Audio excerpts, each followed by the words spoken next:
From a rooftop, a man named Derek looks down as his partner, Sylvie, prepares to cast a spell. She yells up at him, "Get ready, Derek." Sylvie shouts her instructions. 30 seconds until the portal's up. Once you're through, you'll only have a few minutes to save them. And remember, don't be in the portal when it closes or... Interrupting her, Derek casually takes a large gulp from his flask, muttering, Yeah. He lowers the flask with a sigh of satisfaction.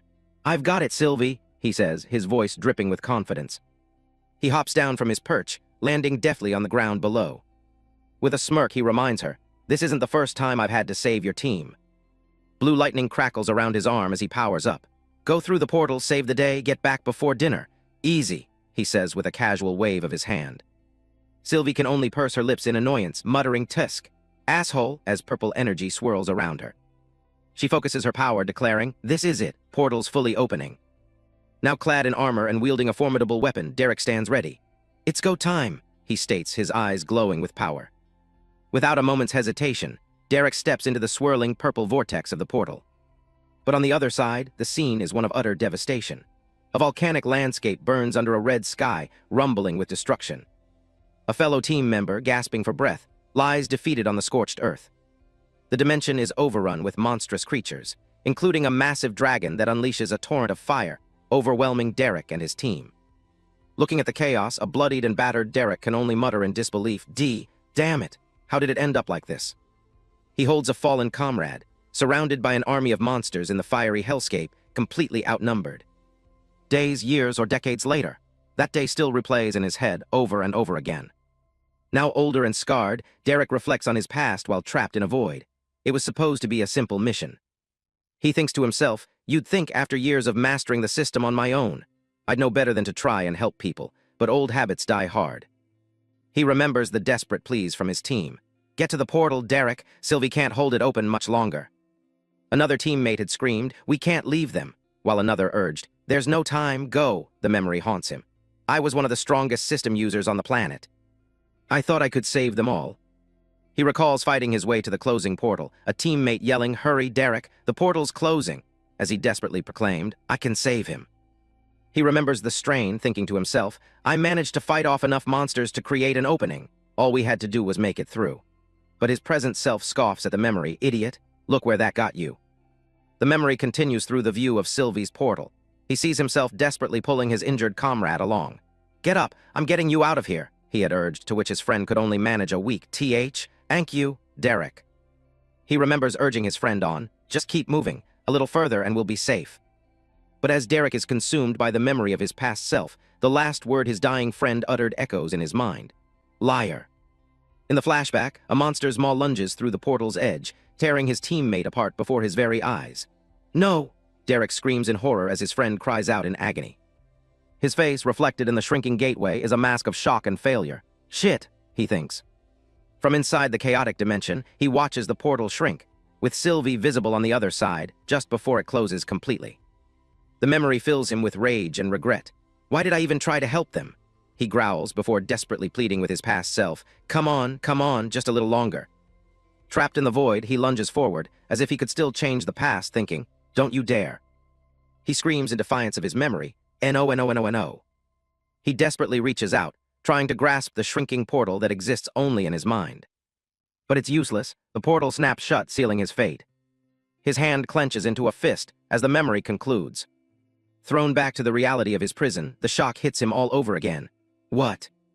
He stands stunned in the empty void, asking the darkness, what just happened? He gasps, the crushing weight of his abandonment and failure washing over him. He collapses to his knees, his weapon clattering beside him. "Why did this happen to me?" he cries out. "What did I do to deserve it?" He tortures himself with questions.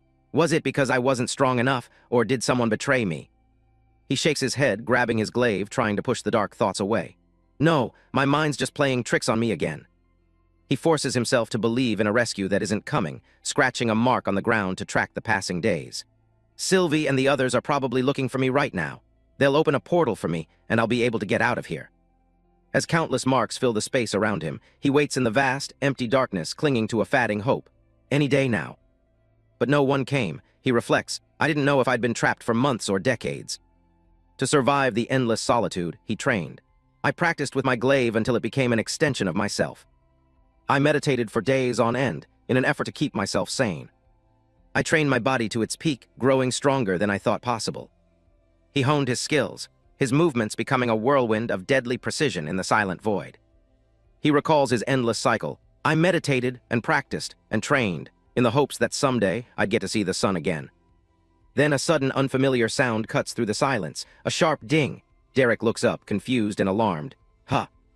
A red warning message flashes before his eyes. Error, System DETECTD, the host is moving out of system range. He stares in disbelief. What? No. Alarms blare in his mind as error messages flood his vision. Wait, he pleads, a wave of panic rising. You can't do this to me. The system continues its dire warning. Error. Host losing connection with system-controlled area. Please move into system range as soon as possible. He clutches his head, screaming in desperation. It's all I have left. But the final, soul-crushing message appears. Error, system connection lost. Tears of despair stream down his face, the cracks on his skin deepening. Please, don't take my system from me, he begs the empty void. In a fit of rage, he smashes his fists against the walls of his prison. Damn it, he thinks. This place has no escape. Not even from the agony of my own flesh eating itself, as my high vitality stitches me back together. It doesn't matter how strong I become. The cracks in myself keep growing wider, but the ones in the void just slowly disappear. Finally, after an eternity of suffering, he gives in to despair. His eyes, lifeless and broken, reflect his thoughts. I give up. Just let me die. He lets go, his body floating adrift in the endless purple expanse, his weapon slipping from his grasp. I'd lost myself once before and could feel it happening again. I slipped quietly into the darkness until the void called. Something startles him from his descent into nothingness. A fracture appears in the fabric of the void. The call was real, and I answered. He stares at the impossible sight, his mind struggling to accept it. Am I seeing things?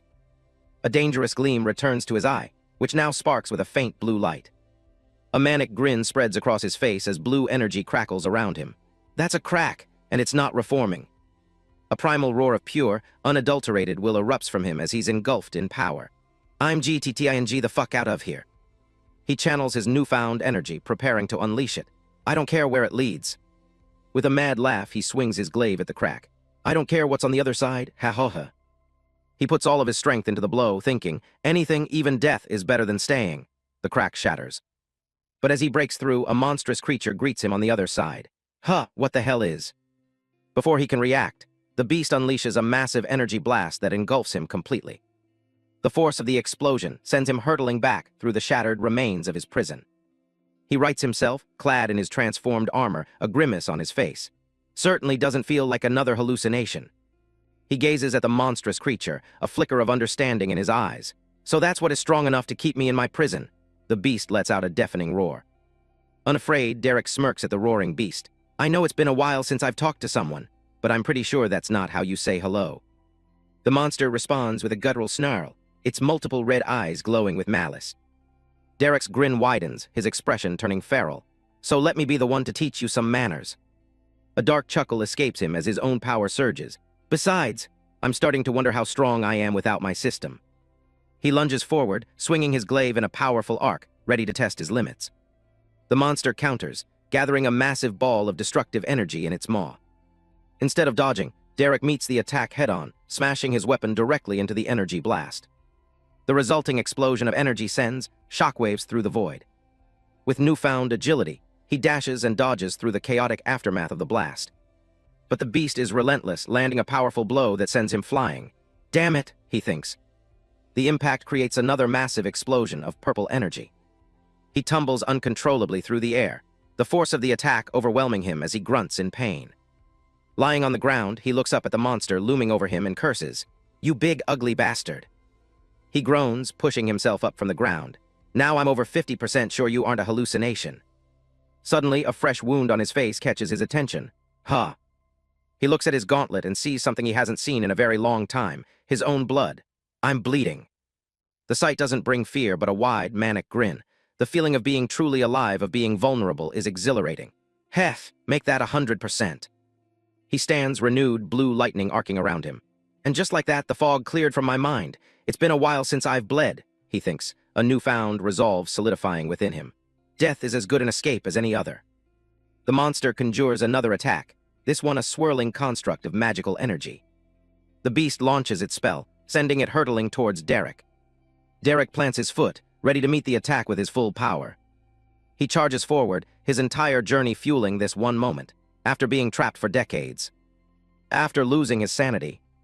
After nearly losing his will to live. He pushed himself beyond every conceivable boundary. I surpassed MY-LIMITS. With all the power he could muster, he let out a furious roar, either kill ME. His final attack met the beasts, creating a cataclysmic explosion of red and blue energy. Or get out of MY way, he screamed, his voice filled with decades of pent-up rage. The sheer force of their combined power shattered the very fabric of the void.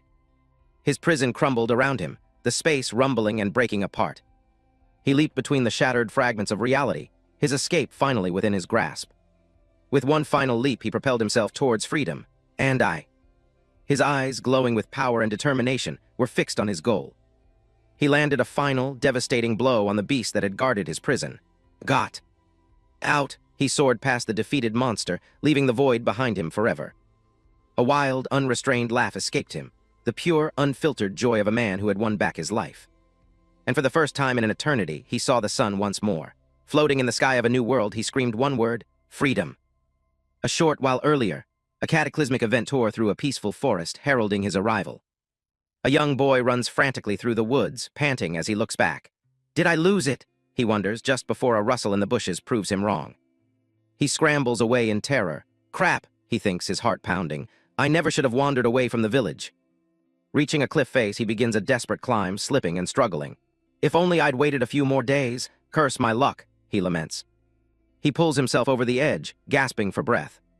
But his relief is short-lived. He finds himself trapped at the peak of a mountain with nowhere left to run. The monstrous wolf-like creature appears before him, blocking his only escape. The boy's face falls in utter despair. I'm so dead. He screams, stumbling backward from the terrifying beast. The ground beneath his feet gives way, and the cliff edge crumbles.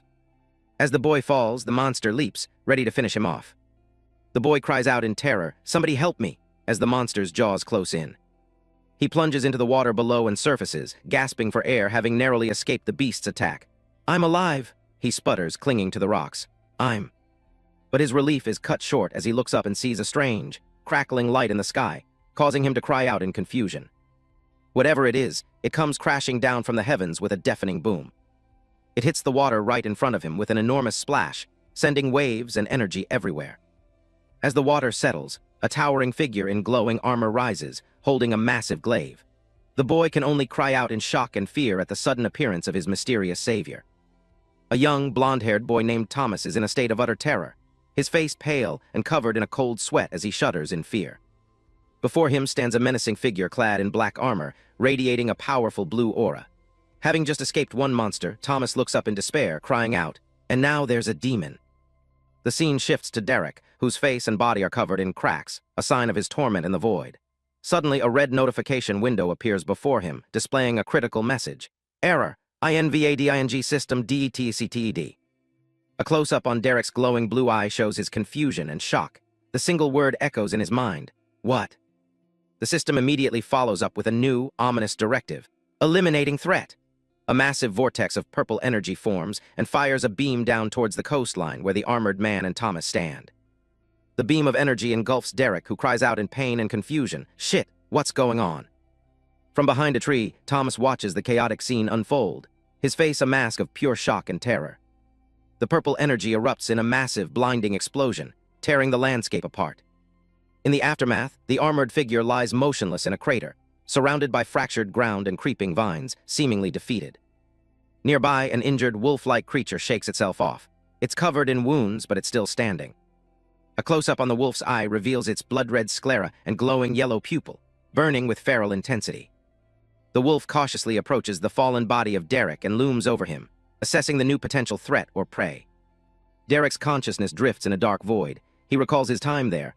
I was in there for so long, trapped, stripped bare, stretched thin. He continues his lament, his form shattering into pieces within the void. Until I was nothing but broken fragments drifting in the void. Was it all gone? My life before. As his reality fractures like broken glass, he questions everything he ever knew. My system. The fragments of his memory and being continue to drift apart as he wonders, my home, or had it all been just a dream? Back in the forest, the wolf decides to act, sinking its teeth into Derek's armored arm with a vicious bite. But Derek's reaction is anything but normal. Still seemingly half asleep, he groans with annoyance as if being woken from a nap. NGH, stop. 5 more minutes.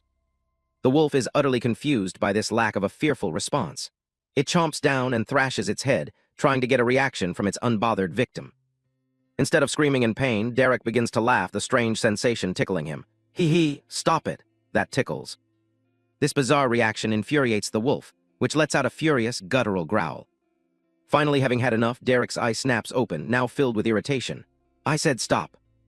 In a flash, Derek's hand shoots up and effortlessly grabs the wolf by its snout, his annoyance turning into a show of overwhelming power. He contemptuously smacks the wolf, sending it flying. Thomas, who has been watching the entire exchange, can only stare in disbelief at this display of casual dominance and think, he's a demon. Derek slowly gets up, letting out a heavy sigh of exasperation. His annoyed expression, however, begins to change as he looks over at the whimpering wolf he just threw. In a bizarre turn, Derek's demeanor shifts to one of pure delight. He lifts the wounded, snarling wolf into the air as if it were a prize, exclaiming, "A puppy! Come here, boy!" The wolf continues to growl and snarl, but Derek, with a crazed and unsettling smile, seems impressed. "Wow," he says, completely misreading the creature's aggression. Derek looks around at the forest, a strange landscape of withered, twisted trees and unsettling, colorful mushrooms.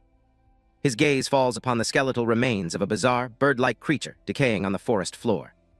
He then notices a human skull with a large centipede crawling through its eye socket, surrounded by vibrant red mushrooms. As scenes of withering and decay fill his sight, a single thought forms in his mind. It's beautiful. Holding the still growling wolf, Derek comments on the ambience of the morbid forest, and loud. He then pats the creature, trying to soothe it.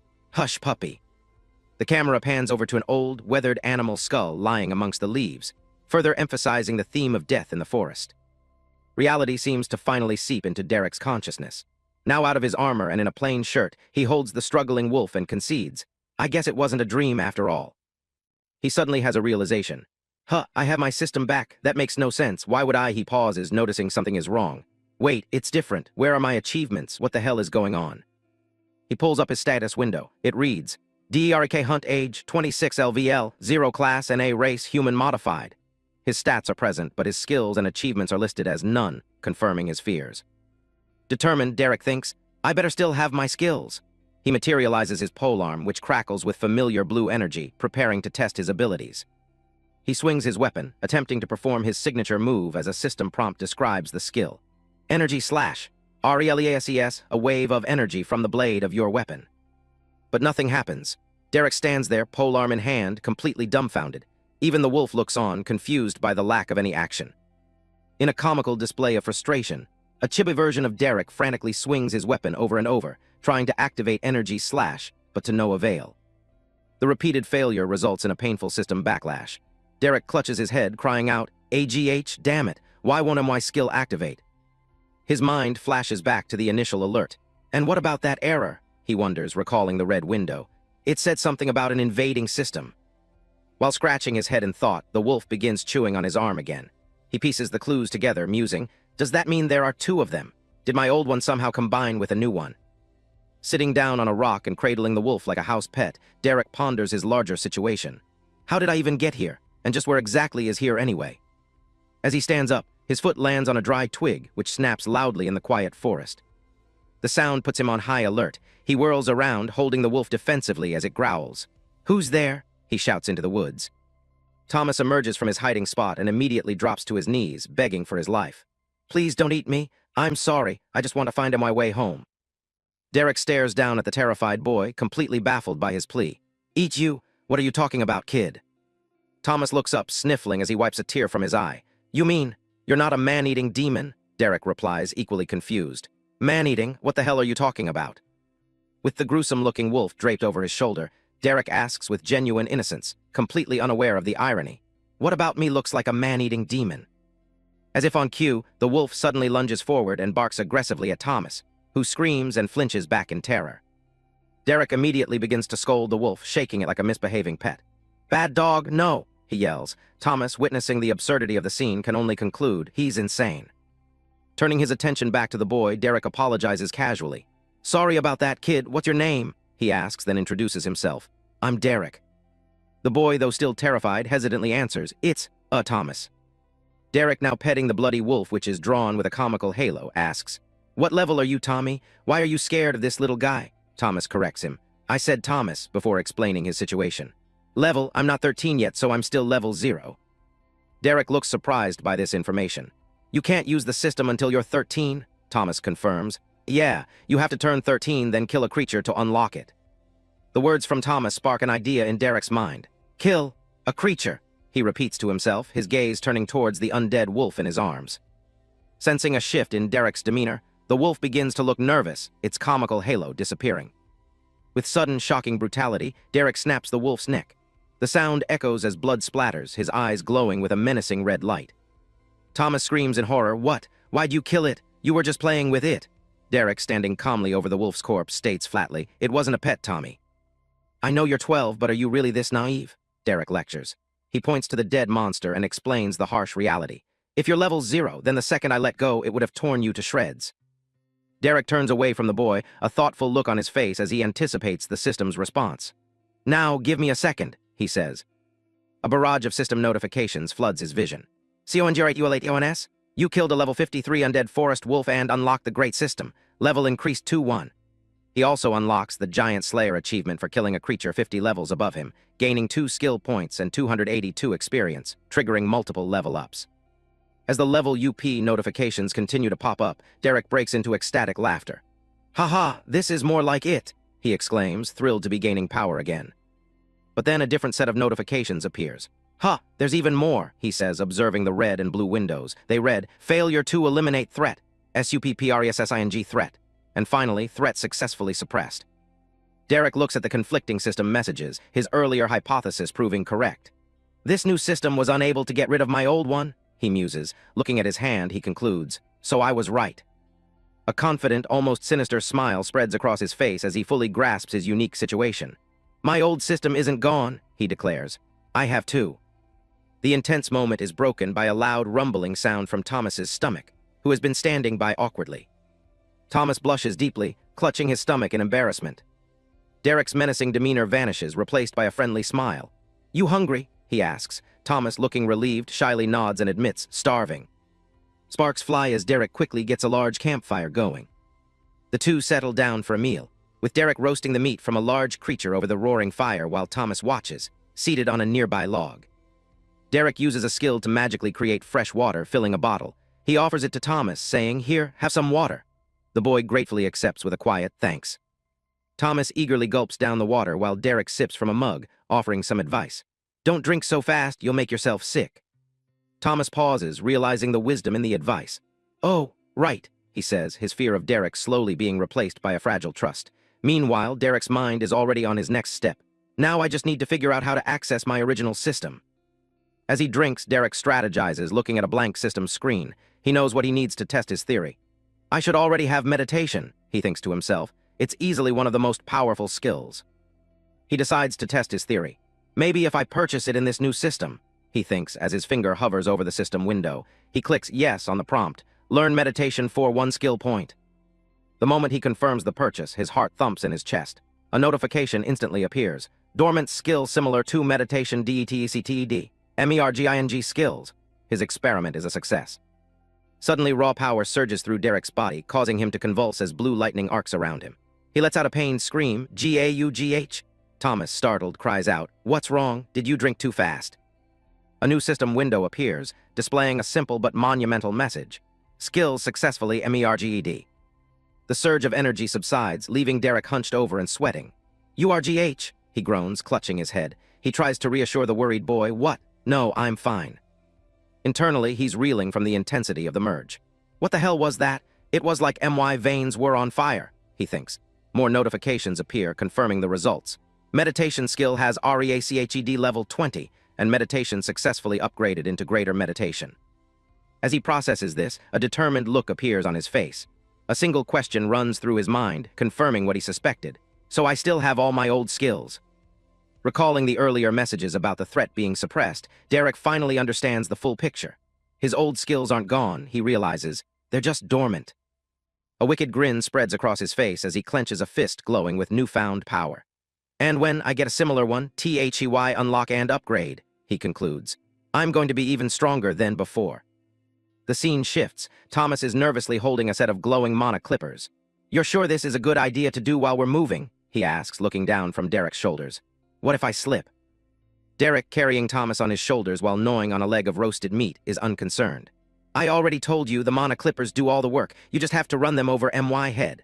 Thomas reluctantly agrees. If you say so, as the clippers buzz to life. As they journey deeper into the woods, Derek presses Thomas for more information. Now keep talking, he demands. I said I'd only get you home safe if you told me about this place, remember? While awkwardly trying to give Derek a haircut, Thomas gives in. ALRIGHT, fine, he says.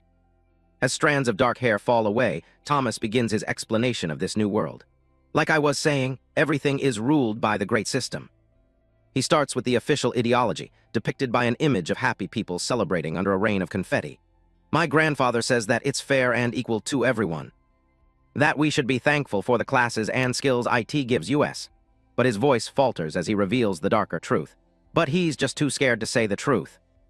It's not equal or fair, Thomas states grimly, as an image of a cruel-looking king and his nobles appears. The nobles use the Great System to get strong.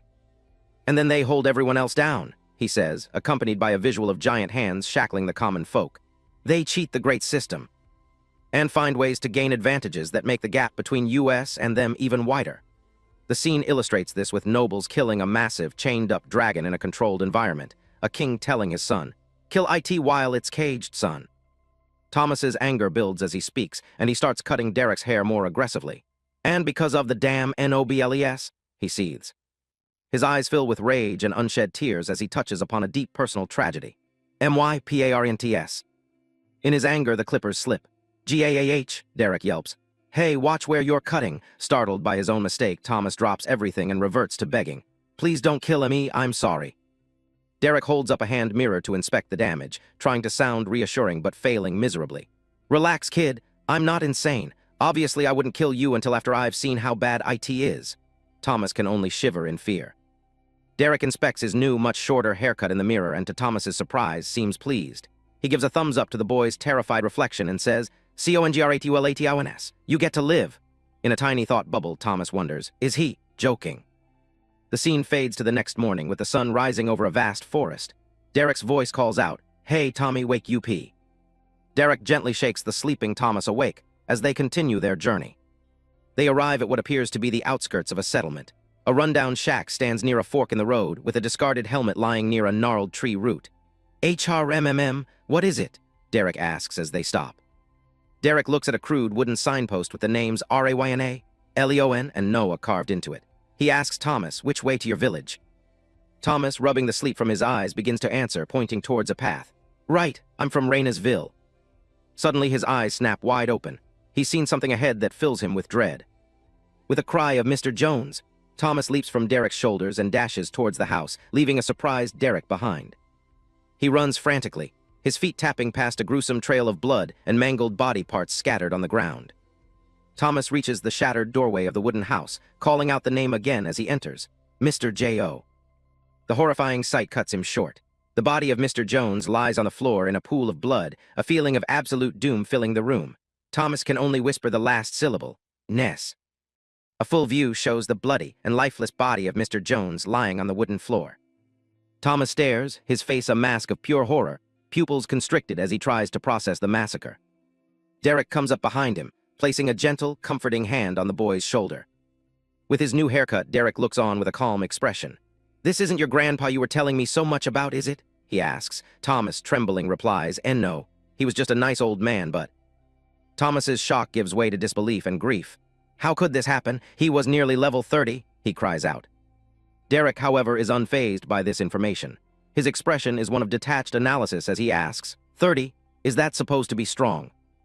Thomas explodes in anger at Derek's callousness. What are you even talking about? He shouts. At that level, nothing in the forest should even be able to scratch HIM. Leaning coolly against the doorframe with his arms crossed, Derek challenges the boy's worldview with a simple question. Are you sure? Derek then drops a bombshell, shattering Thomas's understanding of the forest's dangers. That wolf I killed earlier was level 53. An image flashes back to him, snapping the wolf's neck, the system notification for Giant Slayer appearing. The revelation devastates Thomas. He stumbles back, surrounded by the gory scene, and stammers in denial. "That's impossible. There's no way. You're lying."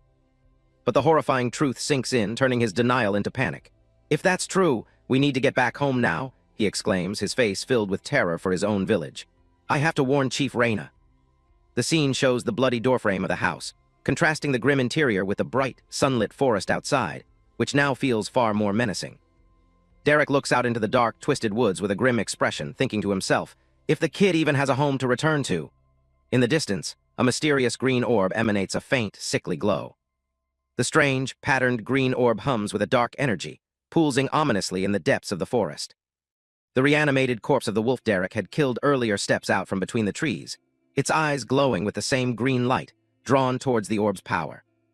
The undead wolf lifts its head and sniffs the air, its feral gaze fixed on the source of the green energy, letting out an eager sound. The wolf's ear twitches as it senses another presence nearby, far more powerful than the orb. Its head snaps up, letting out a vicious snarl as it stares into the darkness, reacting to the overwhelming power it feels. From the shadows emerges a new threat, a terrifying, giant skeletal monster wreathed in green flames and dark energy, towering over the undead wolf. With a single, contemptuous slam of its hand, the skeletal monster effortlessly crushes the level 53 wolf, demonstrating its immense and terrifying power. The very trees of the forest seem to shudder and recoil from the sheer evil emanating from the newly arrived creature. A close-up on the monster's face shows green, noxious energy leaking from its jaw as it lets out a deep, gravelly growl. The chapter ends with a full reveal of the colossal skeletal monster. With its horned skull, green flaming hair, and a tattered cloak adorned with the skulls of its victims, it stands as a harbinger of doom, the new, formidable threat that awaits Derek and Thomas. The story opens with a panoramic view of a peaceful, sun-drenched village nestled at the foot of towering mountains. Water drips from a heavy basket, indicating something freshly gathered. A woman, Mallory, looks at her daughter with a mix of pride and concern, asking, "You sure you can carry all that on your own, Brandy?" The young girl, Brandy, confidently replies, "Course I can, Mama. I unlocked the great system, didn't I?" Brandy declares that she's strong enough to help, but trembles under the heavy load. Her mother, Mallory, smiles warmly and pats her head, saying, "That's my girl." As they walk through the village, Mallory suggests, "If you ask nicely, I bet your father will give you leather from the hunt." Brandy's eyes light up with excitement at the thought. "Really? I can increase my leatherworking skill." In her excitement, she accidentally drops the heavy, dripping basket. Mallory continues with a smile, adding, "He might even let you help skin the animal. That is an important part of leatherworking, after all." Brandy's excitement vanishes, replaced by a look of dawning horror as she repeats the word, "skin." Her face fills with absolute terror as she processes the full meaning of the question, the animal. The scene flashes back to 2 weeks ago. Brandy's father, Travis, tells her, "You're 13 now, honey. That means it's time you decided how you're going to contribute to the village. Are you ready to unlock the great system? I have a special treat for you." Travis presents Brandy with her first challenge, a small, fluffy creature. "A level 10 monster," he exclaims. A system window pops up, identifying the creature as a fluffy fox level 10. After its defeat, another window confirms, "Achievement unlocked, Lesser Giant Slayer, 1 skill point received." The reality of the kill hits Brandy hard. She looks at the bloody creature, sobbing. "I should have spent my skill point on something else. I made a mistake. I wasn't thinking about touching dead animals. I can't kill them. I just wanted to learn a trade. I made a mistake." Returning to the present, Mallory comforts her daughter. "You'll grow used to it, dear." She then adds quietly, "Though I wish your father hadn't found the cutest beast I've ever s." Suddenly, a loud crash interrupts them. Both mother and daughter look startled and afraid. Mallory recognizes her husband, Travis, running towards them, wounded. But he just left for the hunt. A bloodied man yells, "Mallory, take Brandy to the eastern gate." Mallory and Brandy run to him as Mallory asks, "Trav, what's going on?" He urgently replies, "Beasts are attacking, strong ones, higher level than we've ever." Brandy looks at her wounded father in shock, calling out, "Daddy!" Travis, holding his bleeding side, says, "There's no time to explain." Travis looks his daughter in the eyes and tells her, "Listen to your mother, sweetie." Brandy, though scared, tearfully agrees, "Okay." Mallory tries to plead with him, but Travis turns to face the danger, spear in hand, and yells, "Just go, Mallory, now." As Mallory pulls a crying Brandy away, Travis looks back one last time. "I love you both. Please stay safe." The once peaceful village is now engulfed in flames and chaos, a clear sign of a devastating attack. While fleeing through the burning village, a sniffling Brandy asks her mother, "Mama, is Daddy going to be okay?" Mallory tries to be strong for her daughter, replying, "Of course he will. Your father and Chief Leon are both very strong. He'll make it back to us. With a look of fierce determination, trying to convince both her daughter and herself, Mallory repeats, I know he will. A man in armor, Chief Leon, tries to rally the fleeing villagers. All right, everyone listen up. Raina's village is only a day's travel away. Trying to keep morale up, Chief Leon gives a confident thumbs up. If we move quickly, we might even be able to make it before nightfall, and I'm sure our hunters will be right behind us. Mallory stands protectively beside Brandy, holding a spear. She tries to reassure everyone, saying, there's no need to panic. Everything is going to be. Her words are cut short as a massive, clawed foot slams into the ground right in front of them. The shadow of a great beast falls over Chief Leon. He turns, his confident expression replaced with dread as he mutters, shit. A massive, snarling, wolf-like monster lunges at the chief. As someone screams, run, the monster viciously tears into Chief Leon. The villagers, including Mallory and Brandy, look on in horror as the chief's severed arm falls to the ground. Brandy stares blankly, her mind shutting down from the sheer terror of the scene. One of the savage, blood-soaked wolf monsters stands, its eyes glowing with malevolence. Mallory stands her ground, readying her spear as a pack of the monsters approach. Brandy whimpers behind her, Mama. Another villager looks on in despair as Mallory tells her daughter, Brandy, I need you to run. Brandy hesitates, but Mama, I... As a monster jumps towards her, Mallory cuts her daughter off, screaming with desperation, I said run. The sheer force of her mother's command makes Brandy flinch and take a step back. Mallory strains, using all her strength to hold back the snapping jaws of a wolf with the shaft of her spear. As Brandy starts to run, she sees another villager get tackled and overwhelmed by two more of the beasts. Overpowered and knocked to the ground, Mallory resolves herself to her fate. Just hold them off long enough for Brandy to run, Mal. Let her get to safety. Then you can die. Brandy runs for her life, tears streaming down her face as she glances back at her mother's struggle. She continues to flee, weeping in terror and grief. Not looking where she's going, Brandy runs headfirst into a tall, armored figure with a solid bonk. Having fallen to the ground, Brandy looks up at two silhouettes against the light. A large armored man, Derek, is carrying a small boy, Tommy. Derek asks coolly, would you guys like some help? The boy, Tommy, furiously kicks Derek. What do you mean, would they like some help? Are you blind? Derek, unfazed, replies, it's only good manners. I don't want to reduce their experience. Brandy looks up at them, tears in her eyes, and manages to choke out a single, desperate word. Please. Tommy recognizes her and jumps down, rushing to embrace her. Brandy, are you okay? We saw the smoke. Brandy cuts him off, clinging to him and pleading, please. She screams in desperation, don't let my mom die. In the background, Mallory is still being viciously attacked by one of the wolves. In response to Brandy's desperate plea, Derek simply says, okay, as he nonchalantly flicks his armored finger. A beam of pure energy shoots from his fingertip, cutting through the air towards the beast attacking Mallory. The energy beam blasts through the wolf with explosive force, instantly killing it and saving Mallory from certain death.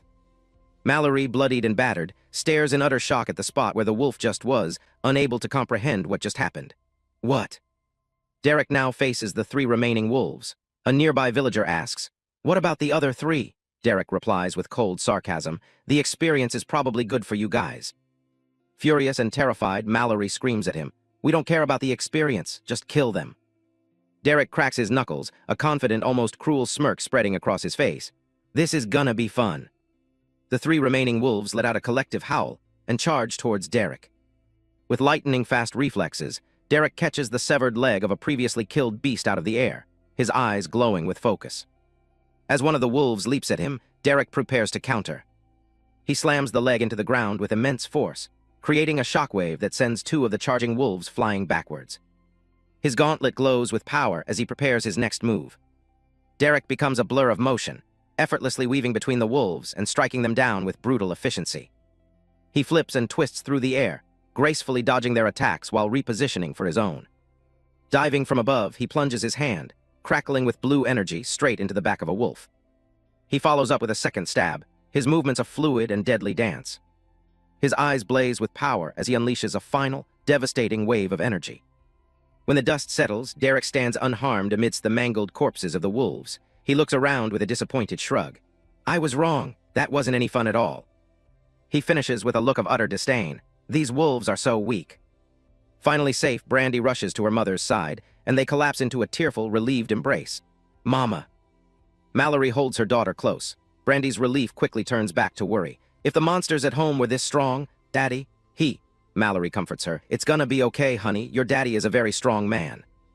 But in her mind, Mallory admits the harsh truth. But not nearly as strong as this man. There's not a single person in all the villages who could kill a beast of that level so easily. She looks over at her savior. As Derek turns to face her, she gathers her courage and asks, "Thank you for saving us, but just who exactly are you?" Derek casually pats Tommy on the head. "I'm just a guy taking this kid back to his village. You're welcome to join us." Tommy hears a pretty useless guide. Tommy looks up at Derek, his face etched with worry as he tries to remind him of the bigger picture. "But Derek, their village." Derek coldly rebuffs Tommy. "I said I'd take you home. I didn't say I'd go out of my way to help every one of your friends." He gestures dismissively towards the survivors. "Besides, with what we know of that forest, the village is likely already destroyed." One of the other villagers, a woman with a spear, overhears him and asks with sudden interest, "The forest? What do you mean? Did the Grace Falls send you to find out what was wrong with it?" Derek glances over his shoulder and gives a blunt, one-word answer. No." Tommy grabs Derek's arm, desperately pulling him. "We should go anyway. They might still be alive. We could help. We could." Derek cuts him off, his voice sharp. "Who's we?" he asks, then clarifies with a single word pointing to himself. "Me." Tommy looks back, utterly confused by the question. "Huh." Derek stares down at the boy, his expression intense. "You want me to help? I'll be the one fighting, not we." Tommy tries to protest, but Derek interrupts, laying out the terms of their agreement. "But nothing. I saved your life in the forest. Then you gave me information and I agreed to get you home. That's it. That's our contract. I didn't sign up to risk my life for strangers." Derek poses a question to the boy. "Do you know why I'm strong? Why I'm even still alive?" Tommy, intimidated, trembles and replies, No." Derek begins to explain his harsh worldview, a painful memory flashing in his mind. "It's because I rely on myself. I don't put no faith in others to help me. And most importantly..." His eyes glow with a cold, hard light as he delivers his core tenet. "I don't go out of my way to be heroic." A montage of faces from his past, shattered like broken glass, illustrates his next point. "Every time something terrible has happened to me, it has been because I stuck my nose where it doesn't belong." Tommy grits his teeth, his face a mask of frustration at Derek's cynical words. Finally snapping, Tommy yells at him, "That doesn't matter. You're strong now. You should help people." Derek scoffs, a condescending look on his face, spoken like a true 12-year-old. In a fit of rage, Tommy starts beating his small fists against Derek's impenetrable armor. "So what if you'll be the only one fighting? You don't need anyone else. Nothing here can even hurt you, see?" With tears of frustration in his eyes, Tommy screams his final accusation. "You're just being an asshole." As the surviving villagers watch the boy's futile assault, Derek calmly agrees with the accusation. "Exactly." Derek continues his cynical lecture while Tommy keeps hitting him. "I am an asshole. I'm an asshole in a world where assholes live and heroes die. Life ain't a fairy tale, kid. One day I hope you become a proper asshole." Tommy's frantic assault finally stops, his small hand gripping Derek's massive gauntlet. Derek grabs Tommy's wrist, his expression softening almost imperceptibly as he offers a piece of hard-won advice. "Be an asshole, get strong, then be a hero." He leans in, emphasizing his point. "That's the only way you can survive in a world like this." Tommy glares back, still defiant. Derek looks away, his voice becoming more reflective. "It's a harsh lesson to learn, one so ingrained in me that I forgot sometimes it's okay to break it." Then with a sudden motion, he lifts the surprised Tommy onto his shoulder. A flustered Tommy, now perched on Derek's shoulder, asks, "Wow, what are you doing?" Derek simply replies, "What else?" With a newfound determination in his eyes, Derek declares their new mission. "We're going to save what's left of that village." Amidst the embers and falling ash of a desolate landscape, a young, blonde-haired boy looks on with a shocked expression, panting heavily. The boy, Thomas, stands alone, looking small and vulnerable in the middle of a burning, destroyed village. Suddenly, a giant, grotesque monster with rotting flesh appears, letting out a ferocious growl as it lunges forward.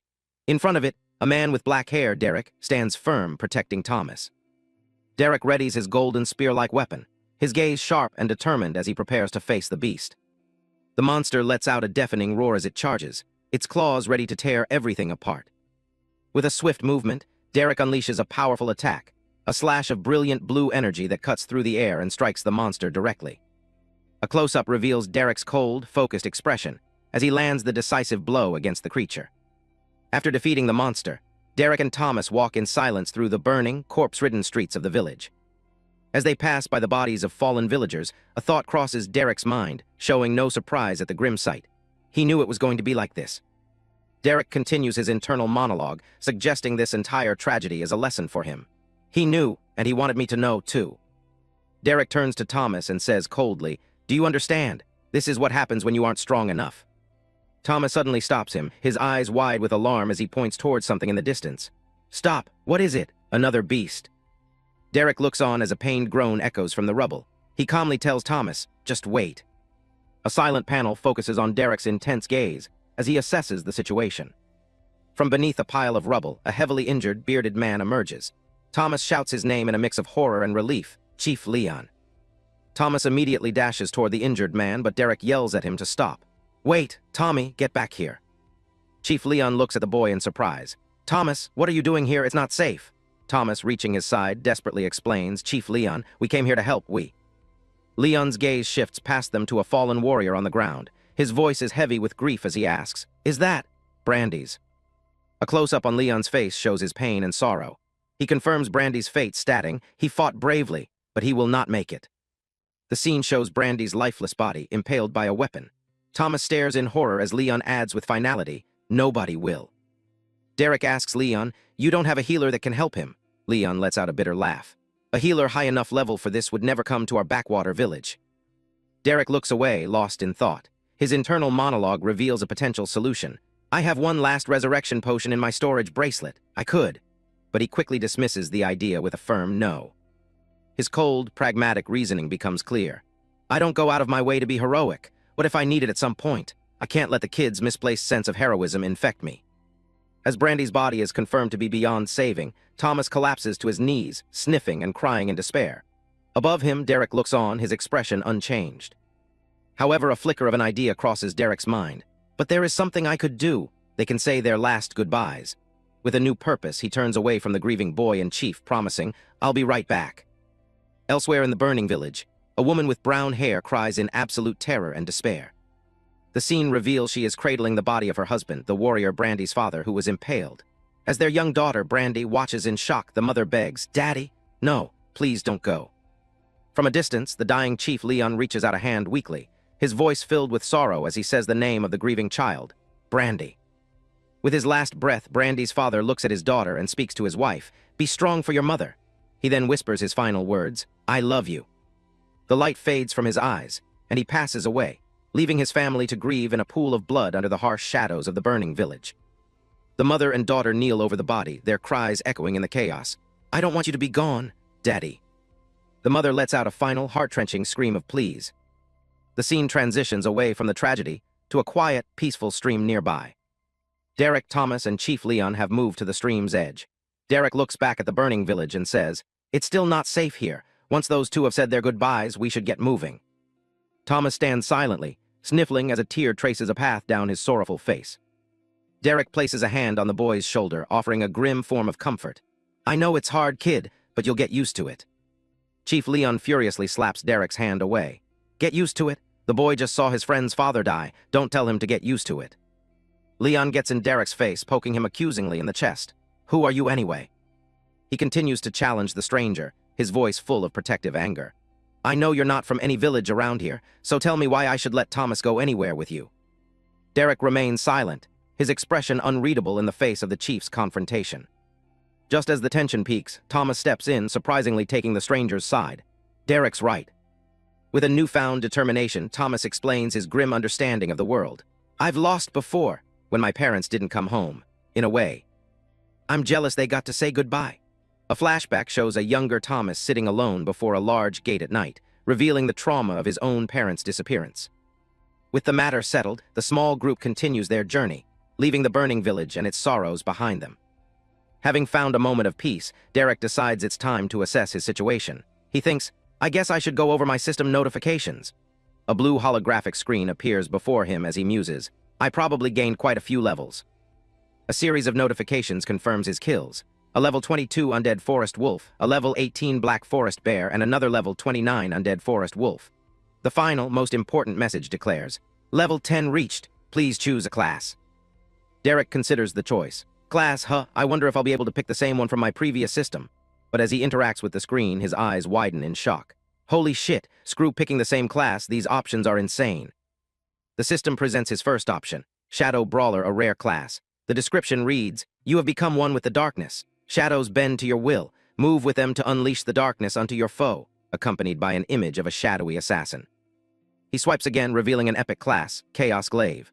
Your glaive is an extension of you. Your will is its will. You are chaos personified. Only destruction will be known to enemies who cross your blade. The image shows a menacing figure wielding a powerful, chaotic scythe, a path that feels familiar to him. The third option is another epic class, Eternal Guardian.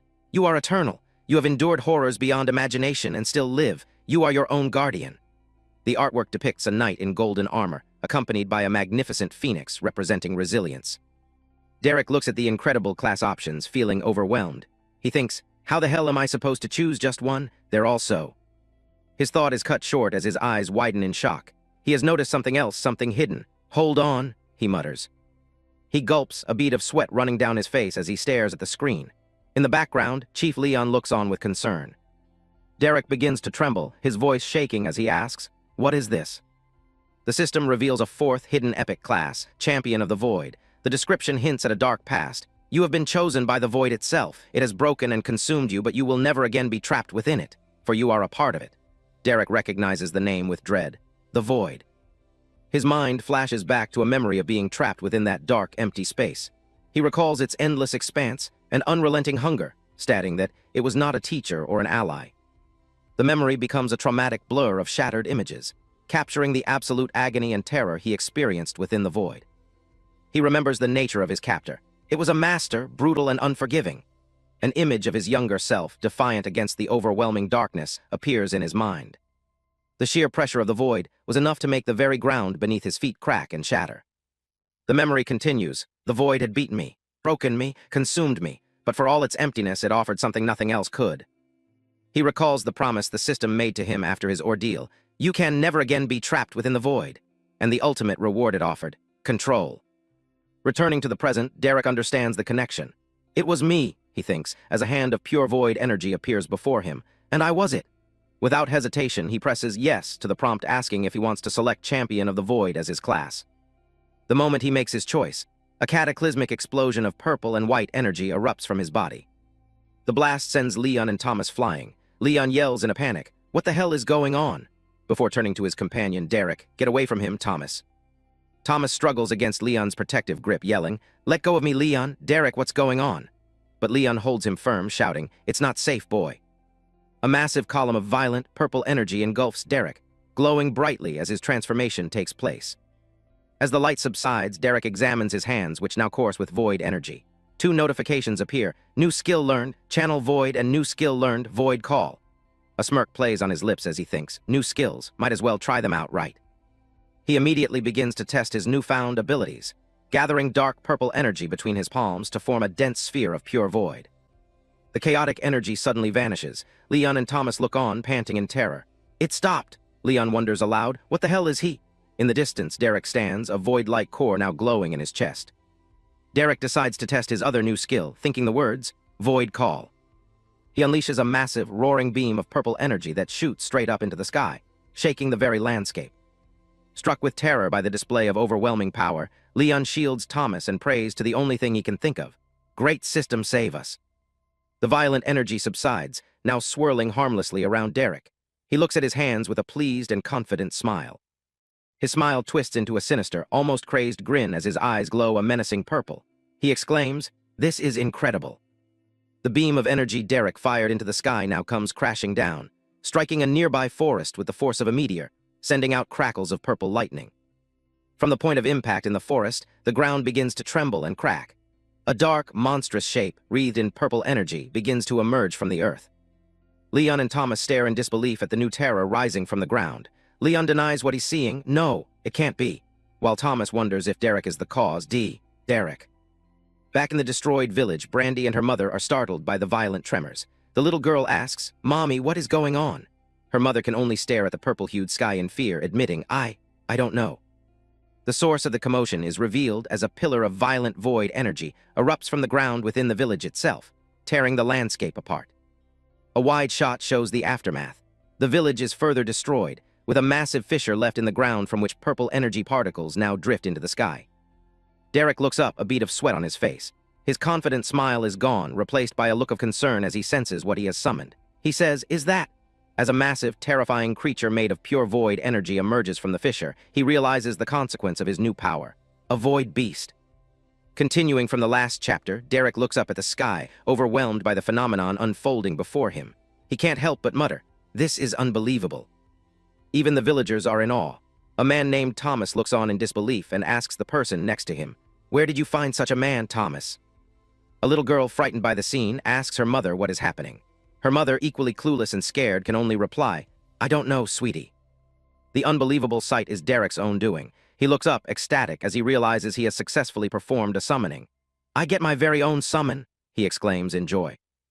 From a tier in the sky, a massive beam of purple energy crashes down, materializing a monstrous creature right in front of Derek. Derek observes the terrifying, multi-eyed beast he has summoned. He decides on a name for it, thinking, "What should I call you? Asher." He then affirms his choice. "Yeah, you look like an Asher." Derek speaks to his new summon with a thoughtful expression. "You're a bit smaller than the other one, but I can work with it," he says, hinting at a previous encounter with a similar, even larger beast. Watching from a distance, the young boy with Thomas is shocked by Derek's calm demeanor. He's smiling. Does he not know what a void beast is? Is he crazy? He wonders. Thomas, however, calmly replies, "No." Thomas believes in Derek's capabilities, stating, "I think he can control it." Confident, Derek decides to test his control over the beast and commands, "Can you sit, Asher?" Derek issues a firm command, "Sit." However, before he can even finish repeating the word, Asher lunges at him in a sudden, violent rebellion. Asher's powerful attack slams into the ground, narrowly missing Derek and sending debris flying everywhere. As the situation turns dangerous, Thomas quickly shoves the young boy back to safety, shouting, "Derek, stay back, Thomas." The ground cracks under the immense force of Asher's hand slamming down, a testament to the creature's raw power. Derek, now clad in armor and sporting a fresh wound on his head, glares at his rebellious summon. The initial excitement is gone, replaced by cold fury. "You shouldn't have done that, Asher," he says menacingly. "Now I have to kill you." Asher stands defiantly, its red eyes glowing as it prepares to face its own master in a battle to the death. With blood dripping down his face, Derek turns to the onlookers. "You two, get out of here," he orders, preparing for a serious fight. As Thomas and the boy flee, Derek materializes a blade of pure energy from his armored gauntlet, ready to engage his rogue summon. Derek's eyes glow with intensity, his face a mask of cold determination. "I don't want you getting in my way," he mutters, focusing entirely on the battle ahead.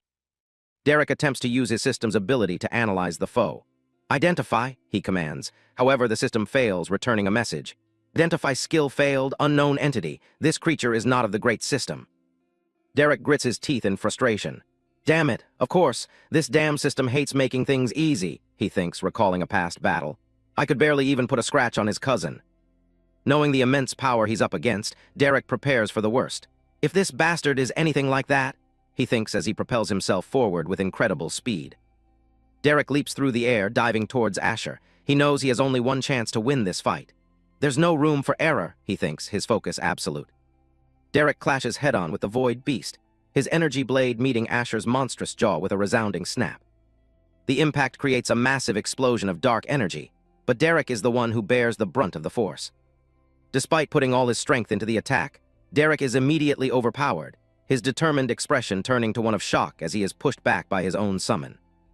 Derek is shocked by his summon's power, thinking, "It blocked that with nothing but its palm," as Asher looms over him unfazed. Asher's blow sends Derek flying backward. "Shit," he curses, realizing he has completely lost control of the situation.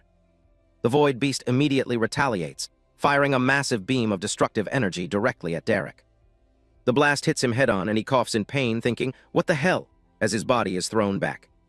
The force of the impact is immense, and Derek gasps for air, his face contorted in pain from the heavy damage he just sustained. Before Derek can even recover, Asher closes the distance in an instant. How is it so fast? Derek wonders in disbelief. Asher unleashes another devastating energy beam, sending Derek flying and crashing into the rocky terrain.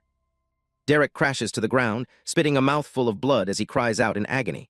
The damage is quickly adding up. Lying defeated on the ground, Derek resorts to a desperate, almost comical thought.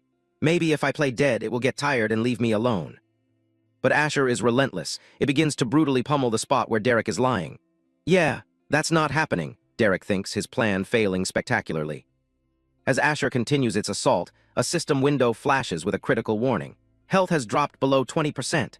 Realizing the grave danger, Derek curses and immediately shouts, activating meditation.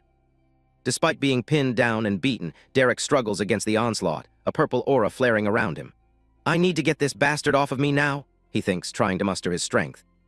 His health ticks down to 19%. Fueled by desperation, Derek manages to get to his feet and thrusts his transformed spear towards Asher, shouting, "Take this." Asher's reaction is swift and dismissive. It effortlessly snatches Derek's weapon out of the air, completely nullifying his attack. The monster then slams Derek into a rock wall, causing his health to drop further to 18%, and then 17% as the brutal assault continues. Derek's health continues to plummet, now at 16% amidst the relentless beating. He coughs up another spray of blood, as the system registers his health falling to a critical 15%. Another smash from Asher's powerful fist sends shockwaves through Derek's body, and his health drops once more, now at 14%. Watching the horrific scene unfold from a safe distance, the young boy's face is stained with tears as he witnesses the hero being brutally beaten. Meanwhile, in a nearby village, the chaos is spread. A group of villagers is seen fleeing in terror. A woman calls out to their apparent leader, "Leon, what is going on?" Leon, carrying an injured person on his back, can only yell, "No time to explain, just keep running." Back on the battlefield, Asher's hand crackles with dark energy, preparing for another devastating blow. A single desperate thought echoes, "Please live." The void beast gathers energy into an orb, ready to unleash it. Pinned and helpless, Derek can only curse his fate. Derek is engulfed in another explosion of void energy, the overwhelming force making him realize, "I'm taking too much damage. Even with meditation active, my regeneration isn't enough." Derek thinks in despair as a system interface shows his health plummeting rapidly from 13% all the way down to 8%. Just as Derek is on the brink of death, a new system window appears, offering a glimmer of hope in his desperate situation. On the verge of death, Derek desperately searches for a solution, thinking, "I need something that can let me fight back." His eyes land on an option in the system interface. There. With no other choice, Derek spends his last skill point. A series of system notifications appear. Skill point spent. Heavy weapons master learned successfully. Skill points remaining 0. But then a new, unexpected message pops up. Multiple similar dormant skills found. The system begins merging the skills, and an excruciating pain courses through Derek's body, forcing him to scream in agony. As Asher slams the ground again, the system announces the completion of the painful process. Skills successfully merged. The results of the merge are instantaneous and immense. The heavy weapons master skill has been upgraded and boosted straight to level 20, represented by the spectral form of a powerful dragon. A massive torrent of blue energy erupts from Derek's body, signifying his explosive power-up. The tables have turned. Now glowing with blue energy, Derek clashes with Asher, his empowered strikes creating a flurry of blue and purple sparks against the beast's attacks. Derek is now on the offensive, swinging his glowing spear with newfound strength and pushing Asher back. Wreathed in a powerful blue aura, he leaps into the air, poising his spear for a devastating downward strike. His face, though still bloody, is now a mask of pure rage and determination. His eyes glow with blue light as he channels his new power. Derek's empowered weapon clashes directly with Asher's hand. This time, the beast is the one struggling to hold its ground. He roars with effort, pushing with all his might as he tries to break through the monster's defense. "Come on, just a little more," he grunts. Despite his incredible power-up, he realizes his spear isn't breaking through. "I can't cut it," he thinks, his attack being held at bay. Derek quickly understands the problem. "The void is nullifying my attack." A sphere of light appears on his chest as he comes to a crucial realization. "But there's one thing I still haven't tried." With a smirk, he decides on a new strategy. Time to fight fire with fire. He begins to channel the very same void energy that Asher is made of. Void energy, colored purple and blue, swirls and coalesces around his spear, transforming it into a weapon capable of harming the void beast. Derek lets out a furious battle cry as he and Asher face off, both now wielding the same chaotic void energy. His void-infused spear finally breaks through Asher's guard, cracking the monster's energy-wreathed hand. Derek spins through the air, delivering a powerful arcing slash that cuts deep into the void beast. After his final, decisive blow, Derek lands gracefully on the ground, the intense battle finally over. He stands panting, covered in his own blood but victorious. Looking up at the sky, he breathes a sigh of relief. Finally. A chilling smile spreads across his face as he looks back on the life-or-death struggle with a disturbing sense of satisfaction. That was fun. Victorious, Derek stands over the now lifeless corpse of his rogue summon, Asher, its long tongue lolling out in defeat. His victory is rewarded by the system. A notification appears. Achievement unlocked, Lesser Slayer of the Unknown. For slaying a creature from outside the great system, he has earned a skill point, 20 stat points, and an automatic level up. The surge of power is immense, triggering a cascade of skill-level UP notifications across his vision. However, such a massive and anomalous power spike does not go unnoticed. The scene shifts to a lavishly decorated room, where a calm, authoritative voice responds to a knock on the door, saying, "Come in." A bald servant in a pristine suit enters, addressing his superior with deference. "Ma'am," he begins, "you're going to want to see this." He presents a folder bearing the emblem of a mysterious organization, the Crown. The report inside is alarming. Abnormal portal energy signature detected. The woman, known only as Ma'am, immediately understands the implication and asks, "A void beast?" The servant confirms her suspicion. "Without a doubt, ma'am." Sitting at a grand dining table, the red-haired leader of the Crown reads the report, her expression unreadable. "Interesting," she remarks, her curiosity piqued. Her decision is swift and absolute, signaling that Derek's actions have not gone unnoticed by powerful entities. "Send a hunter," she commands, setting a new and dangerous threat on his path. A large crowd of people shambles wearily through a forest canyon at sunset. They appear to be refugees, displaced and exhausted. A woman in the crowd looks up, her expression a mix of shock and recognition. "Huh, is that?" "It is." A weary, blood-stained man who appears to be the leader arrives with his family. The crowd stirs as someone shouts, "The chief is back." The villagers gather around their chief, named Leon, asking desperate questions. "Can we finally go home, Leon? Is everybody okay? Where are the others?" Leon looks at his people with a face full of sorrow, struggling to find the words to answer. They, he begins to stammer.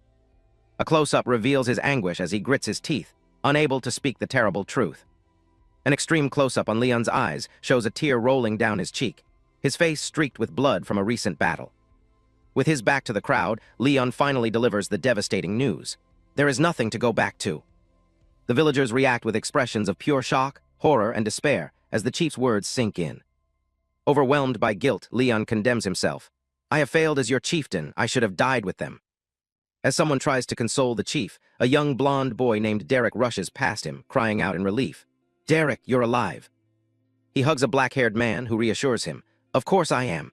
You didn't think I'd actually die, did you?" In the background, a villager notes that the way Leon had described the monster they fought made it sound like there was no chance of survival. Derek, overjoyed and flustered, pulls back and stammers, No, I'm just happy you're back."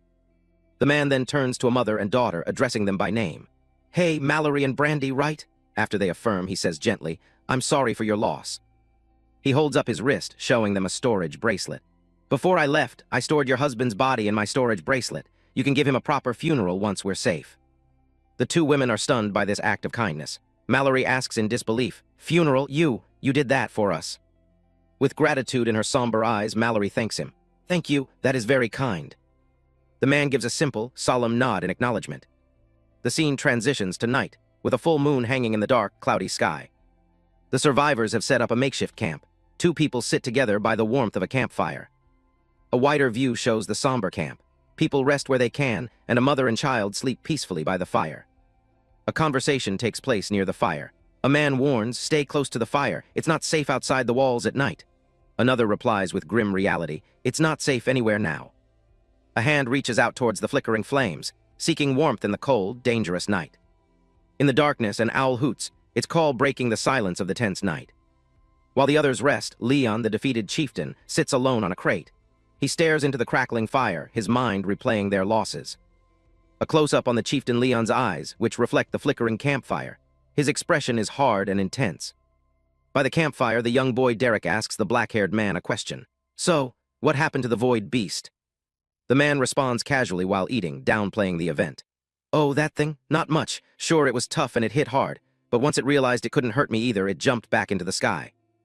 Another villager is skeptical of the story. "No way. My grandmother told me stories about them to keep me from wandering into the forest alone.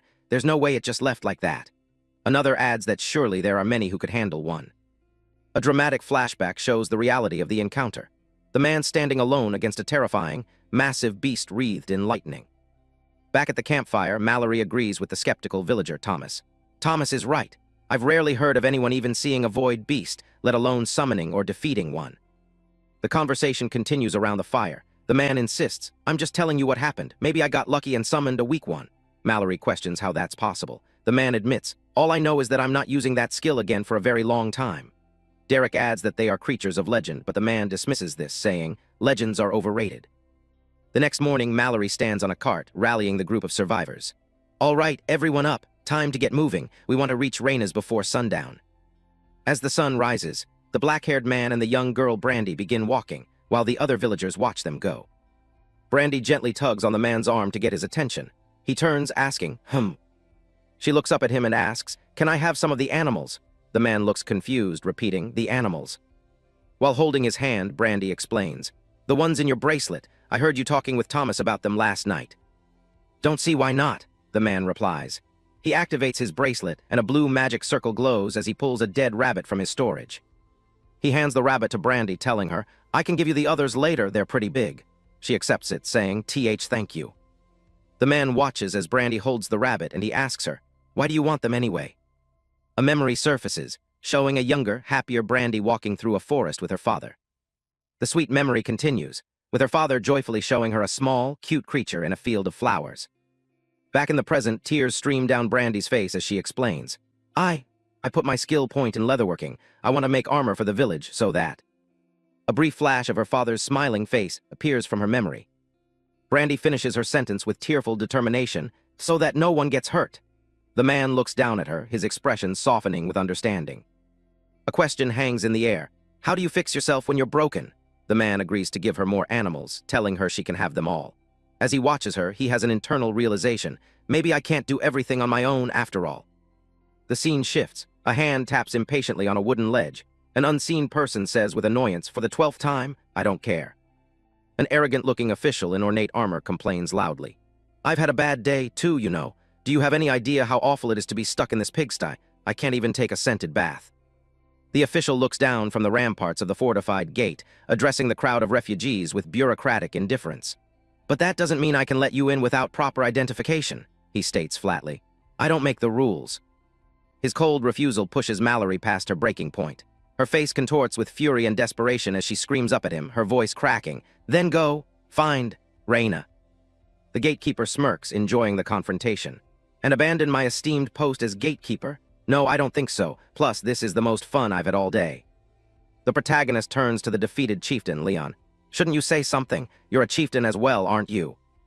Leon questions his own identity in his despair. Am I? Could I dare call myself that when I no longer have a village? When I failed my people? From the base of the gate, Mallory pleads to the guard in the watchtower. Please, we have lost everything. The gatekeeper stands with his arms crossed, callously refusing their entry. No can do, you cannot enter without the proper identification. Graceful decree. The protagonist walks forward, his eyes glowing with a menacing blue light. Is that so? And who would enforce this decree? In a close-up, his face is a mask of cold fury as he finishes his threat. If I were to break it. Mallory watches in alarm, calling out his name. Wait, Derek! She wonders in fear, is he going to kill him? The gatekeeper seems thrilled by the challenge. Oh, please do try, he taunts. Teaching you peasants a lesson might just make this dreaded trip worth it. Mallory rushes to stop the protagonist, grabbing his arm. Wait, killing a noble is not worth it, Derek. It would only make things worse. Watching from above, the gatekeeper clicks his tongue in disappointment. A shame, the wench has common sense. Suddenly, the heavy wooden gates begin to groan as they open. The protagonist and Mallory look on in surprise. As footsteps are heard approaching from inside, an authoritative voice booms. What the devil is going on out here? Two figures emerge from the gate, identified by captions. Wallace Gracefall, youngest son of Walter Gracefall, and Raina, village chief. Raina, the village chief, recognizes the refugees. Mallory, what are you all doing here? One of our hunters reported smoke in the direction of your village. Is everything okay? After learning of their fate, Raina offers her sincere condolences. Destroyed, that is. I'm sorry, truly. Raina warmly invites them in. Please come inside. You shall always have a place here. She then gives a sharp order to the noble beside her. Control your thugs, Wallace. These people are under my protection now. As they walk into the town, Mallory thanks the chief. Thank you, Raina. Raina tells her, say no more. We shall talk later in my home. Raina leans in close to Mallory and whispers a cryptic warning. Tread softly, Mal. A different manner of beast is prowling within these walls. Raina glances back, her eyes widening slightly as she sees the defeated chieftain, Leon, walking among the refugees. Wallace angrily confronts Raina for overriding him. You flout my authority so openly, woman. Do not forget your place here. I am here on official business. Raina stands her ground firmly. Then complete your business and be on your way. I will not hinder you there. My place is right here. Yours is back in Torith. Wallace threatens her, clenching his fist. You think you are protected because of laws? I could squash you and everyone in this village like bugs. But Raina coolly retorts, and bring yet more shame upon your house? What would dear old daddy say? Stumped by her comeback, Wallace backs down, muttering, No, you will not do that. He then thinks to himself, I guess this is where my contract with Thomas ends. Meanwhile, the protagonist walks through the village, contemplating his next move. He thinks about leaving for a city to learn about the world, but then admits to himself that he wants to stay with a group. From the gate, Raina calls out to the protagonist. Hey, you, I don't recognize you. Are you going to come in as well? Any friends of Leon and Mallory are welcome here. Taken aback by the direct address, the protagonist seems to finalize his decision. Oh, yeah, I think I will. As the protagonist walks past her into the village, Raina suddenly senses something powerful emanating from him. What? Is that aura? She thinks to herself. A close-up shows Raina's alarmed expression. She breaks into a sweat, her eyes wide with concern as she recognizes the immense and unusual power the stranger possesses. In a dimly lit room, an elderly woman named Delilah and a man named Richard are sitting at a long table. Delilah, looking impatient, says, She better have a damn good reason for making us wait like this. Richard calmly replies, Relax, dear, I'm sure she does. Delilah taps her foot impatiently on the wooden floor, questioning her husband. Relax. Richard tries to placate his wife, starting to say her name. Delilah, but she cuts him off, her voice filled with worry and frustration as she points at the table. Don't you dare tell me to relax while Thomas is still missing. The captions introduce them as Delilah and Richard, Thomas's grandparents. The sound of a door creaking open interrupts their tense conversation. Both Delilah and Richard turn their heads in surprise towards the sound of the opening door. A woman in armor, their chief Raina, stands at the doorway. Richard, relieved, begins to question her. Finally, Raina, what could possibly be so important that you? Before Richard can finish, Delilah gasps, her eyes widening as tears begin to form. She is looking at something or someone who has just arrived. Their grandson, Thomas, dashes into the room with a wide, joyous smile, shouting, Grandma, Grandpa. Thomas leaps into his grandmother's arms, hugging her tightly. Delilah embraces him, her face filled with relief, as Richard watches with a warm smile. Overcome with emotion, Delilah wipes a tear of joy from her eye. The family shares a heartfelt group hug, a moment of pure relief and happiness. Richard holds them close and says, We missed you, son. As the family reunites, Raina walks in, followed by Derek and another man. She looks at Delilah with a knowing smile and asks, What do you think, Delilah? Was that important enough? The scene shows a split panel with Derek on one side, a faint smile on his face, and a happy, smiling Thomas on the other. As the family's emotional reunion continues in the background with Thomas playfully complaining about the kisses, Derek watches with an amused smirk. He pulls out a chair and says, Everyone take your seats. Everyone is now gathered around the table. Raina, at the head of the table, addresses the group with a serious tone. We have important matters to discuss. Raina turns to Derek and begins, Sir Derek, from what Mallory's told me, you're the reason Thomas and the refugees from Leon's village are alive. With her eyes closed and head slightly bowed, Raina expresses her deep appreciation. For that, we are eternally grateful. At the table, Richard lovingly ruffles Thomas's hair. Thomas looks flustered and says, You're so embarrassing, Grandpa, while Delilah looks on with a gentle smile. Derek replies with a confident smirk, dismissing the praise. It was nothing, he says, and drop the sir, just Derek is fine. A close-up on Raina's determined eyes reveals her sense of duty as she states, It is the duty of a chief to safeguard their people. She places her hands firmly on the table, leaning forward as she continues with a heavy word. However, Raina explains their difficult situation to Derek. If you are doing this for payment, I'm afraid I can offer no such thing. Seen through a window frame, Raina looks weary as she admits, We are stretched thin enough as it is. Meanwhile, in a completely different setting, an extravagantly dressed aristocrat lounges in a lush garden, condescendingly ordering a farmer-like server to bring another drink. When the server tries to speak, the aristocrat cuts them off with disdain.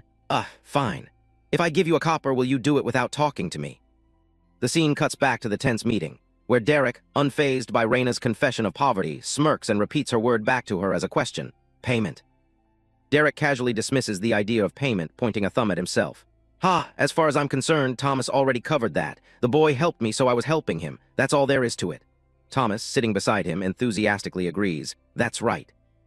With his arms crossed, Derek leans back and shifts the conversation to a more serious topic. What you should really be worried about is your forest problem. Raina leans over the table, her interest piqued. The forest problem? She asks. Do you know what's going on with it? From an overhead view of the meeting table, Derek states, "I have an idea." He thinks to himself, revealing a hint about his origins. If this is anything like my old system, that is. Derek looks at them with a grave expression, delivering his ominous theory in 2 words: a dungeon break. The scene transitions to a conceptual explanation, showing a glowing purple orb floating in a dark, starry sky. Text captions begin to explain, "Dungeons, the lifeblood of the system." The explanation continues over a landscape filled with glittering gold coins and the looming shadows of monsters. Sources of treasure, power, and danger. The screen is filled with the menacing silhouettes of various monsters, emphasizing the danger aspect of dungeons. A group of adventurers, a warrior, a mage, and archer, are shown battling monsters before a glowing dungeon core. The narration explains, each one is a self-contained world, crafted by the system to test, torment, and reward those brave enough to enter. The glowing dungeon core sparks with energy. Text explains the rules. Only adventurers that are lower level than this dungeon can enter to ensure maximum challenge. It then sets up the premise for the problem. But when the system falters, or a dungeon is left to sit and fester. The dungeon core erupts in a blinding flash of purple light, a catastrophic event simply described as chaos. A red-eyed dragon begins to emerge from the light. As the light expands, hordes of monsters are silhouetted, pouring out from the breach. The consequences are laid bare. Monsters spill into the world, and its power infects the land around it.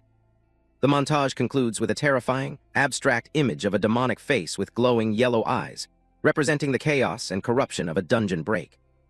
Returning to the meeting, Reina expresses her doubt. What? If there was a dungeon, we would have known about it. Derek, smirking, challenges her assumption. That may be so, but who says there can't be new dungeons? Richard puts his hands together thoughtfully, considering Derek's words. New dungeons appearing is rare, but not unheard of, he muses. If a dungeon spawned deep in the forest where few adventurers go. A close-up on Richard's face shows sweat beading on his brow as the horrifying realization dawns on him. It would explain everything, he says, his eyes wide with fear. Reina stands over the map, looking to the elder for confirmation.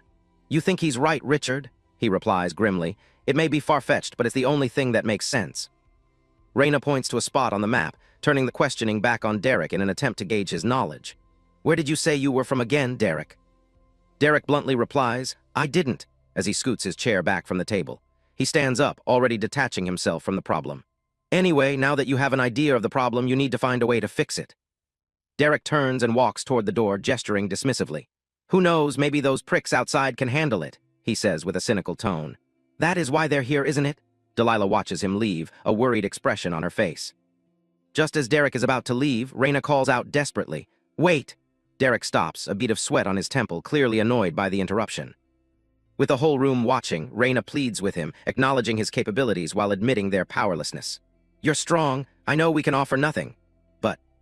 Reina places a hand over her heart, her expression sincere and desperate as she makes her final appeal. Could you help us? A close-up captures Derek letting out an exasperated sigh, visibly burdened by their desperate request. With his back turned to them, Derek reaches for the door and delivers his crushing one-word answer, shattering their hopes. No. Back at the table, Thomas looks down, his face a picture of disappointment after Derek's abrupt departure. From outside, Derek calls back, but only for the boy. Tommy, walk with me. Thomas looks up, surprised by the summons. As Derek walks out into the evening, Thomas runs to follow him. Derek reveals his true, personal motive. I need to find that little girl. I have some more animal pelts to give her. The wooden door slams shut, leaving the rest of the council in stunned silence. Inside the now somber room, Richard breaks the silence, speaking to Reina. He's right, you know. Reina sighs, frustrated. Yeah, but he doesn't have to be so upfront about it. From the end of the table, Delilah adds with urgency, we need to figure out what to do, and fast. Richard turns to Leon, the chief of the refugees. Leon, you've spent the most time with that man. Reina also turns to Leon, seeking his insight. Now that he's gone, what's your take on him? Leon is quiet for a moment, his expression grim as he considers the question. He finally speaks, listing Derek's perplexing traits. I don't know. He asks a lot of basic questions. He's sarcastic, moody, and... Reina leans forward, sensing there's more to it. And what? She presses. A bead of sweat runs down Leon's temple as he reveals the most unnerving fact about Derek. And he can summon the void. The scene shifts to a wide view of the village street as dusk settles, the sky painted with orange and blue hues. Derek walks casually through the village, humming a tune, with Thomas following closely behind him. Derek glances around looking for the girl he wants to find. This place is not that big, Tommy. Where is she? Thomas, looking lost, stammers. I don't know, Suddenly, a harsh voice yells from a nearby alleyway, cutting Thomas off. "Let go, you mangy little rat!" Derek immediately stops and turns toward the sound. In the alley, a well-dressed man and woman are bullying a small girl, trying to rip a large, high-quality animal pelt from her grasp. "It's mine! He gave it to me!" the girl protests. The man sneers, "A peasant like you would ruin a high-level pelt like this," while grunting and tugging at the prize. With a final, violent yank, the bully rips the pelt from the little girl's hands.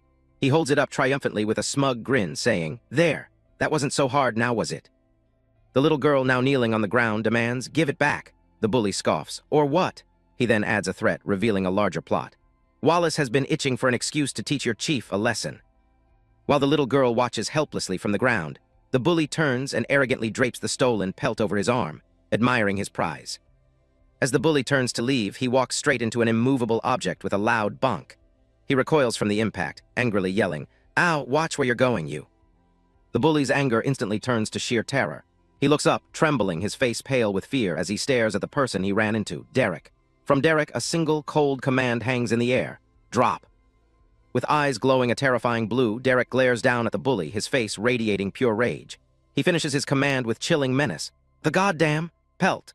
The air itself seems to darken as the word doom emanates from his presence, ending the chapter on a climactic note.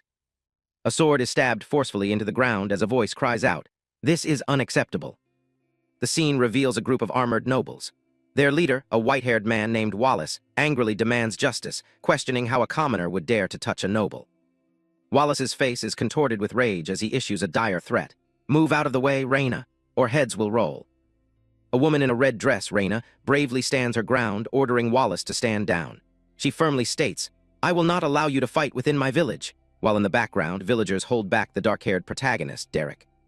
As a woman holds Derek back, she looks on with a worried expression, thinking, "Damn it, this man is here for less than a day and he's already causing trouble."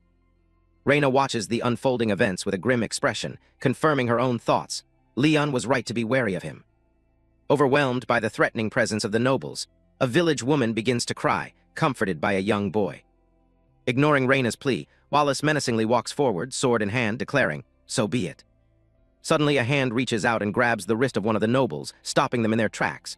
A voice says, "Here." Wallace contemptuously tosses the woman he was holding to the ground in front of Derek, callously saying, "You can have her." Derek calmly faces Wallace, with Reyna and the rest of the villagers behind him, and announces, "I was just about to leave the village anyway." The young boy, Tommy, and his mother look shocked by Derek's sudden announcement. Tommy cries out, "What? But you said." Derek turns to the boy with a reassuring smile. "Don't worry, Tommy, I'll be back," he says, advising him to eat his vegetables, listen to his grandparents, and train hard. He then hands Tommy a pair of bladed training guards, adding, "Practice with these while I'm gone, too." As Derek and Reyna walk away, he gives Tommy one last instruction. "And don't unlock your system until I get back, okay?" Tommy quietly agrees. Derek turns his attention back to the noble. Wallace smirks and begins to say, "Derek, was it? You're lucky I..." Before Wallace can finish his sentence, Derek appears right in front of him in a flash, cutting him off with, "I'm gonna stop you right there." The scene freezes on the tense standoff, with Wallace and his men stopped in their tracks by Derek's sudden move. Leaning in close, Derek speaks to Wallace in a low, menacing tone. "I'll keep this short and simple, so even an idiot like yourself will understand. If you ever lay a finger on anyone from this village again, I will kill you." The threat hangs in the air, and Wallace's eyes widen in sheer terror as the killing intent washes over him. Wallace's terrified henchmen can only look on in shock, wondering to themselves, who is this man? Even from a distance, Reyna can feel the immense pressure emanating from Derek, a presence that fills her with. The terrifying aura radiates outwards, causing Tommy, his mother, and the other villagers to look on with expressions of pure fear and awe. Terror, a palpable purple aura of dread surrounds Derek, a clear display of his overwhelming power as he turns to leave the village. Shaken but resolute, Wallace watches Derek depart. He gives an order to his subordinate, "Follow him." The henchman simply nods, preparing to track their target. As Derek walks into the forest, he recalls a conversation. "Thomas said something about an achievement for killing something over 100 levels higher than you. I'll probably need to walk pretty far into the forest to find something that high." Unbeknownst to him, Wallace's archer, Jeffrey, is perched in a tree, watching him and chuckling. Derek, meanwhile, continues his thoughts. "But I should definitely do it now, while I'm still technically a low level." Jeffrey pulls back the string of his bow, the wood creaking with tension as he prepares to fire. Taking aim, the overconfident archer scoffs, "Night-night, peasant. You'll never even know what hit you. He releases the arrow, which flies through the air with a swift sound. The arrow speeds towards an oblivious Derek, who is busy looking at his system's screen. I've leveled up quite a few times already, he thinks. I'll have to find a monster at least level 112. I'm gonna be walking for a while. His status window shows his details. Derek Hunt, level 11 class, champion of the Void Epic with 40 stat points remaining. He considers, maybe it's time I distributed a few of these stat points. A close-up shows Derek's calm, blue eyes as the arrowhead gets closer and closer. Despite the imminent danger, Derek's expression is merely one of mild curiosity. Oh, he thinks. He was aware of his follower all along. He finally decided to do something. Took him long enough. He's been following me for over an hour. Just as the arrow is about to strike his shoulder, it seemingly hits a system window that Derek has pulled up. Completely unfazed, he allocates his points. Let's see. 5 in wisdom, 2 in intelligence, 4 in dexterity, 2 in strength, and 9 in endurance. Instantly, 2 notifications appear. He's unlocked the Jack of All achievement for getting all stats over 200, and the Meat Shield achievement for getting endurance and vitality over 500. A cartoonish version of Derek celebrates excitedly. 2 free skills, he exclaims in delight. Jeffrey the Archer stares from his hiding spot in complete shock. What? How did I miss? I never miss. Did he dodge? He wonders before dismissing the idea as impossible. Believing his target is just oblivious, Jeffrey scoffs. Doesn't matter anyway. The idiot didn't even notice, as he takes aim again. He fires another arrow, sending it flying with incredible speed towards Derek. But this time, the arrow explodes harmlessly against some kind of barrier, just before reaching Derek. Derek turns, his expression one of annoyance. Do you mind? He thinks, irritated. I'm in the middle of picking a new skill. Struck with fear and confusion, Jeffrey can only stammer, why you? How did that's not? Panic sets in, and the archer immediately turns to make his escape from the tree branch. With a desperate nope, he leaps from his perch and flees into the woods. Jeffrey frantically leaps through the trees, trying to put as much distance as possible between himself and the monstrous target. As he escapes, he thinks in terror, who the hell is this monster? Did I lose him? Jeffrey's frantic escape comes to a sudden halt as he finds Derek perched on a branch directly in his path. While Derek calmly contemplates, should I choose stone skin or magic resistance? A terrified Jeffrey lets out a scream and lunges forward in a desperate attack.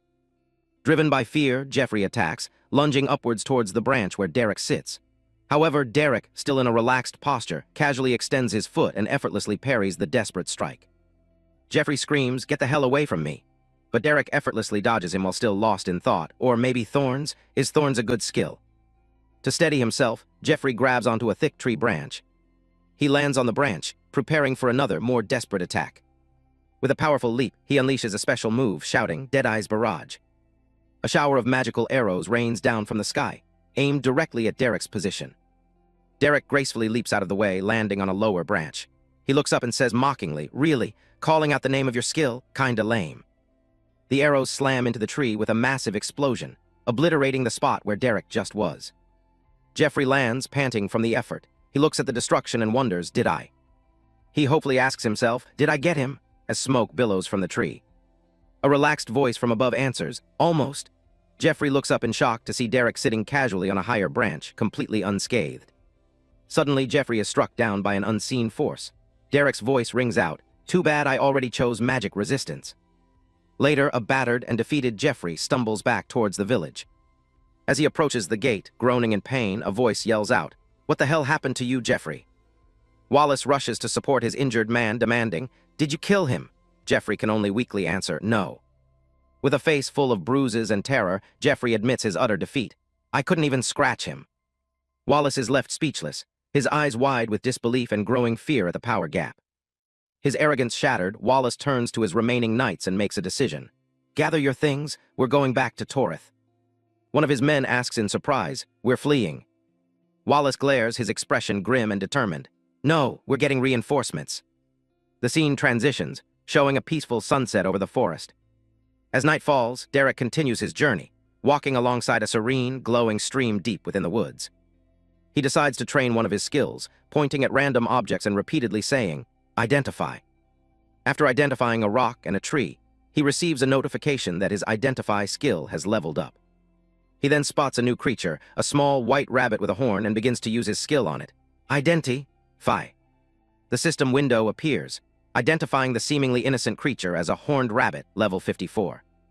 Crouching down, Derek speaks to the rabbit in a gentle voice. "Hey there, little fella. What are you doing out here in these big rotten woods?" A close-up shows the horned rabbit's adorable, sparkling eyes, giving it a completely harmless appearance. Charmed by the creature, Derek smiles and thinks, "You're actually pretty cute. Even if you were over level 112, I might not kai." Before he can even finish his thought, the deceptively cute rabbit lunges at him with incredible speed, its horn glowing as it aims for a killing blow. In the middle of a forest, Derek Hunt finds himself facing off against a small, white, horned creature. The creature, a horned rabbit, suddenly glows with a blue aura and lunges forward to attack. With a whoosh, the horned rabbit flies directly at Derek's face, its horn pointed forward like a spear. Derek quickly dodges the attack, surprised by the creature's aggression. "What the hell?" he exclaims. Having missed its target, the horned rabbit crashes into a large tree trunk with a loud crunch. Derek, annoyed by the unprovoked assault, shouts, "What did I ever do to you?" as the horned rabbit launches itself at him again. The horned rabbit skids to a halt, its eyes gleaming as it prepares for its next move. A close-up shows the horned rabbit's determined and angry face as it huffs, ready for a fight. Derek smirks, wiping his nose with his thumb as if accepting the challenge. "All right, fine," he says. "You wanna go?" The horned rabbit lets out a determined growl. Seeing this, Derek rolls up his sleeves and gets into a fighting stance, declaring, "Let's go." With a powerful boom, the horned rabbit shoots a bright blue beam of energy from its horn. Derek skillfully dodges the multiple energy beams that the horned rabbit fires in rapid succession. He continues to weave through the barrage of attacks, closing the distance between him and the creature. In a swift move, Derek snatches the horned rabbit right out of the air, its attack cut short. He holds the squirming creature in his hands. "You're a little daredevil, aren't ya?" he says with a grin. The horned rabbit retaliates by fiercely biting down on Derek's thumb. A system window pops up, showing 26 damage. Derek Hunt's health bar reflects the minor damage, now at 5224 out of 5250. Derek looks at the creature unfazed by the bite. "Haha, 26, that's nothing," he scoffs. But then a thought suddenly strikes him. "Wait," he thinks to himself, his expression turning serious. He realizes something important. "That may be nothing to me, but to someone like Thomas, that could kill him." Derek holds up the horned rabbit, its angry glare meeting his now thoughtful expression. He gently places the rabbit on the ground, making a decision. "I'm just gonna leave you right here."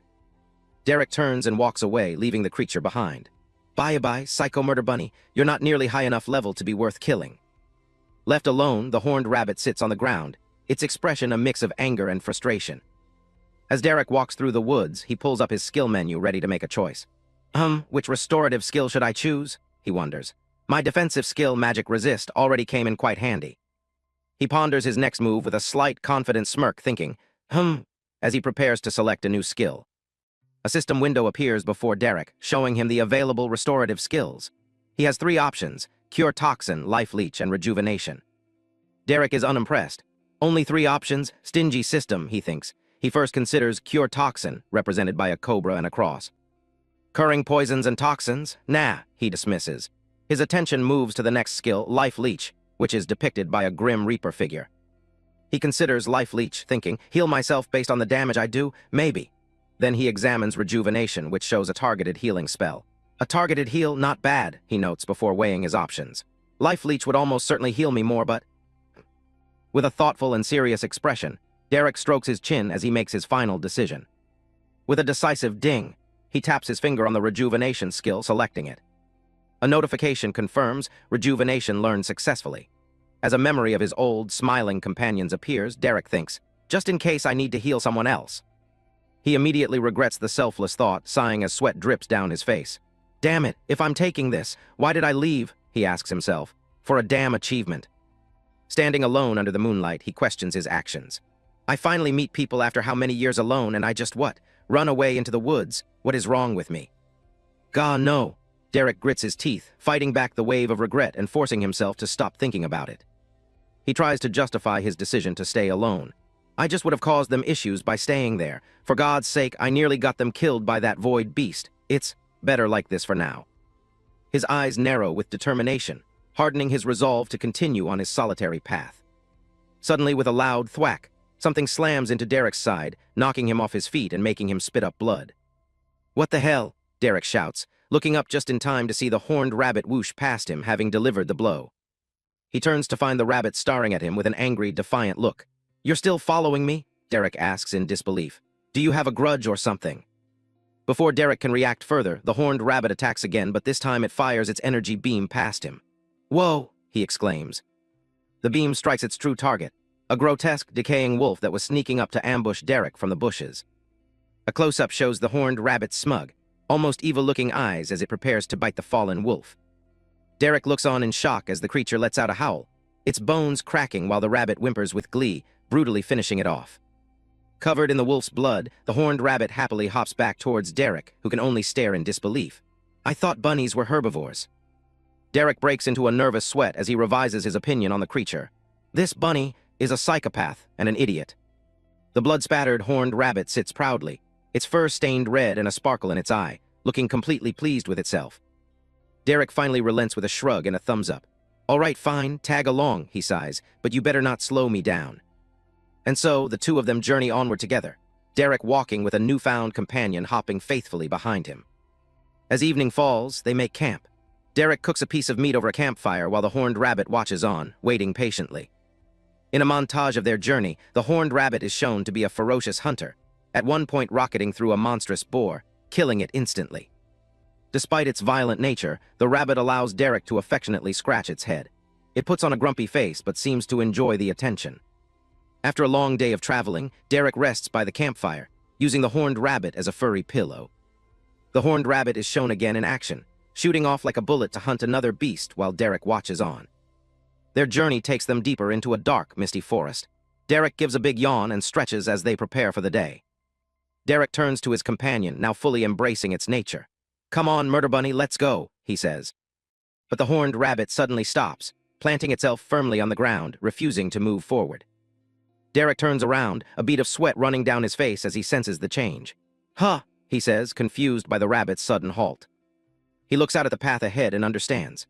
The forest has become a barren wasteland, with gnarled, dead roots covering the ground like skeletal veins. I see, Derek says with a knowing smirk. So this is the point in the forest where you'll no longer follow me, is that right? The horned rabbit confirms his suspicion with a defiant stamp of its foot, its expression resolute. Derek waves a casual goodbye to his companion. I'd say good luck, but I don't think anything in this forest stands a chance against you. As he walks away alone into the desolate landscape, he glances back at the rabbit. I suppose this was bound to happen eventually, he thinks to himself. Now truly alone, his confident demeanor fades, replaced by a flicker of anxiety. Calm down, Derek, he tells himself. His mind flashes back to a traumatic memory. He's running in terror under a swirling purple sky dominated by a giant, eye-like void. A voice haunts him. You're not trapped anymore. You're alone, but only because you want to be. The vision continues, showing his silhouette walking towards the endless void as the voice concludes. You choose to be. Snapping back to reality, his attention is caught by a strange phenomenon ahead. A swirling green orb of light hovering in the air. Derek's eyes lock onto the orb. There it is, he says, already knowing what it is. Identify. A system window confirms his suspicion. It's an undying dungeon, level 100, currently in a state of extreme overflow with unknown rewards. He looks at the dungeon with a grim expression. I'd almost certainly find something high enough level for the achievement in there, but there's no way I'm going in. He walks away from the glowing orb, his past trauma resurfacing. I have no gauge for how strong dungeons are in this world. What if I get trapped again? The reward isn't worth the risk. I should head back, he decides, thinking of the people he left behind. Those noble assholes should be gone, and Thomas might have already unlocked his system by now. As he turns to leave, a sizzling droplet of acid falls from above. Convinced he's made the right choice, he thinks, this whole journey was a waste. But before he can take a step, a massive horned creature, the acidic ghoul, bursts from the ground with a roar, its body wreathed in green, corrosive energy. The ambush doesn't faze him. Wiping a splash of acid from his cheek, Derek flashes a predatory grin, the sizzle of the acid on his glove unheard over his excitement. Ah, hello there. A system window displays the creature's name and level. Acidic Ghoul, level 115. Its skull-like face glows with menacing green energy, its sharp teeth promising a tough fight. Derek's fear is gone, replaced by a look of pure, predatory excitement. With a wide grin, he welcomes the challenge, saying, You're exactly what I've been looking for. In the middle of a decaying forest, Derek smirks, a visible bruise on his cheek. He seems to have found what he was looking for. Before him stands the acidic ghoul, a fearsome level 115 skeletal monster wreathed in green spectral flames, its eyes glowing with a menacing light. Derek looks at the ghoul with a confident grin. You're exactly what I've been looking for. He grips his spear, his expression turning fierce. I've been holding in this frustration for too long. The acidic ghoul lets out a horrifying roar as Derek continues. And what I really want is something to take it out on. A vibrant blue energy begins to swirl around Derek, ready for battle. The acidic ghoul lunges forward, while Derek, enveloped in his energy, charges to meet it head-on. The two combatants clash with incredible force, the ghoul's immense size towering over Derek. With a powerful swing of his spear, Derek slices clean through the acidic ghoul's arm. Unfazed, Derek looks up at the monster with a mocking smirk. Is that all you got? He continues his taunt. I was expecting more from a level hunter. Suddenly, the ghoul's severed arm regenerates, and it lunges forward, catching Derek off guard. The creature's massive claw grabs Derek, lifting him off the ground. The acidic ghoul's eyes glow with a menacing red light as it swings its other claw, unleashing a powerful attack. Derek grunts in pain as the attack hits him squarely, the force of the blow sending him flying. He twists in midair, narrowly dodging another swift attack from the relentless ghoul. Derek slides to a halt on the ground, taking a moment to catch his breath. All right, he says, acknowledging the creature's strength. Now covered in more cuts and bruises, Derek looks up with a grim smile. Maybe you're a little stronger than I thought, that's fine. Blue energy erupts around him once more, even more intensely this time. More fun for me. The acidic ghoul looms over him, preparing another devastating claw swipe.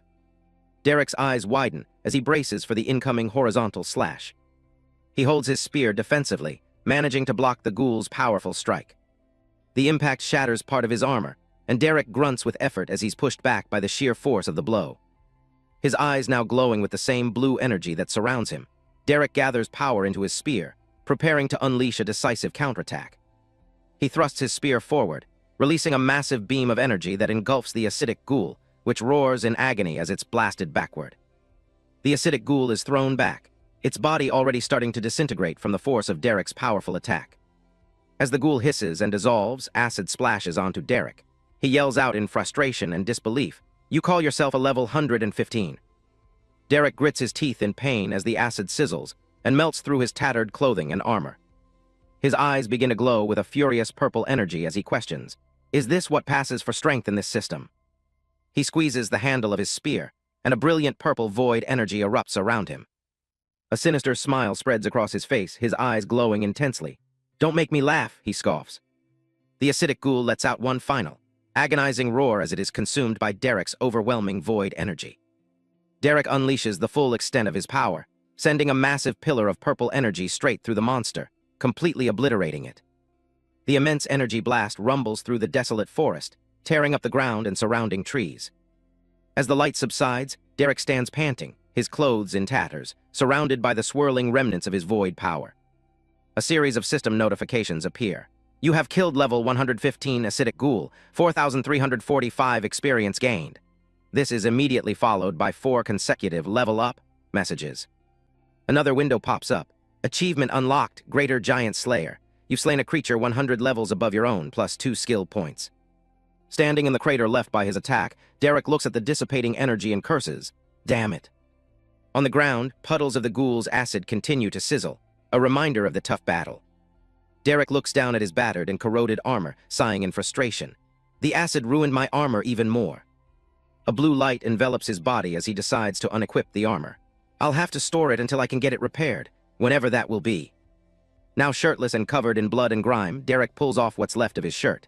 Dang, this shirt's toast too. He looks at the ruined piece of clothing, lamenting, I should have bought more while I was still on Earth. I really don't want to wear one of those darn tunics. Bare-chested, Derek holds the tattered remains of his shirt, a look of resignation on his face after the intense fight. The scene transitions to a peaceful, sunlit village. A caption reads, 2 weeks since Derek left Raina's village. A woman's voice asks, Almost done, Thomas? A nervous-looking young villager named Thomas licks his lips and replies, Almost.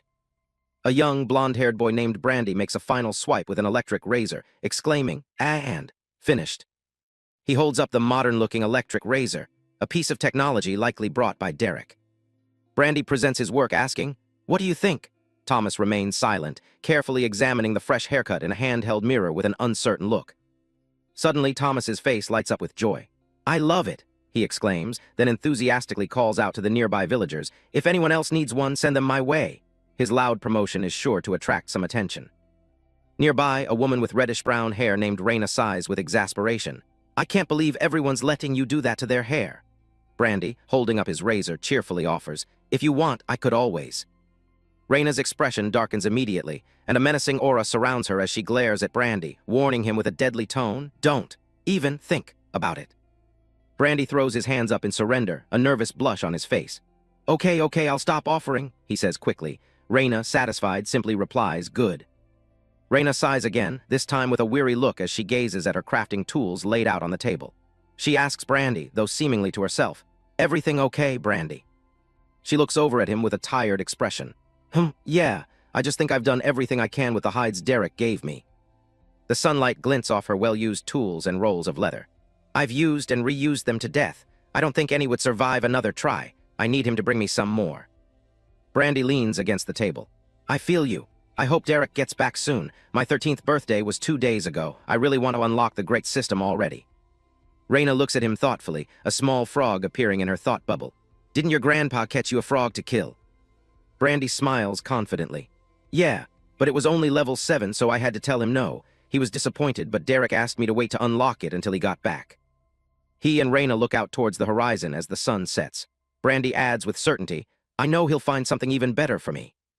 The scene shifts to a different location at sunset, a place identified as Leon's village, not far from where Derek had his battle. A mysterious cloaked figure, a hunter, steps onto the edge of the battlefield, their boots treading on the disturbed ground. The hunter kneels and swipes a hand over the earth, sensing the lingering energy from the fight. As their fingers trace the ground, they pick up on the faint purple residue of void energy. The void beast, the hunter murmurs. The hunter clenches their fist, realizing the beast is gone. Someone killed it here, but this second energy I'm sensing. The hunter pats the ground, tracing the direction of the second, unfamiliar energy signature left by Derek. It leads toward. Now moving swiftly, surrounded by a golden aura, the hunter finishes their thought as they begin tracking Derek's trail. The other village. Derek walks through a dense, misty forest, reflecting on his last fight. He thinks to himself, man, that ghoul really did a number on my ad hoc. It ate through it with no problem. As he continues on his path, Derek grimaces, thinking that dungeon will be a pain to clear. Suddenly, he stops, sensing something ahead. Huh, he says aloud. His eyes widen in surprise, a bead of sweat running down his face. Did you? He begins to ask. Before him, sitting in the middle of the path, is the small, horned rabbit. Derek finishes his question. Wait here for me. The horned rabbit emphatically stomps its foot on the ground, sending a clear message. A smirk plays on Derek's lips as he sizes up the small creature. Should I be concerned? He muses. Did you do that because you like me? Or because you want to kill? Before he can finish his thought, the rabbit unleashes a powerful beam of energy. Whoa! Derek exclaims, quickly snatching the creature out of the air. Holding the feisty rabbit in one hand, Derek lectures it. All right, listen here, dumbass. You better cut that out. I promised someone I'd bring them back a high-level monster to kill, and unless you start behaving. Derek's expression turns menacing as he grins at the rabbit. You're looking like the prime candidate, he finishes. The horned rabbit breaks out in a cold sweat, its eyes wide with terror at Derek's threat. Derek pokes the rabbit's chest while setting some ground rules. You can stay with me while I'm in the forest, but you can't follow me into the village. I don't trust you not to torpedo yourself at every person you see. He continues to poke the rabbit, whose soul seems to momentarily leave its body in annoyance. Do you understand the words that are coming out of my mouth? Derek insists. Derek lets out a weary sigh, a bead of sweat on his brow, clearly exasperated with the difficult creature. He says, whatever, as he gently sets the horned rabbit back down on the ground. Derek begins to run, calling back to the rabbit, Follow me, idiot! The little creature obediently hops along behind him. While jogging, Derek touches his chin thoughtfully. He thinks, actually, I'm tired of calling you bunny or idiot. Let's give you a new name. He asks the rabbit, you like the idea of that? In response, the creature leaps through the air with excitement. Later, Derek rests by a campfire with a rabbit sleeping soundly on his stomach. He brainstorms names. What about Snowball? Maybe Bella. He immediately recoils in horror at his own suggestions, blood spatter on his face. Dear God, no, that doesn't fit you at all. Derek looks over at the cause for his reaction.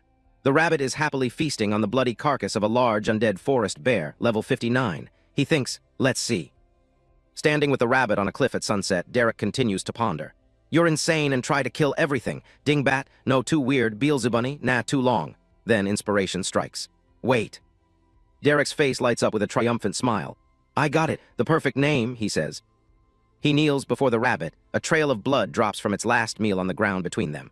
With a formal air, he announces, "From henceforth, the bunny previously known as Idiot shall now be referred to as." The name Sylvie hangs in the air.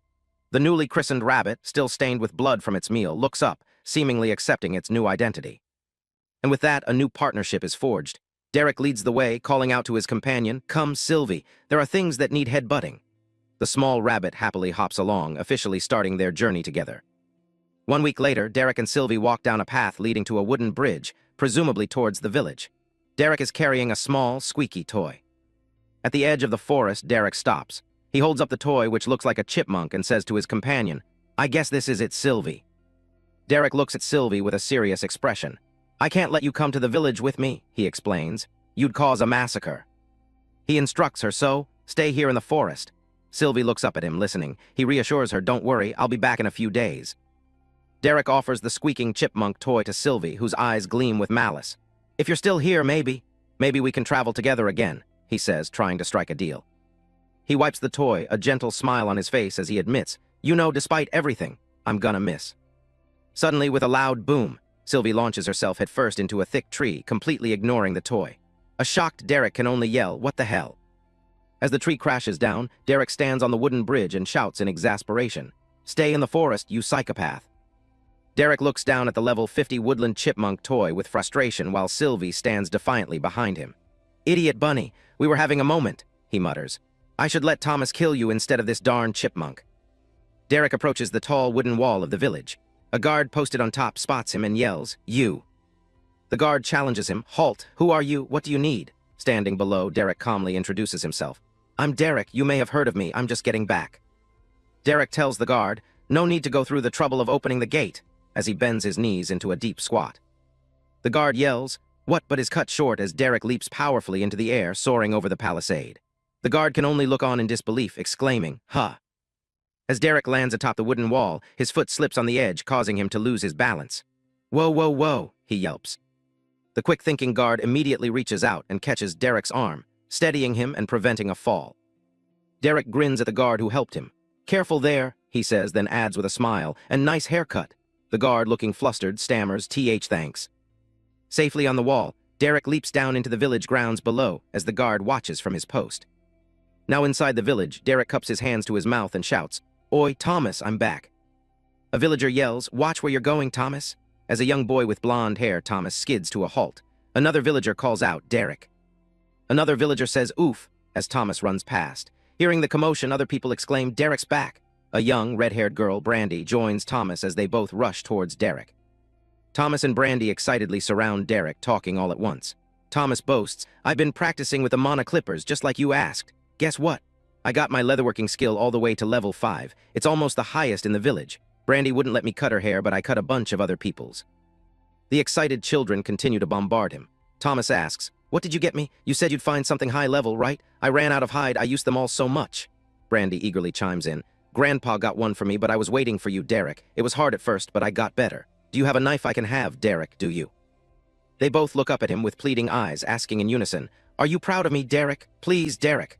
Overwhelmed by their enthusiasm, Derek gives a strained smile and a hesitant nod, muttering, "Who?" Thomas pumps his fist, declaring, "Yes, I want to become strong like you, Derek." Both children shout, thank you, Derek." Brandy then shoves Thomas aside, trying to get closer. To quiet the boisterous pair, Derek playfully but firmly pinches both of their noses at the same time, much to their surprise. Derek lets go of the children's noses with a sigh. "Boy, the two of you sure can talk," he says, crouching down to their level. He addresses Brandy first. "Yes, you can have a knife, Brandy. I have several. They aren't made for leatherwork, but they should do the trick. Just be careful." He adds, "I also got plenty more hides for you to practice on while I was gone." Derek continues, making a deal with Brandy, whose eyes sparkle at the proposition. "If you can get your leatherworking skill to level 10, I'll help you get a class. Then I have a special project you can help me with." Brandy considers for a moment before asking, "Deal." Derek then turns his attention to Thomas, who is flexing his arms. "And Thomas, did you think about what we talked about before I left?" Thomas responds with an enthusiastic "Hum." "Good," Derek says as his bag rustles and lets out a squeak from the chipmunk toy inside. "'Cause I got something special for you." With a serious look, Derek makes a promise to the boy. "Meet me at the front gate tomorrow morning and we can unlock your system." Thomas, still holding his nose, eagerly agrees to the deal. Derek stands up looking at the two excited children. That sounds good to both of you. They both jump and cheer. Yes, satisfied, Derek says, good. With a smirk, Derek issues a challenge. Now, unless you two can answer my next question, you won't be getting any of the gifts I just mentioned. He raises a finger and asks, does this village have a tavern? Having gotten his answer, Derek pushes open the large wooden door of the local tavern with a creak. He steps inside, closing his eyes and taking a deep, satisfying sniff of the tavern air. Ah, I miss that smell, he says with a smile. Derek walks further into the bustling tavern, taking in the scene. He thinks to himself, this planet better have good beer. As he walks past the bar, he bumps squarely into another patron. Whoa, Derek exclaims, startled by the collision with the large, cloaked figure. Holding a freshly poured mug of beer, Derek turns to apologize. Sorry about that, didn't see you there. The cloaked figure begins to respond. It's no trouble, Suddenly, a wave of familiar purple void energy washes over Derek, emanating from the person he just bumped into. His eyes widen in shock as he recognizes the power, thinking, that energy. A close-up reveals the figure's eye, glowing with golden light and surrounded by a cascade of system data. With a look of sudden realization, Derek utters, it's you. A strange energy signature suddenly appears, and Derek, the man with the dark hair, immediately senses it. The source of the energy is a mysterious hooded figure. His eyes glow with a digital light as he confirms his target's identity. It's you, he says with certainty. Derek confronts the stranger inside the tavern, demanding to know who he is. He cautiously assesses the man, wondering if this strong individual could be another noble. The hunter cryptically replies, you're what I've been tracking. Derek corrects him, confused by the strange choice of words. Don't you mean who you've been tracking? No, the hunter says, his suspicion growing. You're not a void beast, are you? Derek scoffs, last I checked, no. The hunter presses on, then why do I sense the void on you? Derek starts to sweat, thinking to himself, damn it, I really don't want to cause more trouble for everyone. Out loud, he feigns ignorance. I'm afraid I don't know what you're talking about. The hunter begins a rapid-fire interrogation. Do you live in this village? No, I'm just a traveler. From where? Out of town. What level are you? Derek, annoyed, retorts. You ask a lot of questions. Because I think you're lying, the hunter declares, jabbing his finger towards Derek. Derek quickly grabs the hunter's hand, stopping him in his tracks. With a tense look, Derek challenges him. And what would you do if I were? This, the hunter exclaims as his eye flares with a brilliant light, activating a skill. He shouts, identify, attempting to scan Derek's status and information. But to the hunter's shock, a system window appears with a glaring red message. Identify failed. Both men are left speechless for a moment. Breaking the awkward silence, Derek nonchalantly points towards the bar. Can I get a beer now? The stunned hunter can only stammer, sure.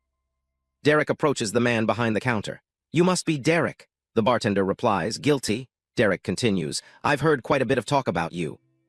Meanwhile, the hunter watches from a distance, deep in thought. My identify skill failed? How high of a level is he? He must be the one that killed the void beast. I need to report back to Stella. Derek orders from the bartender, 1 pint of your finest ale, please. The bartender, whose name is actually Bart, laughs. I make it all myself, and there ain't nothing fine about it. Nice to meet you, Bart. As they talk, the hunter quietly leaves the tavern. Derek watches the hunter go, thinking to himself, that felt close. I'm not sure who that was, but it couldn't have been good news. Seems like he won't be bothering me anymore, though. Bart places a large mug of beer on the counter. Here you are, Derek, that'll be 2 copper. Derek realizes, I don't have any coin at the moment, but... How does a level 52 badger pelt sound? Derek asks, placing the valuable item on the bar. Bart's eyes widen with excitement. Why, yeah, that should just about cover it. You want a room, too. Derek considers the offer. Sure, how much will that cost? Just then, a newcomer in a red cloak steps into the tavern and says, on the house. The newcomer gets his attention. Actually, Derek. Derek turns, surprised. A woman appears with a kind offer. Brandy wanted me to ask if you'd like to stay with us while you're here, she says, as payment for all the pelts you've given her. She gives him a warm smile, sealing the invitation with a simple, I'm making stew. Derek, carrying 2 mugs of ale, walks with Brandy through the bustling village streets. As they walk, Brandy asks, so, what did the hunter want with you? Derek takes a sip of his drink and dismisses it. Hunter, oh, that guy, nothing. Right, Brandy says, not entirely convinced. She gives him a serious look and warns, well, whatever he wanted, it's best not to be on the bad side of someone like him. He works for the crown. Derek takes another sip of his drink, intrigued. The crown, he asks, like the kingdom. Not quite, Brandy explains as they look out over the city. The crown is one of the most powerful organizations within the kingdom of Sideria. Despite their name, they aren't officially affiliated with the king or the government. A crest with a crown and crossed utensils appears. They're actually a restaurant, but don't let that fool you, Brandy clarifies, as images of fine dining dishes float by. The crown holds significant sway and influence, she continues, describing how they serve royalty and nobility. An image of a smug noble enjoying a lavish meal appears. Receiving a membership is a dream for many nobles. Only the richest and most powerful people are allowed to dine there. Brandy leans in conspiratorially, and their most precious delicacy. She reveals the shocking truth with a single phrase, "Void beast." An image of a monstrous creature, cooked and garnished with lemons, appears. Derek is so shocked he spits out his drink. "They eat void beast," he exclaims in disbelief. "So I've heard," Brandy confirms. "Apparently, after preparing it properly, consuming void beast can grant you incredible bonuses, and gifting one to the crown would almost guarantee someone a membership." "Really, why's that?" Derek asks, trying to appear casual. "I'm sure there are some weak void beasts out there. They can't all be strong like the legends." "Possibly," Brandy concedes, "but most would still destroy an entire village with ease. The problem is how rare they are. They only come from portals or the void, and most people are uncomfortable around even mentions of those things." A dark monochrome image flashes, showing the terror and destruction a void beast can unleash upon a town. "Though," Brandy trails off. She gives Derek a knowing, sideways glance. "I'm sure you already knew that." Derek averts his gaze, a single drop of sweat rolling down his face, his silence a confirmation of her suspicion. Defeated, Derek simply replies, "Yeah." He and Brandy then continue walking towards her home. As evening falls, the scene shifts to a cozy house from which warm light, laughter, and chatter emanate. Inside, Derek is heartily enjoying the stew Brandy prepared, slurping it down with obvious relish. He smacks the empty bowl down on the table. "That was great, best thing I've eaten in years," he proclaims. The scene widens to show a warm family dinner. Brandy appears embarrassed by the high praise, saying, "Oh, stop it. It wasn't that good. My cooking skill is only level 8. An older woman at the table disagrees. "No, Derek's right. It was delicious, Mallory. Much better than what Delilah." The older man beside her stops abruptly as she gives him a threatening glare. A young, blonde-haired boy at the table eagerly looks at Derek, a bit of food still on his cheek. "So I get to unlock the great system tomorrow morning, right, Derek?" he asks, full of hope. Derek gives the boy a reassuring nod. "That's what I told you," he confirms before turning to the elders at the table. "So long as it's okay with your grandparents." The young boy, Thomas, looks at his grandparents hopefully. "Can I?" His grandfather smiles warmly. Oh yes, with how much you've been looking forward to it, we would be cruel to say no now." "Yes," Thomas throws his arms up in celebration, beaming with pure joy. "And one other condition," the grandfather adds, holding up a finger. Thomas's celebratory mood instantly deflates. The grandfather smiles mischievously. "It's been a long time since I've had a warm bath." Understanding his task, Thomas jumps up from his chair with renewed excitement. "I'll start warming the water now," he shouts as he dashes out of the room. The rest of the family chuckles warmly. "That boy only ever has one thing on his mind," the grandfather remarks. Later, Derek stands by the window, looking out at the sunset with a soft, content smile on his face. Brandy approaches him from behind and gently pokes his side to get his attention. "Derek." What is it, Brandy?" Derek asks, turning around. "I made you this," she says, holding something in her hand. With a shy but sincere expression, she offers him a small, handcrafted necklace. "As a thank you," she says. Her expression becomes somber as she explains the gift's meaning. "After burying my dad, I felt lost. Working on all the hides has helped me to take my mind off it all." A flashback shows her grieving at the grave of her father, Travis. Derek holds the simple necklace in his hand, looking genuinely moved by her gesture and her story. "Thank you, Brandy," he says softly. The peaceful moment is interrupted by Thomas, who runs back into the room shouting, "I need more wood to warm the water," as the family chatters happily in the background. Derek clutches the necklace to his chest, a profound sense of peace washing over him. For the first time in a long time, he thinks to himself, I wasn't alone. As the sun sets over the walled village, Thomas's distant voice can be heard yelling comically, "Don't just laugh at me. Help, this bath is important." Derek's internal monologue concludes with a powerful realization, a feeling of profound relief and healing. "I felt as if I'd truly escaped the void." In a flash, a figure is thrown through the air, landing with a powerful whoosh in a cloud of dust amidst a peaceful-looking field at sunset. A closer look reveals it's Derek, who has the young boy Thomas slung over his shoulder. Thomas looks completely startled as they fly through the air. Derek skids to a halt, still carrying Thomas, and declares, "This is as good a spot as any." Derek sets Thomas down, grabbing his shoulders. Thomas, looking dazed and dizzy, can only muster a confused yee-yah. in response to Derek calling his name. Derek asks him a serious question. Are you ready to unlock the system? Thomas's expression immediately shifts to one of excitement as he eagerly replies, yes. Good, Derek says, handing Thomas an ornate dagger. Here, take this and don't cut yourself. Thomas obediently takes the weapon, saying, okay. With the dagger now in Thomas's hands, Derek reaches into a small pouch, saying, now. He pulls a small, wriggling creature out of the bag, holding it up. With a sharp look, he gives a simple, chilling command, kill it. Thomas gives a firm nod, his expression hardening with resolve as he grips the dagger, ready to follow the instruction. Thomas decisively stabs the creature. A brilliant blue light erupts from his body, and a system window appears, announcing, Thomas Seraphair has unlocked the great system.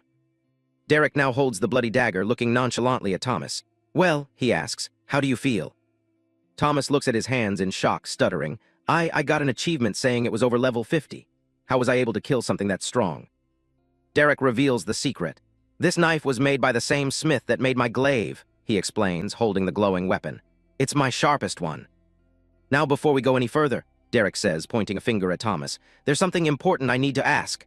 Thomas, looking up at him, replies earnestly, anything. Derek begins, Thomas, you've made it clear that you plan to leave the safety of your village and grow stronger. In a moment of vulnerability, surrounded by a swirling purple aura, Derek confesses, I've been alone for a long time, a very long time, and honestly, it's getting pretty old. He then looks down and asks Thomas directly, when I leave, do you want to come with me?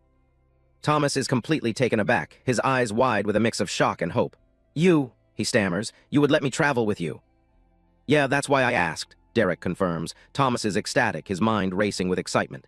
Adventure with Derek, is he serious? What would Grandpa say? Or Grandma? This is amazing, he thinks. Trying to compose himself, Thomas clears his throat and attempts a casual tone. Yeah, of course, I don't see why not. Derek smiles, satisfied. Good, in that case, a few more things. He raises one finger, laying out his first condition. 1, if you travel with me, you'll learn a lot about me. My secrets, you can't share them with anyone. Thomas's expression turns deadly serious. I will guard them with my life, he vows. Derek internally thinks that's a bit much, but Thomas insists, no. Derek raises a second finger. 2, I'll keep you safe, but you'll have to train hard. I don't want you relying on others. Thomas nods in understanding as Derek adds, even me. He holds up a third finger for his final rule. And lastly, if I tell you to do something, you do it, he states firmly, no questions. The absolute nature of the final rule gives Thomas pause. He repeats the word quietly, a hint of concern on his face, anything. Sensing his hesitation, Derek raises his hands reassuringly. Don't worry, I'm not evil, he clarifies before adding a candid admission, though I'm not necessarily good either. If I tell you to do something, there's a reason for it. This honest explanation is all Thomas needs to make his decision.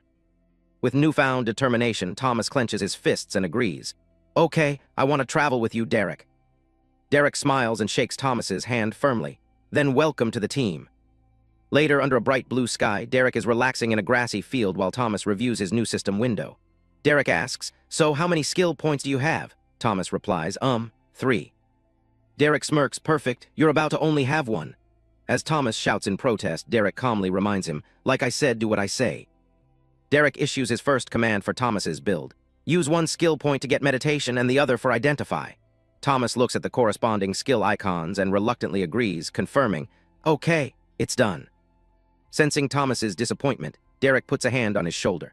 Hey, don't feel bad. I know it's not flashy, but those are some of the most powerful skills you can have.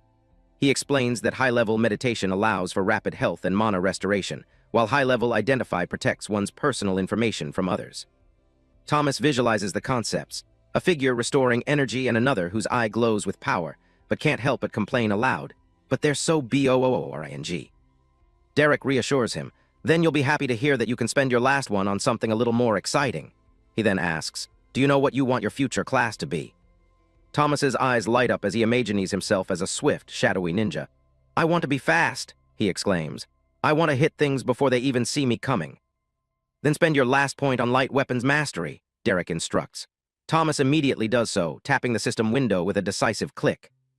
Great, Derek says, getting up. Now put all of your stat points in vitality and endurance. He adds with a grin, you're going to need it if you want to keep up. Keep up, Thomas asks, confused, as Derek turns to walk away. Aren't you going to carry me, ba? Before Thomas can finish, Derek dashes off with a sudden FWOOSH and a curt nope, leaving Thomas to stumble in his wake. Derek shouts back over his shoulder, we're racing and you're losing. A frustrated Thomas yells after him, "Hey, that's no fair." The scene shifts to a large room where a meeting is in progress. Raina, Richard, Thomas's grandpa, and Derek are seated around a table, while Thomas is passed out on the floor, panting from exhaustion. One of the people at the table sighs heavily, tapping their fingers on the wood. "Then if that's the case," they begin. Derek finishes the grave sentence, his expression hard and serious. "They will die." Raina, the village chief, asks for clarification. "What do you mean? I sent a request for level 50 silver-ranked adventurers to the guild. You're saying they wouldn't be able to handle the dungeon." Derek reveals the grim truth he discovered.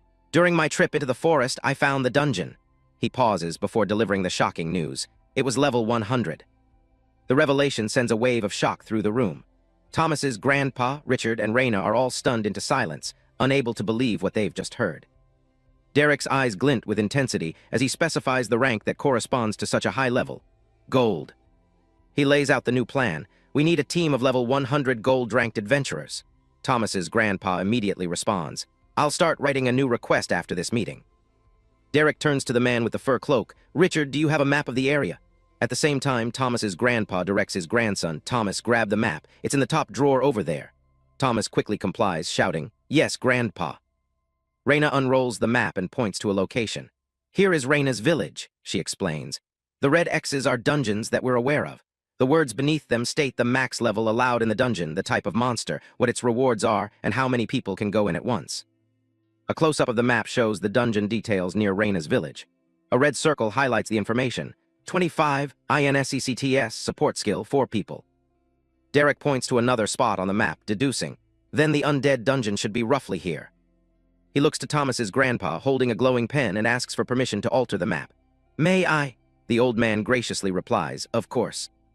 Derek draws a new red X on the map, writing 100 Undying, to mark the new, high-level dungeon he discovered. He then asks, "Could I also make a copy of this?"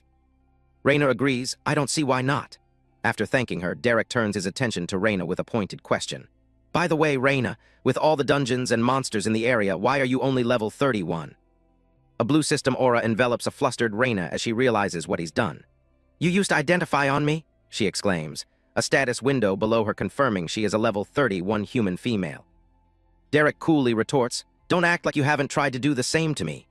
Resigned, Raina explains her predicament. It's because of her rare class, Tempest Blade, which levels slower than others, accompanied by a vision of her wielding its power. Looking out the window, she laments, "Most creatures in the area barely give me any experience. I want a level, but I am the chief. There just isn't enough time." She glances at the weapons displayed on the wall, adding another problem to the list. Plus, the weapons made in the village don't last long against high-leveled creatures. A close-up shows a curved, ornate sword hanging on the wall. Its blade is chipped and worn from battle. Suddenly, Derek plucks a sword from the wall and tosses it towards her with a single word. "Catch!" Raina reflexively catches the weapon, surprised by the sudden action. Derek identifies the object simply as a sword, then extends an invitation. "Thomas and I are going to be training tomorrow, and I want you to join us." In the background, a shocked Thomas blurts out, "We are." With a confident smirk, Derek points at Raina and makes his offer. "If you do, the sword is yours." He then adds a qualifying question. "You can cast magic, right?" Raina inspects the finely crafted sword, its blade gleaming. She confirms she can use magic, then asks in disbelief, "You'd really just give me a weapon like this? It must have cost a fortune." Derek casually confirms, "Yup, it's yours." Hearing this, Raina's expression becomes determined. She gives a firm nod and accepts the deal. "Then I'll do it." "Fantastic," Derek exclaims. "I'll see you and Thomas early tomorrow morning." As he heads for the door, he waves goodbye, adding, "Now if you'll excuse me, I'm going to go see my new friend Bart." The scene cuts to a grand, candle-lit room where the nobleman Wallace pleads desperately with his father. "But I need reinforcements, father." His father, a powerful lord, looks up from his writing with disdain. "For what? To bully a tiny village past the edges of the city? Are you that small of a man?" he scolds. "You forget yourself, Wallace." He continues, revealing his knowledge of the situation. "In fact, I heard the village recently requested a silver-rank adventuring team." He glares at his son. "One to deal with the issue that you were supposed to have dealt with." Wallace clenches his fist in humiliation. The father's face darkens with anger. "I will not stand for another embarrassment from you," he commands. "You are to return to the village and deal with what they ask of you." Wallace takes a step forward, trying to argue his case one last time. "But father..." His father silences him with a shout. "Enough, WALLACE." He points forcefully towards the door, his command absolute. "Go." Defeated, Wallace clenches his jaw in anger. He turns sharply on his heel and walks away without another word. As he storms out of the chamber, Wallace's mind seethes with resentment. Fine, father, he thinks, a malicious vow forming. You want me to deal with them? I'll deal with them. The chapter concludes with the title card for System Universe. In a grassy field, a woman with her hair tied back in a ponytail holds a sword, ready for combat. Her expression is serious and focused. A shirtless man, Derek, stands with his arms wide open, confidently telling his training partner, Reyna, absolutely, hit me with everything you've got. Reyna, holding her sword, expresses her concern. You aren't even wearing armor, you could get hurt. Derek reassures her with a confident smile, saying, just trust me. He adds, besides, I'd much rather these old shorts I had in my storage bracelet get destroyed than another shirt. Below, a glimpse of a glowing blue aura hints at his power. Reyna, still hesitant but agreeing, says, if you say so, as she channels a swirling blue energy into her sword. She thinks to herself, but I'll still hold back so I don't hurt him. With that thought, she unleashes a powerful slash of energy. The wave of blue energy speeds towards Derek, who stands calmly with his arms outstretched, ready to receive the blow. A close-up on Derek's face shows his glowing blue eyes, completely unfazed as the attack approaches. Watching from the side, a young blonde boy named Thomas is shocked, thinking, this is his idea of training. He looks completely stressed out, kneeling amidst a collection of swords and spears on the ground. Thomas continues to fret, thinking, maybe I shouldn't travel with... His thought is cut off as Derek takes the full force of Reyna's attack with a loud splash of energy. The attack dissipates, leaving Derek completely unharmed. Thomas is amazed, thinking it didn't even break his skin. He's amazing. In contrast, Reyna is horrified by Derek's durability, thinking he's a monster. Steam rises from Derek's chest where the attack landed. He looks at Reyna and says, not bad. Next time, don't hold back. Reyna stares back with a determined expression, her face hardening as she prepares for her next move. Standing within a whirlwind of her own energy, Reyna looks up at Derek and replies firmly, I won't. 10 minutes later, Reyna is on her hands and knees, completely exhausted. Derek casually stands over her, asking, out of mana? She nods in response. He instructs her, all right, use meditation until you've recovered, then we'll continue. While Reyna meditates to recover her mana, Derek turns his attention to the young boy, calling out, Tommy. Thomas, who had dropped his weapons in surprise, quickly gets up and responds with a salute. Yeah. Derek gestures towards the scattered weapons on the ground and says, we're going to start your training. Pick whichever weapon you want and do your best to kill me. Thomas is utterly shocked by the command, his face pale as he exclaims, kill you. Derek sighs, wiping sweat from his brow. You just saw me take 30 wind blades to the chest. Do you really think you and your puny strength will be able to hurt me? Thomas processes this, his expression shifting from shock to a grim determination. He says, right, kill you. Thomas leaps back, grabbing a weapon from the ground. Derek gestures for him to attack, saying, come on then. Letting out a fierce battle cry, Thomas charges forward with a dagger in hand. As Thomas lunges, Derek effortlessly sidesteps the clumsy attack, causing the boy's dagger to slice through empty air. Thomas stumbles past his stationary target, ending up behind Derek. He looks back, utterly baffled by how easily his all-out attack was dodged, leaving a moment of silence in the air. Derek stands perfectly still as Thomas stumbles past him, his dagger having missed completely. Both are speechless for a moment. Derek comments dryly, you missed a still target. Thomas, flustered and surrounded by question marks, stammers out, sorry. Derek tells him, don't be sorry, be better. In response, Thomas stands tall, salutes, and declares with renewed vigor, I will never miss again. Despite his declaration, Thomas's next attempt with a dagger also misses completely. Frustrated, Derek facepalms and says, let's try a different weapon. Thomas protests immediately, shouting, what? But I want to use daggers. Derek looks at him sternly, reminding him, remember what we agreed to? Do as I say. Now try again with a spear. A montage begins, showing how they spent the next several days. The scene pans over a vibrant landscape where Derek, Reyna, and Thomas are all training. The narration explains that as Reyna's attacks with her wind blade became stronger, Derek's magic resistance skill also increased from enduring them. However, Thomas was still struggling with daggers. Derek is shown with light scratches on his chest, indicating Thomas's attacks were barely effective. He struggled a lot. Derek facepalms in exasperation as Thomas drops his dagger yet again. The narration notes, but his abilities with the sword and spear were actually rather impressive. In between training sessions, Derek would hunt beasts in the forest for Thomas to kill so he could level up. Derek is shown returning from a hunt with a large wolf-like beast slung over his shoulders, providing hides for Reyna to practice on as well. The scene shifts to the evening, and come nightfall, we'd be back at the village, eating dinner with the others. The group is seen enjoying a lively meal with the villagers, filled with laughter. During dinner, an old man from the village speaks to Derek. I know the boy can be a bit stubborn, but maybe go a little easy on him. His father used daggers. Meanwhile, Thomas excitedly tells a village woman, "You should totally watch me train next time. I'm getting really good." The woman, smiling warmly, replies, "Haha, I bet you are." The old man continues, explaining Thomas's motivation. He just wants to be like his dad. The scene changes to a bright sunny day under a large tree. Derek announces, "Okay, the day has come, you're finally level 10. Thomas nods. Derek continues, "It's time to choose a class." Derek gives Thomas some serious advice. "Be smart about this, Tommy. Choose the best one, not the one that you think is the coolest. If you need help, ask me. Got it?" Thomas grins confidently and replies with a determined, "Got it." Thomas sits under the tree and opens his system window, while Derek waits with his arms crossed a short distance away. Derek watches him, thinking to himself, "I hope the system gives him good options. He's been working really hard and deserves a..." His thoughts are interrupted as he sees Thomas make a selection on the system screen with a determined look. Thomas decisively clicks a button on the holographic interface. A burst of green energy surrounds Thomas as he triumphantly yells, "Done!" Derek, caught off guard by the speed of the decision, says, "Already? You didn't even ask me anything." Ignoring Derek's question, Thomas skillfully flips a pair of newly acquired daggers in his hand, a clear sign of the class he has chosen.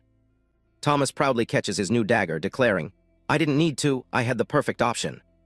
A close-up on Derek's eyes shows them glowing with a cold blue light, his expression hardening as he thinks, "He didn't." Thomas leaps into the air excitedly, throwing a dagger. "I picked the rogue class, it's uncommon, and it's the same class my dad had." Derek, now appearing as a dark, intimidating silhouette, asks, "There wasn't anything better? No rare or growth-type classes?" As Thomas fumbles and drops his dagger, Derek presses him, "Don't tell me you could have chosen something better, but chose this because you wanted to be like your dad." Thomas nervously bends down to pick up his dagger, admitting, "Well, there were some rarer options." He continues, a flashback of his father in his eyes. "But then I remembered how cool my dad was and..." Derek cuts him off, his voice cold and sharp as a menacing aura surrounds him. "Your dad is dead, Thomas, and you're no good with daggers." Thomas freezes, the dagger held to his own throat in shock. Tears well up in Thomas's eyes as Derek continues his harsh lecture. "Did you even stop to think? I honestly don't know if I should still take you with me. I've been treating you like an adult. I guess I forgot you're still a child." Desperate, Thomas drops to his knees and grabs Derek's leg, pleading, "No, please, you have to take me. I need to become strong. I have to protect people." Derek looks down at him, his expression still stern. "How can I trust you if you don't do as I say? I don't even know if I can trust you to keep any of my secrets." With tears streaming down his face, Thomas begs, "Please, I..." With a desperate cry, Thomas makes a solemn vow.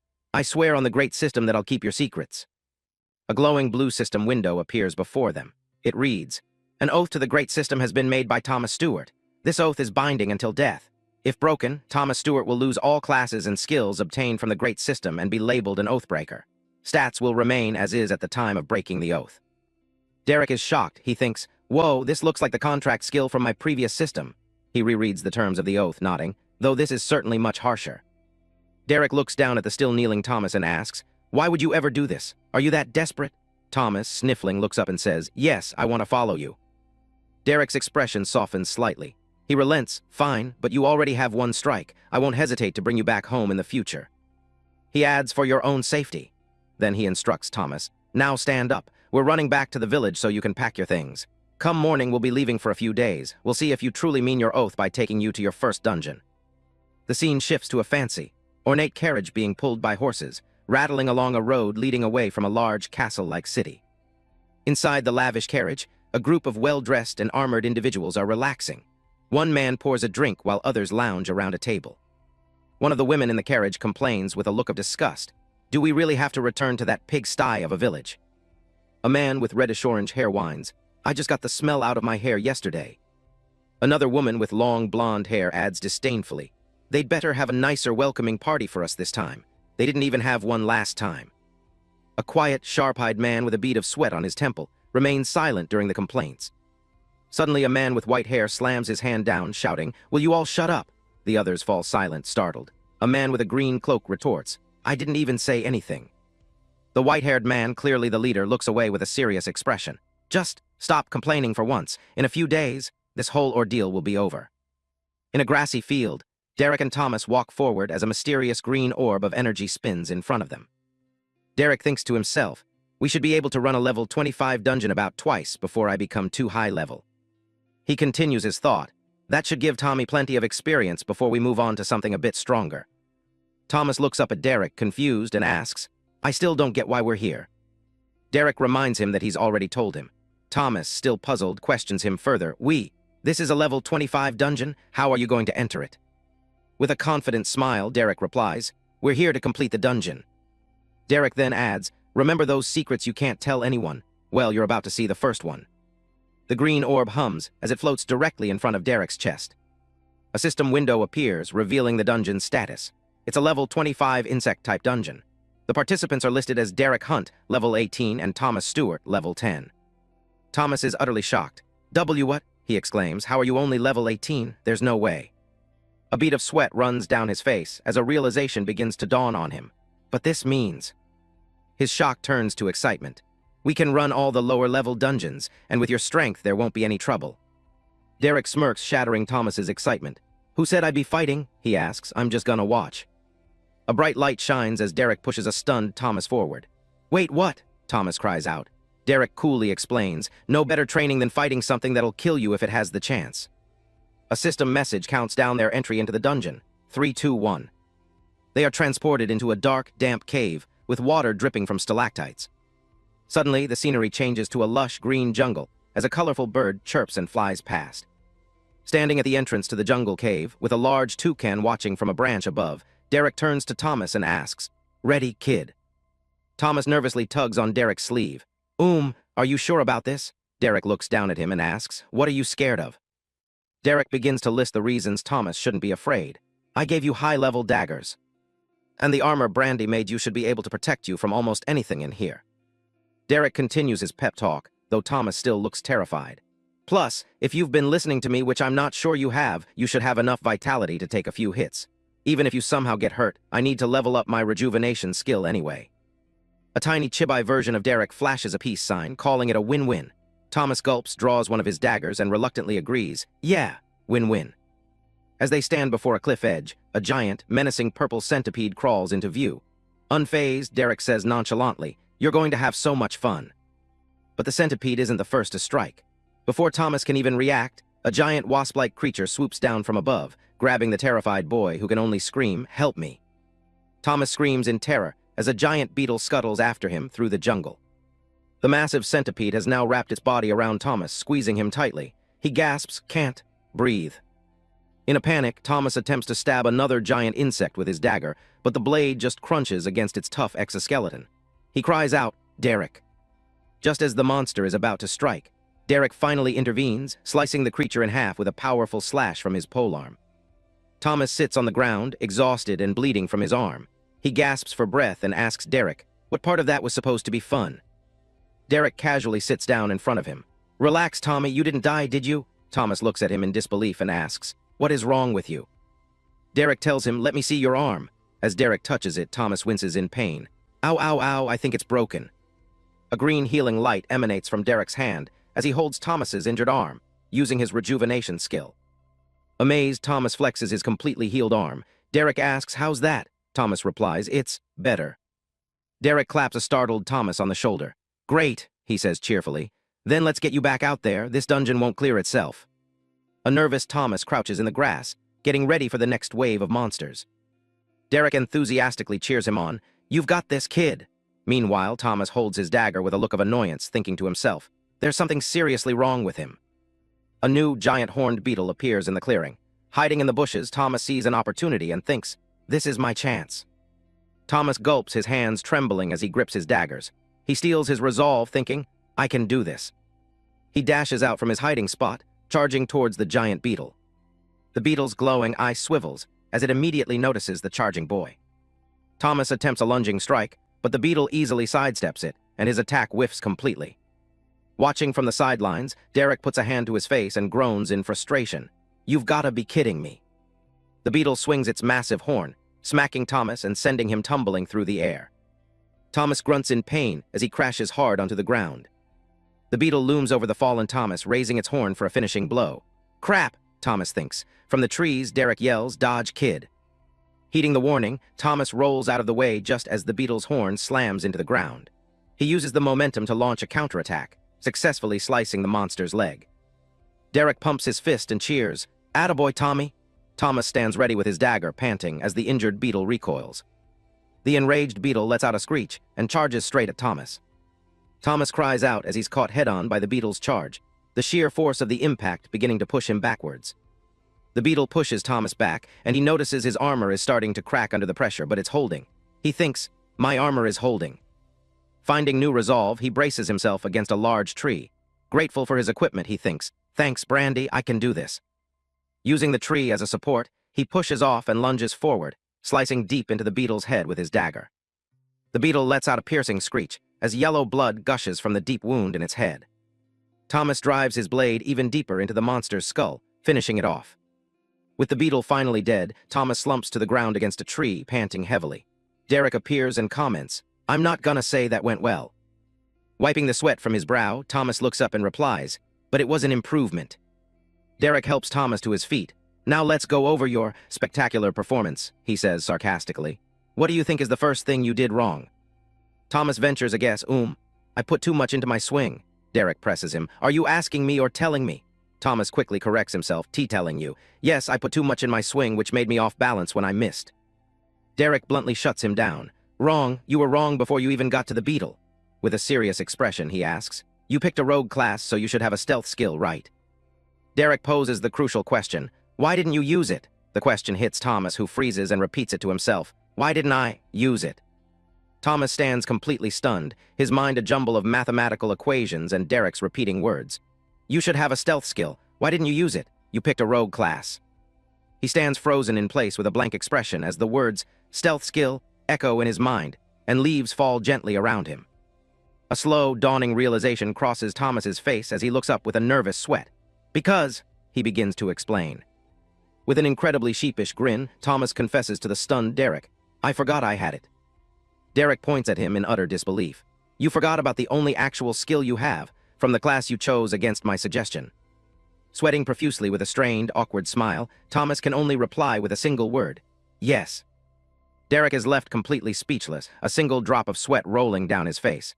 He thinks to himself in pure disbelief, "Holy shit, this kid's dumb as hell." The scene opens with a clear blue sky, hinting at a peaceful day that is about to be disturbed. A carriage wheel rattles loudly, kicking up dust as it speeds along a country road, signaling a hurried arrival. The carriage, drawn by two white horses, comes to an abrupt halt before the wooden gates of a town. A figure in sturdy leather boots steps firmly onto the ground, marking their arrival. From atop the town's wooden palisade, a guard spots the newcomers and calls out, "Who goes there? State your name and your..." Before the guard can finish his sentence, a blast of turquoise energy erupts, sending him flying with a cry of pain. From a distance, a powerful figure unleashes the devastating magical blast, creating a massive explosion at the town gate. The sudden attack throws the townspeople into a panic. "What's going on? Are we under attack?" one person yells. Another recognizes the aggressors, saying, Why are they back? No, those are the adventurers from before." A group of adventurers, led by a man with white hair, walks confidently past the panicked villagers. Their leader announces, "Don't worry, peasants. Your dungeon fears are over. The city lord of Torith has heard your plea for aid." With a close-up on his face, the leader, Graceful, reveals a sinister smile and glowing red eyes as he declares, "We are here to save you." In response, a hand grips a sword shimmering with blue energy. A voice full of defiance says, "If this is the kind of aid you offer..." The ice that had encased a section of the wooden fence sizzles and melts away, evidence of the earlier attack. A female warrior, Mallory, stands ready with a large polearm, her body surrounded by a swirling aura of power. She finishes her sentence, "Then we want none of it." A man with blonde hair and a determined expression stands amidst a powerful aura, as Mallory's voice rings out, ordering, "I order you to leave, Graceful." Graceful merely grins, his expression filled with malice and contempt, completely unfazed by their resistance. The scene shifts to a level 25 insect dungeon, where a grotesque level 18 spider ant screeches as it appears. Inside the dungeon, a young adventurer swiftly dodges a sharp, red-glowing attack from the spider ant. "It's Thomas," he thinks to himself with some frustration. "We've been in this dungeon for days. I'm already level 17. Fueled by determination, Thomas shouts, "I can handle a stupid bug, rah!" and lunges forward with his daggers. With a powerful stab, he plunges his dagger into the spider ant's head, causing yellow blood to spurt out. Thomas beams with pride, clenching his fists in excitement. Yes, I did it, he exclaims, proud of his kill. Just as he celebrates, a voice shouts a warning, watch out. Thomas, still standing over the defeated monster, looks over his shoulder and says, what? A much larger spider ant charges towards the distracted Thomas. His companion yells, don't let yourself get distracted, charge. Thomas panics, realizing his mistake. CR crap, he thinks, struggling to pull his weapon free. My dagger's stuck, I can't get it out. As the massive spider ant looms over the defenseless Thomas, he cries out, help, completely vulnerable to the impending attack. Just in the nick of time, a powerful force slams into the spider ant, saving Thomas from certain death. Thomas sits on the ground, shaken but alive, thinking to himself in frustration, damn it, that was going so well too. He looks at his dagger, still embedded in the first monster, and laments his choice of weapon. If I'd had a longer weapon or more leverage to pull my weapon free, I'd have been fine. I'm not cut out for using daggers. The dagger is effortlessly pulled free from the monster's carcass. Derek stands before Thomas holding the clean dagger. Thomas looks down, defeated, thinking, I shouldn't have chosen this class. Once again, Derek is right, like always. A green healing light envelops Thomas as Derek encourages him. Don't look so glum, kid. You almost had it. Compared to when we started, you're a whole new fighter. Thomas looks up, starting to regain his confidence, and agrees, yeah, you're right. Derek smiles, seeing the change in his student. In fact, I think you're ready. You've killed just about everything else. They stand before a massive, ancient-looking gate crackling with ominous blue lightning.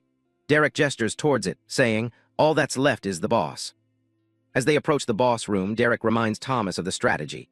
You remember the plan? Sneak up on it with stealth and go for the head. Don't mess it up. With a heavy groan, the giant stone doors to the boss's chamber swing open. A blur of purple energy rushes out from the darkness of the chamber. Derek instantly moves to block a swift attack, shielding Thomas, who can only watch in awe and exclaim, whoa. The dungeon boss reveals itself to be a massive, armored, mantis-like creature. Seeing its intimidating form, Thomas's confidence wavers. I don't know if I can kill that, he mutters. Noticing Thomas's hesitation, Derek's expression hardens with resolve. Change of plans, he announces. I'll hold it down, you just get the final blow. No sense in taking the risk. Without a moment's hesitation, Derek, wreathed in blue energy, dashes towards the monstrous boss. Derek intercepts the boss mid-attack, grabbing its razor-sharp appendages with his bare hands. With his eyes glowing, Derek overpowers the creature, forcing its scythe-like arms back. With a loud crack, Derek slams the giant insect boss into the ground, pinning it completely. Holding the hissing beast down, Derek yells to his apprentice, I got it, Tommy. The rest is all you. Thomas, though sweating, gives a firm nod, his eyes filled with grim determination. He rushes forward, gripping his dagger tightly, ready to land the final blow. Thomas successfully stabs the boss in a glowing, weak spot on its neck. The monster's limbs twitch as the final blow takes effect. The boss's body dissolves into a swirling vortex of purple light and particles. A system window appears against a glittering background, announcing their victory. Dungeon boss defeated. Thomas stands triumphantly over the spot where the boss fell, exclaiming, I did it! I cleared my first dungeon. A small, relieved chibi version of Thomas thinks, I can finally leave this hell. Meanwhile, Derek walks away from the dissipating loot orb and says, Congratulations, Tommy. It only gets harder from here. Derek continues, I was planning on having us do another dungeon, but you were a lot slower than I expected. Besides, your granny is probably worried sick. Thomas falls silent, looking down thoughtfully as he holds onto the remnants of the defeated boss. Thomas looks over at Derek, a bead of sweat on his face, remaining silent as his mentor examines the rewards. As Derek continues to absorb the loot, Thomas, blushing with embarrassment, finally asks, What are you doing?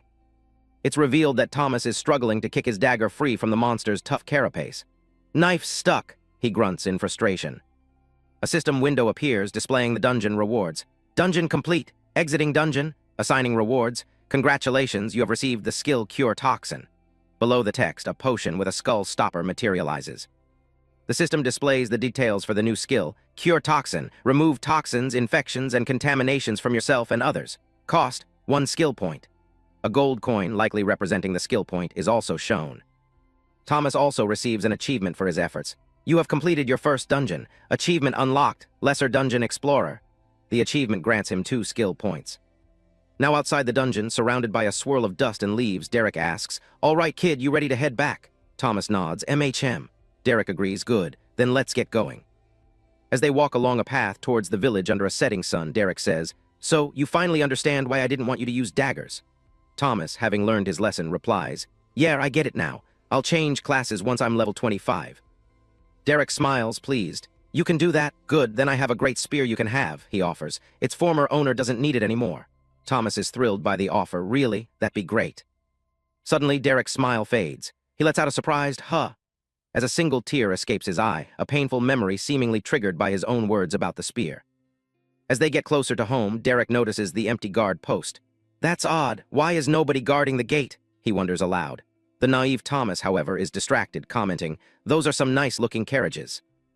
Derek looks up, his expression instantly darkening as he connects the fancy carriages with the empty gate. He starts to say, yeah, but cuts himself off with a sharp curse, shit. Sensing disaster, both of them break into a frantic dash, racing towards the town. Wreathed in crackling blue energy, Derek sprints into the village, desperately calling out for the people he knows. Raina, Mallory. They find a red-haired woman lying unconscious on the ground. A system window identifies her as a level 1 human, but gives no name. Nearby, they discover Mallory grievously injured. A system window above her indicates her dire situation. Level 18, state, critical with only 13 minutes until death. Thomas runs in after his mentor, taking in the chaotic scene with horror. Derek, what's going on? He shouts. Derek immediately kneels, casting a healing spell on the 2 fallen women. Thomas rushes to his side, asking, Is that Brandy? Is she okay? Derek, focused on the healing, replies, They'll both be fine. I healed the worst of the damage. With the immediate danger to their lives averted, Derek gently places a hand on Thomas's head, giving him a simple, firm instruction. Stay here. Thomas, trembling with fear and confusion as he looks at his injured friends, asks with a tear in his eye, Where are you going? Derek turns back, his face a mask of cold fury. Purple void energy crackles around him as his eye glows menacingly. To find who did this, he vows. The scene flashes back to the confrontation. Mallory is on her knees, panting and bloodied, with a sword pressed against her neck. In the town square, Gracefall loses his patience with the captive Mallory. Enough of this, he roars. If you won't tell me where he is, then so be it. Just know that this is all your fault. With a sadistic smile, Gracefall looms over the defiant warrior and pronounces his verdict. By the noble house of Gracefall, and for the crime of disobedience, I, Wallace F. Gracefall, sentence you to death by beheading. One of Gracefall's men raises his sword, preparing to carry out the execution as Mallory looks up, bloodied but unafraid. At the last possible second, a whip of pure purple void energy manifests and shatters the executioner's blade. Gracefall and his man stare in disbelief as Derek's voice cuts through the air. I thought I told you. Mallory's eye reflects the ominous purple glow as Derek's voice continues, filled with cold rage. If you lay a finger on anyone. Derek stands revealed, wielding a massive spear and enveloped in a terrifying aura of purple void energy. His eyes glow with immense power as he delivers his final, chilling promise. I'll kill you. A nobleman raises his sword, about to strike down a defenseless villager. But his blade is stopped by a mysterious purple energy. Richard, a village elder, stands before him, a defiant look on his face as he begins to speak. I thought I told you. With blood dripping from a wound on his head, Richard continues his warning. If you lay a finger on anyone. Suddenly, Derek appears, his body shrouded in a powerful void aura, finishing the sentence with cold fury. I'll kill you. Enraged, the silver-haired elite leader of the nobles screams at his subordinates. Kill him now. Derek stands calmly as the soldiers begin to close in, the void energy swirling around him. A red-haired noblewoman lunges forward, shouting die, as she attacks Derek. With a swift, powerful motion, Derek strikes her down with his spear. She hits the ground hard, defeated in a single blow. Watching her comrade fall, a blonde noble fire mage screams in fury, her eyes glowing with power. She channels her rage into a powerful spell, shouting, You'll pay for that, you low-born peasant. A massive fireball forms in her hand as she screams, I'll burn you to ashes. She unleashes a devastating blast of fire. The fiery attack hurtles towards the terrified villagers, who are being shielded by a female knight. The entire area crackles as it's engulfed in the raging inferno. A close-up on the fire mage's face reveals tears streaming down her cheeks as she thinks, For my sister. The other nobles look on in shock, the leader barely able to stammer, Did she? A massive explosion of fire consumes the battlefield. But from within the flames, Derek's face emerges, his purple eyes glowing, completely unharmed.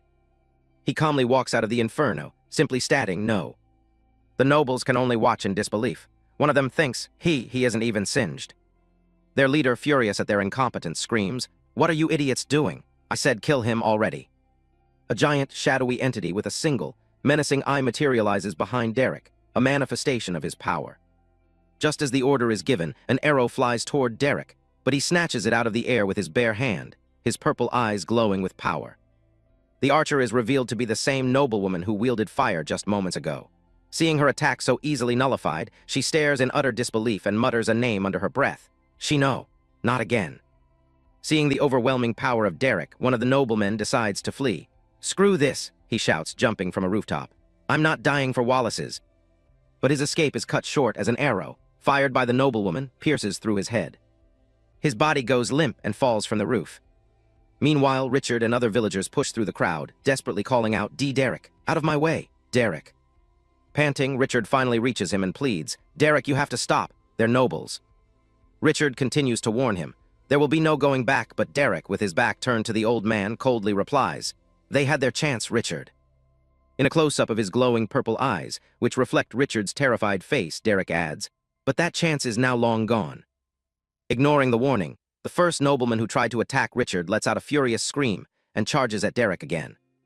Derek effortlessly stops the sword with his bare hand, the impact creating a shockwave of void energy. The nobleman stares in disbelief as Derek's power easily contains his attack. "Impossible," he mutters.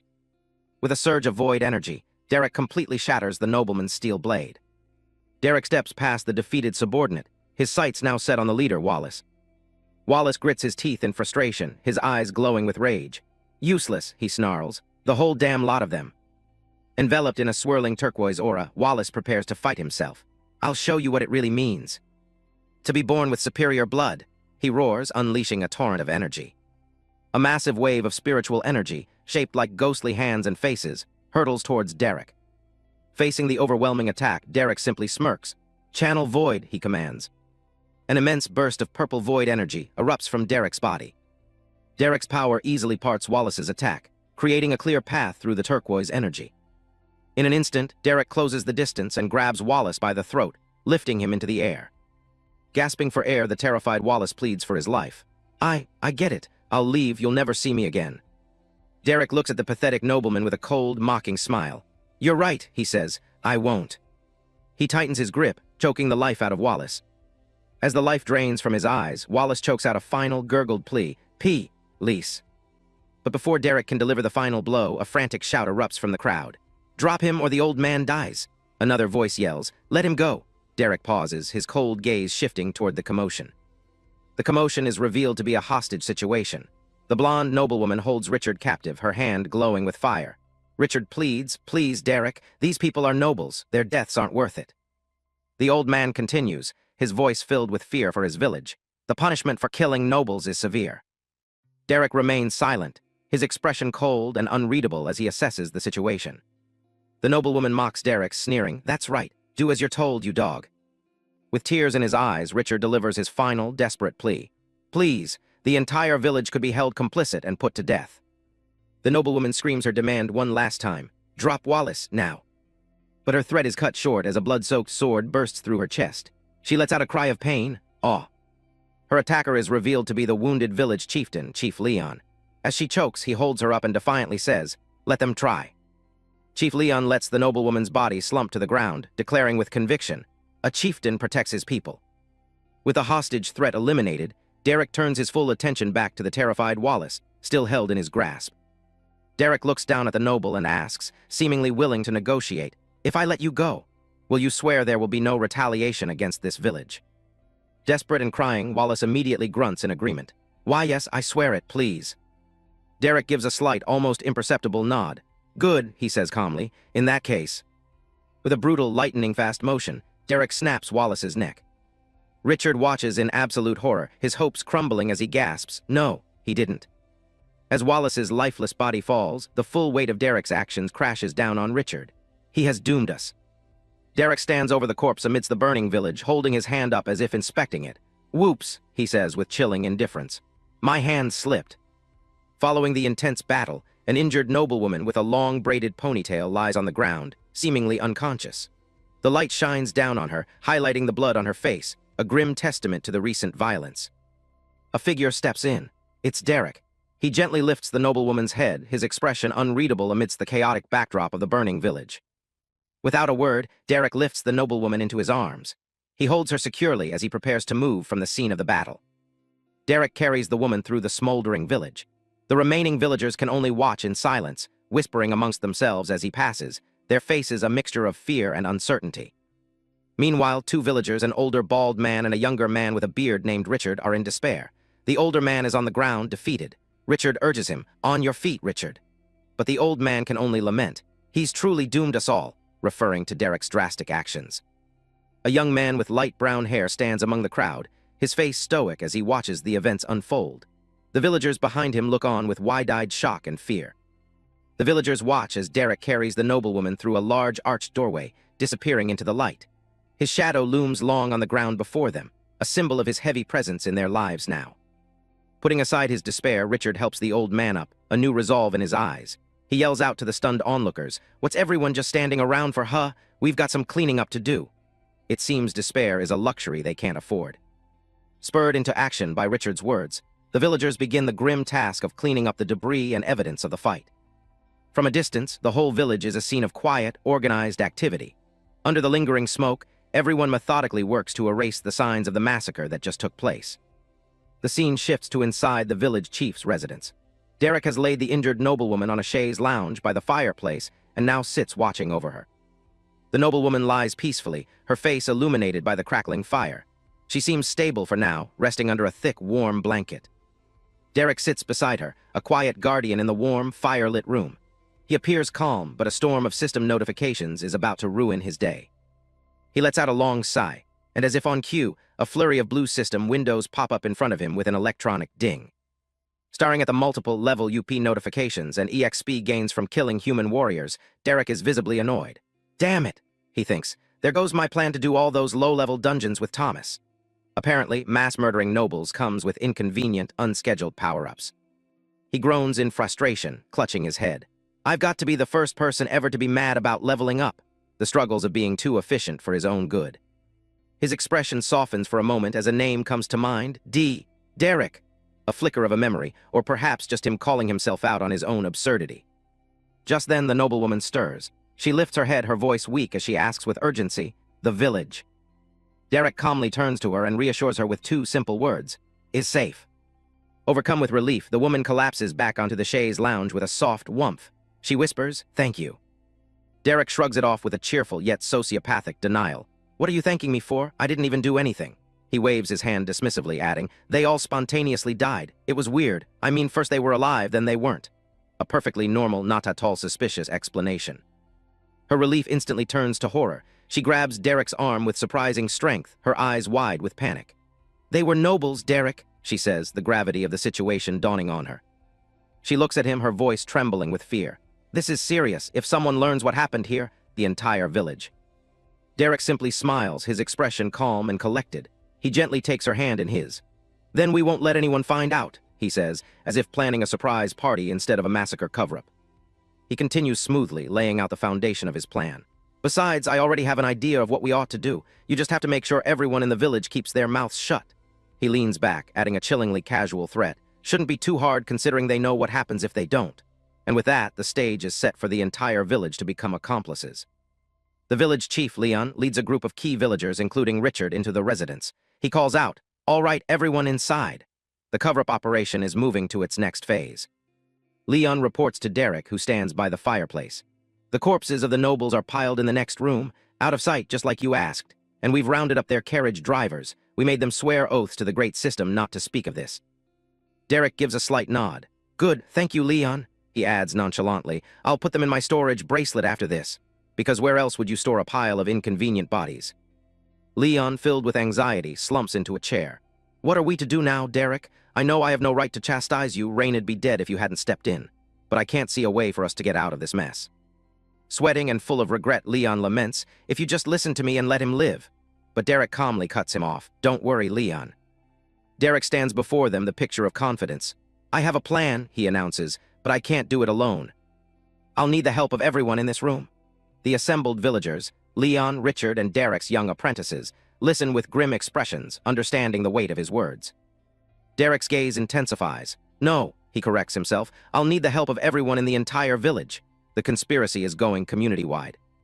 Outside, the cleanup continues.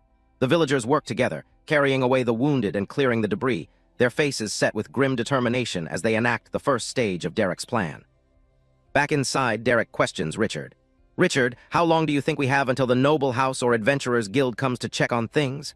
Richard, looking stressed, replies, It's tough to say for sure. It could be anywhere from a few days to a few weeks." "I see," Derek says, stroking his chin thoughtfully. "We're just going to have to hope it's a few weeks then." He concludes with a decisive all right. The scene shifts to a village meeting. The noblewoman, now recovered, stands on a wooden platform with Leon and Richard, addressing the crowd. She begins, "First, we have to hold a village meeting and make sure everyone in the entire village understands what's at stake." She lays out the fabricated story with conviction. The story is that the nobles came in, got the map from Richard, and then left for the dungeon. "That's it," she declares, facing the crowd. "They were barely even in the village. A simple, clean alibi." Later, Derek speaks to a dejected Richard. "Sorry, but you'll be losing your map, Richard." He frames it as a necessary sacrifice. A small price if it keeps the village safe. Derek then addresses the small group again, his tone serious. "Next, I'm going to need oaths from everyone in this room." A concerned villager with a beard looks shocked. "An oath? From the great system, whatever for?" he asks, confused and wary. Derek explains, gesturing to his blonde-haired apprentice. "It would be the same oath that Thomas took before we began traveling together, that you won't tell anyone my secrets unless I allow it." The boy, Thomas, nods in confirmation. The bearded villager firmly refuses. "I'm sorry, Derek, but I cannot swear an oath." He elaborates. "I know you are honorable, but I will not put myself in that situation. I have seen what they can do to people." The village chief, Leon, speaks up as well, echoing the sentiment. "I will if I must, but I would prefer not to swear any oaths either." The two elders of the village are united in their mistrust of system oaths. Breaking the stalemate, Richard looks towards where the noblewoman is resting and asks Derek the crucial question. "If I swear it, will you keep the village safe?" Derek meets his gaze, his expression deadly serious. "To the best of my ability," he promises. Hearing this, Richard makes his decision. "Then I'll do it." A woman named Mallory steps forward with a younger girl, Brandy. "I don't need to swear an oath to safeguard the secrets of my friends," she says with conviction. "But if you ask me to, I will do it." Then Raina, a young girl with fiery red hair, jumps in with enthusiasm. "Me too," she exclaims. "If Thomas did it, then so can I." Her loyalty is absolute and unquestioning. Derek looks at his three loyal apprentices, his expression softening. "Mallory, Brandy, Raina, thank you," he says, genuinely grateful for their unwavering trust. Derek turns to the two hesitant elders. "Leon, Richard, I understand, thank you anyway. You can still stay and listen for now." He respects their decision, but the plan moves forward regardless. A brilliant blue light flashes as a system window appears with a great FWOOSH. It confirms the oath has been made. Raina West, Brandy Fields, and Mallory Fields have sworn oaths to the great system. These oaths are binding until death. There's no turning back now. The noblewoman, who has been watching the drama unfold from her comfortable position on the chaise lounge, smirks. "So," she purrs, "what's the plan?" Derek gives her a confident, knowing smile, a golden glow appearing behind him. "I'm glad you asked," he says. "It's story time." He begins to weave his tale, illustrated like an ancient scroll. After graciously receiving the map from Richard, Mr. Noble Gracefall led his team to the level 100 dungeon. The made-up name is a nice touch, adding a layer of heroic flair. The story depicts Gracefall and his valiant team of nobles, looking every bit the part of righteous heroes on a quest. A magical blue seal flashes. Thanks to their valiant efforts, the overflow of the dungeon was stopped. A mural shows the heroes fighting off skeletal monsters, and with proper control, the disease will stop spreading. A clever addition to explain away any lingering weirdness. But the heroic tale takes a tragic yet convenient turn. Unfortunately, his team was wiped out in the dungeon, and he suffered a fatal wound from the boss. A perfectly blameless end for the party. The story continues. Gracefall barely escaped, but he bled out and died before he was able to receive aid. His final, noble thoughts, "At least, the village is saved." The fairy tale concludes with the image of the fallen hero, resting peacefully on a bed of flowers, bathed in a holy golden light. He gave the ultimate sacrifice, and died a hero. The scene snaps back to reality. Derek stands there, scratching the back of his head with a smug, almost wicked grin. Or, at least, that's what all the investigations will say after my plan. The heroic story was nothing but a complete fabrication. The entire room falls into a stunned, deafening silence. The villagers, the chief, his apprentices, and even the recently amused noblewoman can only stare, their minds trying to process the sheer audacity of the lie they just heard. The silence is shattered as everyone, from the apprentices to the noblewoman, erupts in a collective, synchronized shout of disbelief. "What?" Derek gathered his party. "Is everyone packed?" he asked, giving them a final once-over. We won't be back to the village for several days, so make sure you aren't forgetting anything. Reyna, ever the pragmatist, voiced her confusion. Yes, but I still don't understand why we're going to the level 50 beast dungeon. Shouldn't we be going to the level 101 that Gracefall supposedly died at? A confident smile played on Derek's lips. We will once you're all a little bit stronger. He then added, giving them an out. Again, if you don't want to join me, you don't have to. I'm more than capable of doing this on my own. But, Derek continued, his voice persuasive as they stood before the village gates. This is a great opportunity for you all to grow in strength and get rare rewards. I highly recommend you join. Derek's gaze drifted towards Mallory as a thought crossed his mind. Plus, there are some things I want to test, from what I've seen so far of this new system. He continued his internal monologue. The experiences someone has before leveling to Class 1 play a big role in what classes they're offered. If I'm right, she could be offered something incredibly special. Reyna, however, was still stuck on the logistics. So, what? We're going to go into lower-level dungeons and clear them while you wait? She demanded, her brows furrowed in confusion. I don't understand. Why? Derek just gave her a cheeky wink. Just trust me, he said smoothly. You'll understand soon enough. Reyna pressed on. Will I have to hand feed? Derek cut her off, already starting to walk. No, I'll hand feed you all for these ones. We still need to move relatively fast. Without another word, Derek suddenly scooped up a startled Mallory. All right, everyone, she yelped, caught completely off guard. Mallory found herself perched on Derek's back, her face a mask of pure confusion as he grinned, ready to run. Why do you always insist on running everywhere? Mallory shrieked as Derek broke into a sprint. The rest of the party scrambled to keep up as he yelled back, Let's go! And so the bizarre caravan set off, with Derek carrying a protesting Mallory and the others trailing behind as they raced down the sun-drenched path. Their mad dash led them through the wilderness until they reached their destination, the level 50 beast dungeon entrance. Panting and gasping for air, the party finally caught up to a perfectly composed Derek. With Mallory still on his back, he pointed towards a glowing portal across a rope bridge. All right, we're here. As they crossed the precarious bridge, it started to wobble. Reyna snapped at Thomas, Stop doing that! But Thomas cried out in terror, I can't, my legs feel like jelly. Once they were safely across, Derek let Mallory down and turned to the group, a mysterious energy swirling around him. You all swore an oath not to reveal my secrets. Now it's time you found out why. A system interface materialized before them, and Derek's hand reached out, tapping and manipulating the glowing blue screen. The screen displayed the party's information. Max participants, 5-5. The names and levels were listed. Derek Hunt, level 30, Thomas Stewart, level 17, Reyna West, level 31, Brandy Fields, level 1, and Mallory Fields, level 18. Reyna's eyes went wide with disbelief. How are you only level 30? She exclaimed, utterly baffled. Your level is lower than mine. That doesn't make any sense. Derek chuckled, a sly grin on his face. One of my biggest secrets, see why I wanted an oath? Reyna, now more amazed than confused, replied, I do. This is crazy. You have to tell me how. Derek simply said, maybe one day for now. We have a dungeon to run. With that, the energy portal flared to life, its light shining as the system announced their entry. A countdown began, ticking away the final seconds before their teleportation. 3, 2, 1. With a great FWOSH, the scenery dissolved, and the party found themselves transported to a new, unfamiliar location inside the dungeon. After entering the dungeon, Derek found a small, defensible building to use as a temporary base. He peeked through the doorway to check on his team. Gathering everyone inside the newly established safe house, Derek laid out his plan. All right, here's what we're gonna do. He explained with a chibi-style reenactment. I'll go outside and beat a bunch of monsters to an inch of their life. Then, the chibi Derek continued, dragging a line of bruised and bandaged monsters. I'll bring them back here for Thomas and Mallory to finish off.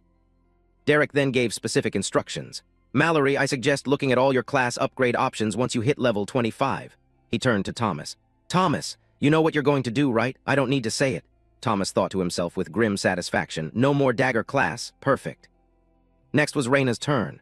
Reyna, you should be strong enough to fight outside with me, Derek stated, as a tiny, fierce Reyna was shown expertly dispatching a large wolf creature in their imagination. But if you have any problems, he added, providing a safety net, flee back to the safe house, and I'll do the same for you as I'm doing for Thomas and Mallory. The imagined scenario showed a panicked Reyna being chased back to safety. Mallory, not wanting to be left out, eagerly raised her hand. What about me? Derek paused, turning to her. You. He looked at her with a straight face and delivered the crushing news. We'll do nothing. Mallory's world came crashing down. Derek quickly clarified, except practice on a whole lot of hides. Mallory's despair instantly transformed into pure ecstasy. YESSU, she screamed, imagining herself joyfully skinning a mountain of monster pelts. Before they could start, Derek held up a hand. "Before we begin, Mallory," she looked at him questioningly. "Yes," he pointed at her simple staff. "Is that the best weapon you have?" Mallory sighed. "Well, yeah, my class is common and weapons weren't easy to come by in the village." She explained the unfair system. All of the strong warriors were given the better weapons and the rest of us got, well, the rest. A familiar blue glow enveloped Derek's arm as he prepared to access his personal inventory. With a loud dump, Derek emptied a vast collection of high-grade weapons onto the floor. "Pick a new one, I've got plenty." Mallory could only stare, completely shocked. What in the world? The entire team was stunned by the sheer volume of quality gear. "So many," Mallory murmured, picking up a new weapon. "How do you even have all of these?" Derek gave a dismissive, cool guy shrug. "Oh, just collected them over the years. Never really used any of them, though." He selected a sleek, modern-looking spear from the pile and offered it to Mallory. "Here, try this one out. It's similar to what you've used in the past, but a bit more versatile and much higher quality." Derek demonstrated its special feature. Press the button on the side to extend and retract blades from it. With a series of pew-pew sounds, blades shot out from the spear, startling everyone in the room. Mallory simply said, "Oh, wow." Seeing all the new toys, Thomas got greedy and tried to snatch a few for himself, muttering, "Take some daggers too, just in case." But Derek was having none of it. Thomas began to ask, "Can I also have some dag?" before Derek leaned in with a death glare. "You really want to ask that question?" he said menacingly. "You get a spear." With the team newly equipped, it was time for action. "All right, Raina, you ready?" Derek asked. Standing beside him, weapon in hand, she replied with a determined, "Ready." The two of them stepped out of the safe house and onto the dungeon floor. The moment they were outside, the ground shook with a sense of impending doom as a horde of massive, demonic-looking beasts with glowing red eyes charged towards them. The air filled with terrifying growls and snorts as the stampede of red, bull-like monsters drew closer, their eyes glowing with demonic energy. Despite the overwhelming odds, Derek simply grinned, a wild look in his eyes. He turned to the determined Raina beside him and declared, "This is gonna be fun." The ground itself seemed to tremble as the stampede of demonic beasts thundered towards the two lone figures. With a mighty swoosh, Derek and Raina met the charge head-on, their bodies wreathed in powerful auras as they plunged into the fray. With a sickening thonk, Derek's fist connected with a monster's skull, his raw power on full display. Back at the safe house, Derek cleared his throat within a hum. At his feet, a thoroughly beaten monster, drool leaking from its mouth, let out a confused and pathetic grrraww. An almost evil grin spread across Thomas's face as he charged up a ball of energy. "Say hello to my little friend," he whispered to the terrified, whimpering monster. Their plan went into full effect. Inside the safe house, Thomas and Mallory efficiently finished off the weakened monsters Derek brought them. Outside, Raina fought with deadly grace, holding her own against the powerful beasts. It was a symphony of strategic slaughter. As the sun began to set, Derek sat triumphantly on a pile of monster corpses. "I think that about does it," he said, looking over at his companion. "Nice work, Raina." The final monsters were dispatched with brutal efficiency, their bodies being stabbed and sliced for that last bit of experience. A brilliant flash of light enveloped Thomas and Mallory. "I hit level 25, Thomas shouted in disbelief. Mallory, glowing beside him, was equally emotional. "Me too, I never thought I'd see the day." Derek clapped his hands together, a proud smile on his face. "Wonderful, now go through all of your class upgrade or class change options and think them through." As Thomas eagerly pulled up the system menu, Derek appeared behind him like a ghost. "Thoroughly, Thomas." Thomas, not taking his eyes off the screen, replied with a smirk. I know." Thomas suddenly gasped, his eyes wide with shock and excitement. "I got offered a rare class," he exclaimed. "It's called Soul Spear." An image of a sleek, armored warrior filled his vision. "It focuses on piercing damage," he read, "and allows me to thrust a projection like an extension of my spear." But Thomas's excitement faded, replaced by a deep sadness. "But," he hesitated, his eyes welling up as a single word escaped his lips, "Dad." Mallory noticed his distress and placed a comforting hand on his shoulder. "It's okay, Thomas," she said softly, offering a reassuring nod. "He'll always be with you, even if you don't have the same class." Mallory then shared her own results. "I don't have a rare, but I do have an uncommon growth-type class. It's called Ohm's Fury." She described its abilities over an image of a powerful, Oni-masked warrior. "It's focused on strength and endurance and using crushing blows with my staff. It's a growth class. I can't not pick it right." Watching them, Derek couldn't help but smile. He thought to himself, "This is going even better than I thought. Everyone is progressing nicely." He looked at his team, all of them taking their first real steps towards power. Sometimes all it takes for someone to thrive. is a bit of outside help. With his mentees occupied, Derek decided to check his own status. He pulled up his system window and began to wonder. I wonder how many levels he stopped short, surprised by what he saw. Huh. A massive notification flashed in front of him amidst a storm of purple energy. Level 25 reached. Please choose new class or upgrade current class. A realization dawned on him. That's right. I reached level 25 back when I killed the nobles. A vortex of dark, void-like energy swirled from his chest as the full implication hit him. A grin spread across his face. I can upgrade my class too. Deep within the dungeon, Derek Hunt checks his status screen, muttering to himself, I wonder how many levels when a sudden notification stops him mid-thought. Huh. A brilliant flash of purple energy erupts around him as a system window declares, Level 25 reached. Please choose new class or upgrade current class. A slow smile spreads across his face as he remembers. That's right. As the void's energy swirls around him, he thinks, I reached level 25 when I killed the nobles. I can upgrade my class too. The system immediately confirms his choice. Champion of the Void upgraded. 20 stat points GAINED. 15 skill points GAINED. 2 new SKILLS available to unlock. Power surges through Derek's body, his eyes glowing with purple light as he feels the immense increase in his strength. A confident smirk plays on his lips. 2 new skills, hopefully they're better than Void Call. The first new skill appears, Void Shift. Become one with the Void, shift yourself out of a corporeal state and move through the void and out of time and space. It costs 7 skill points. The system gives him a visual preview, showing a central glowing figure surrounded by shadowy copies of itself, hinting at the skill's incredible potential. Then the second skill is revealed, Void Sense, a passive skill. Your familiarity with the void allows you to feel it wherever you are and sense abnormalities within it. This one costs 6 skill points. Another visual demonstrates the skill, portraying a being with heightened awareness, perceiving the void as a web of interconnected energy and strange, dark orbs. Derek contemplates the new abilities, the purple aura of the void dancing around him. Interesting, these both sound quite powerful, moving through the void and being able to sense it all around me. Without hesitation, he makes his choice. Don't mind if I do. His finger touches the screen, and both Void Sense and Void Shift are instantly learned.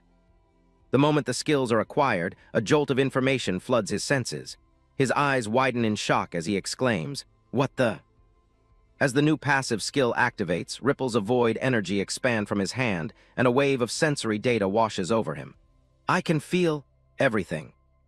He clenches his fist, feeling an entirely new level of connection to the world.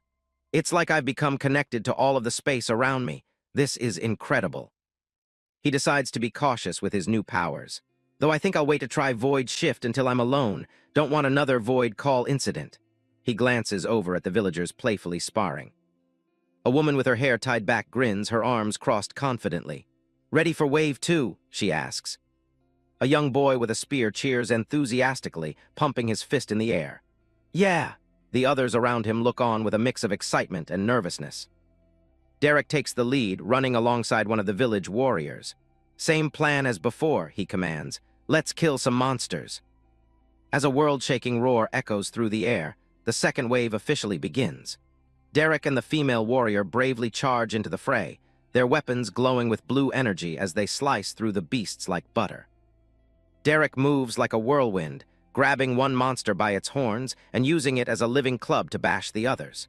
He easily sends the red-skinned beasts to their graves, flipping one over his shoulder and using its own momentum to take it down. He moves with a newfound grace and speed, a smirk on his face as he easily carves a path through the horde. Derek and the female warrior coordinate in perfect sync. He clings to a tree trunk to gain momentum while she swings her sword, slicing through the base of the tree below. From high above, Derek clings to the tree trunk and brings it crashing down, delivering a thunderous strike that crushes the monster's head, bringing the battle to a definitive end. With the last monster defeated, Derek straightens up as his companion catches her breath. He gives her a thumbs up. Well done, she exhales. Thanks, I think I'm spent. He surveys the carnage, nodding. All that's left now is the... Before he can finish his sentence, a deep, earth-shaking roar rips through the air. Derek finishes his thought with a grim smile. Boss. As the ground rumbles, a colossal armored beast with glowing red eyes emerges from the dust cloud, dwarfing Derek and the warrior. The beast huffs, steam billowing from its nostrils. its eyes burning with pure rage as it glares down at the two humans. A system window pops up, identifying their new foe. IRONHOOF level 65, a boss monster spawned in a mid-level beast dungeon, a colossal horned beast that wields an earth-shattering axe. Ironhoof stands at its full, terrifying height, its massive frame and heavy axe promising a brutal fight. Derek turns to the exhausted warrior beside him. "I think I'll take this one, you get back to the cabin." Understanding the massive gap in power, she readily agrees, "No complaints from me." Now alone, Derek faces the behemoth. As Ironhoof takes a heavy step forward, void energy begins to crackle and swirl around Derek's fist. He summons his glaive, its blade now wreathed in the same purple energy, and smirks at the boss. "You know, you're only over 30 levels higher than me. Not exactly a fair fight." The beast snorts angrily as Derek continues his taunt. "But don't worry, I'll go easy on you. I have some new toys I want to try out." Enraged, Ironhoof lets out a thunderous roar and swings its enormous axe with incredible speed. The axe slams into the ground, carving a trench and sending a shockwave of energy tearing across the battlefield. Derek, already in motion, narrowly dodges the devastating blow. As the dust settles, Derek's eyes glow a menacing purple. A dark orb of energy forms below him as he activates his new skill, Void Shift. An explosion of void energy erupts outwards from Derek, and in an instant, the entire world seems to freeze around him. Debris from the axe attack hangs suspended in the air. He looks around in astonishment at the frozen landscape, tapping a floating piece of rock. Did my skill just freeze time?" He turns to the motionless boss. "Hey, buddy, you okay?" Ironhoof is caught mid-swing, a translucent blue phantom locked in place. Derek confirms his suspicion. Yeah, he's frozen all right. The boss's face is a perfect mask of frozen rage. Its attack halted just moments before it would have struck. Derek's attention is drawn to several glowing, swirling circles of energy floating in the air. "What is this thing? A portal?" he wonders aloud. Curiosity getting the better of him, he reaches out and cautiously pokes his finger into one of the strange portals. To his complete shock, his own hand emerges from another portal that opens up right behind his head and pokes him. "AHHH!" he yells, whipping around in shock, completely startled by his own disembodied hand. He stares at his hand and then back at the portals, the pieces slowly clicking into place. Wait a second. The full, insane potential of his new skill dawns on him. As his hand emerges from a portal in front of him, he bursts into laughter. Holy shit, this is awesome. He calmly summons another portal to conveniently scratch an itch on his own head, a satisfied smile on his face. But it'll sure take a lot of getting used to. His amusement is cut short by a blaring red pop-up. "Warning, mana at 10%. He recoils in shock, exclaiming, "Ah, crap, this skill drinks mana." Realizing he can't stay in the void any longer, his mind flashes the command, deactivating Void Shift, and the frozen world around him begins to warp and rush back into motion. Derek reappears in the real world just as time resumes. Ironhoof's axe finishes its swing, smashing violently into the ground right where he had been standing moments before. The beast looks at the empty crater, letting out a confused grunt, MRR, completely baffled as to where its target vanished. Standing safely behind the monster, Derek gives a smug smile. "Missed me," he says, realizing the implications of his new power. "To everyone else, it must look like I just teleported. Man, this'll be fun." Letting out a furious bellow, Ironhoof spots him and charges forward, raising its axe high for another devastating attack. The axe swings in a deadly red arc, but Derek effortlessly leans back, the blade passing harmlessly in front of him. Ironhoof follows up with a lightning-fast horizontal slash, but Derek calmly raises his hand, halting the 1,000-pound blow with a deafening explosion. A brilliant green aura begins to flow around him, his expression turning serious. "Slow down, I'm not done yet." He closes his eyes, entering a state of deep focus as he activates another skill, Meditation. The green energy intensifies, shimmering around him. Now refreshed and surrounded by a calming green glow, Derek faces the growling beast and smirks. "Let's try this again, shall we?" He activates his power once more. A swirling portal of void energy opens at his feet as he utters the words, Void Shift. The boss swings its axe in a massive, sweeping arc, but its target is already gone, leaving only empty air. In a blink, Derek materializes from the void behind the beast, completely unharmed. "Missed me," he taunts, his voice cool and confident. The beast turns, snarling in frustration, but Derek is already preparing his next move, calmly saying, again. As Ironhoof leaps into the air for a crushing overhead slam, Derek simply takes a calm step into a newly formed void portal. He sinks into the swirling purple energy, disappearing from reality just as the monster's attack is about to connect. And again, Ironhoof's axe slams into the ground, hitting nothing but dirt as Derek's voice echoes through the frozen void. And again. He toys with the beast, blinking in and out of existence, appearing on a ledge to land a quick slash before vanishing once more. And again. And again, he says, this time opening portals all around the confused monster, striking from multiple angles at once, completely overwhelming its senses. Driven mad after being toyed with, the monster erupts in fury, channeling all its pent-up rage into a single target. It unleashes a devastating vertical slash toward Derek, a strike so infused with void power that it cleaves through the very fabric of space itself. A blinding flash of red and white fills the screen, signaling the end of the overwhelming assault. However, it doesn't even leave a scratch on our protagonist. Derek stands calmly amidst the ruins, his greatsword resting on his shoulder. He decides it's time to bring this little experiment to an end. With a single, game-breaking move, Derek leaps into the air and delivers a decisive strike that decapitates the boss, sending a trail of blood spraying through the air. As the boss's body hits the floor, a brilliant blue light envelops Derek. 2 system messages appear, level UP, and dungeon complete. He stands tall, a look of satisfaction on his face. There, now I've gotten used to it. With the battle won and the dungeon cleared, a final message appears on screen. ASSIGNING REWARDS. With the dungeon cleared, the system announces his rewards. Level up, dungeon complete, assigning rewards. A glowing scroll materializes out of thin air, descending towards Derek's outstretched hand. It's a scroll of restoration, a one-time use item that can fully restore a being to a perfect state, though it doesn't work on anyone already in a dying state. Derek frowns, looking at the glowing item in his hand. He thinks to himself, that's it. Guess I shouldn't be surprised. It was a low-level dungeon after all. Oh well, maybe the next one will be. But a sound catches his attention. Huh. He turns to see Mallory, her eyes filled with tears. What's wrong, Mallory? He asks. She holds up a glowing green scroll, her voice trembling. I got a scroll of resurrection. This one is different. It can pull someone out of a dying state and fully heal them. Mallory sniffles, clutching the scroll as a memory of a younger girl surfaces.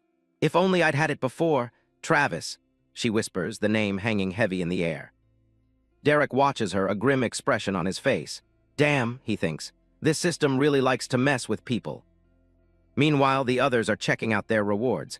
The system reveals a skill scroll, Chain Strike, a one-time use item that teaches the skill without needing to spend points. Raina holds her scroll up happily. I got a skill scroll for a skill called Chain Strike.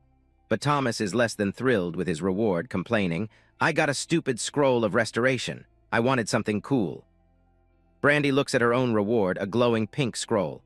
I don't know what mine is, something about a contract with an animal. The system calls it a contract scroll, Beast, which binds a consenting beast to the user's soul. Derek's eyes widen, an idea sparking in his mind. Bind a beast, he thinks, a frantic energy behind his gaze. I'm not seriously considering that, am I? His mind flashes back to a certain creature. That bunny tried to kill me. It was psychotic, uncontrollable, fluffy, and the memory of him struggling with the small but ferocious beast is still fresh. The memory of that menacing, demonic bunny looms large in his mind. Oh my God, he thinks, a look of horrified realization on his face. I am considering it. He immediately turns to Brandy, scratching his head nervously. Brandy, could I, have that scroll, please? He asks, pointing at the item in her hands. Really? Derek asks, surprised. Brandy smiles brightly and holds it out to him. Of course, here, she says with a cheerful yeah. Mallory speaks up from behind them as Derek takes Brandy's scroll and gives her his own. There's no need to be embarrassed about asking something of us, Derek. All you've done is help us. Of course, we want to give back. Derek rubs the back of his neck, a bit flustered. Haha, right, I guess I'm just not used to that. Mallory puts a hand on his shoulder. Well, get used to it. That's how friends work, isn't it? Now let's get moving. You said we have more dungeons to clear. Derek agrees, turning to the group. Right, you all ready to start running again? As the group makes their way across a rickety rope bridge, Thomas whines, "Can't we walk to the next one? My legs were jelly after last time." Derek's voice cuts through, firm and unyielding. "Not a chance." Thomas lets out a long ugh. With no time to rest, the system begins its countdown. Entering dungeon in 3, 2, 1. They're transported to a hellish landscape of fire and brimstone. The system announces their new challenge, a level 50 fire dungeon. Immediately, they're swarmed by monsters. Giant crabs made of magma and obsidian crawl towards them, their glowing yellow eyes fixed on the intruders. In the distance, a large, ornate door marks the end of the fiery cavern. Derek remains calm amidst the chaos, standing beside Reyna. "Same as before," he says, his eyes focused on the enemy. "Lead the way." Reyna nods, her expression serious. A bright light gathers in her hand, ready to unleash an attack. As his team engages the enemy, Derek focuses on his own growth. His void shift skill levels up as he slams his fist into a magma crab surrounded by purple energy. The system immediately follows with another notification. Level up. The battle rages on. Reyna cuts through the air with her blade, unleashing a wave of energy. She lands gracefully, her sword slicing through 2 more magma crabs. With each victory, she grows stronger as system notifications announce level up and wind blade level up. Mallory isn't far behind, bringing her massive blade down on another monster, instantly earning a level up of her own. Thomas joins the fray, repeatedly stabbing at an enemy with his spear, leveling up twice in quick succession. Their training montage continues as they enter the next dungeon, a level 45 feathered dungeon. Reyna is already in the thick of it, battling avian creatures on a high bridge. Derek, meanwhile, seems to be having the time of his life, casually riding one of the giant bird monsters through the sky. After the battle, the group takes a moment to recover, and a notification appears. Meditation level up. The rest of the group finishes off the remaining birds. Thomas takes down one last enemy, leveling up his soul spear skill in the process. Brandy, meanwhile, is happily gathering the spoils, plucking valuable feathers from the fallen beasts. "Yes, more," she exclaims. Without a moment's rest, they're on to the next challenge, a level 55 underwater dungeon. Deep beneath the surface, Reyna finds herself fleeing from a massive, terrifying shark monster. She watches in horror as Derek, protected by a small bubble of air, is caught directly in the path of the beast's gaping maw. The massive jaws snap shut. Reyna can only scream his name in a panic. "Derek, no." But something's wrong. The shark's jaws are stuck, unable to close completely. The giant beast begins to sweat, a confused irk, escaping its throat as it struggles against an unseen force from within.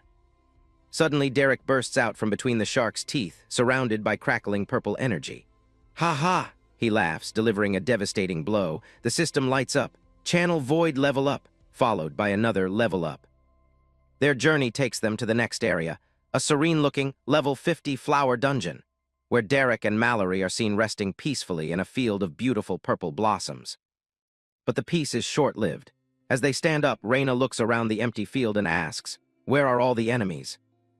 The ground begins to rumble, and monstrous, thorny flowers erupt from the earth, their glowing cores pulsing with dangerous energy. The scene shifts, showing that the non-stop dungeon crawling has been going on for a while. A caption reads, 3 days since the Beast Dungeon. The team is seen climbing a steep cliffside. Brandy is struggling, carrying a heavy load. Derek asks, "Sure you don't want me to put that in my storage bracelet, Brandy?" She grunts with effort, replying, "No, I can at least carry some of it myself." Leaning on her staff, Mallory smiles. "We've been clearing dungeons for days, but I don't even feel sore. In fact, I feel great." Derek turns back with a confident grin. "Welcome to the world of higher stats and meditation. Enjoy your stay." This reminds him of his own progress. "Speaking of higher stats," he thinks to himself, "I have a ton I need to allocate." A blue, digital energy begins to glow on his chest. He brings up his status window, which shows he's now level 41. He looks at his accumulated points and can't help but think, 618 unspent points? This almost feels like I'm cheating. He grins, forming a plan in his mind. "I bet I can get another free skill if I get my strength and dexterity to 500, like I did for endurance and vitality." He imagines a ridiculously muscular version of himself, both strong and flexible. "Heh, this is going to be fun," he thinks, rubbing his hands together with glee while Thomas watches on, completely bewildered. Without hesitation, he allocates his points. 140 to strength, bringing the total to 500, 240 to dexterity, also reaching 500. The remaining 235 go to wisdom. A series of notifications pop up. Achievement unlocked, offensive powerhouse, for gaining at least 500 stat points in both strength and dexterity. He's prompted to choose 2 new offensive skills. He flexes his bicep, feeling the surge of new power. Oh yeah, he thinks with satisfaction, that's what I'm talking about. Now for the fun part, the system displays his available offensive skills. He immediately dismisses the first one. Let's see. Glass cannon. Glass cannon is definitely out, not my style. Next up is sweeping slash, an ability that projects a crescent of energy from his weapon. He then considers rapid movement, but quickly discards it. And void shift, I think, makes rapid movement a bit obsolete. Another option appears, whirlwind, a 360-degree attack that leaves a cutting circle for 5 seconds. Finally, the system presents multi-strike, which allows a strike to hit twice. He mulls over the last 3 options, thinking, that leaves sweeping slash, whirlwind, and multi-strike. He strokes his chin thoughtfully. I've got to pick sweeping slash, right? He muses. A memory flashes through his mind, a vision of his past self using a similar ability. I had a similar skill way back in my other system, which means this one will likely merge with it. And if I'm picking sweeping slash, then there's no need for whirlwind. They're both AoEs. His decision is made. Sweeping slash and multi-strike it is, he thinks with a grin, reaching for the system screen. Come to Papa. He selects his choices. The system confirms, sweeping slash learned successfully, skill points remaining 10, followed by multi-strike learned successfully, skill points remaining 9. And just as he predicted, another notification appears. Dormant skill similar to sweeping slash discovered. Merging skills. Red lightning crackles around him as the process begins. He grits his teeth, but the sensation is familiar. The pain of my skills merging is nothing to me anymore. The system chimes in. Skills successfully merged. Suddenly he calls out to the others. Everyone hold on a second. Reyna turns, her brow furrowed in confusion. Huh. He summons his polearm, which materializes in his hand, crackling with blue, electrical energy. A confident smirk spreads across his face as blue flames of energy begin to surround him. There's something I need to test. With his weapon in hand, he addresses the group watching from a distance. Give me some room. He grips the polearm tightly, pouring his newfound power into it. The energy intensifies, lightning arcing up and down the shaft.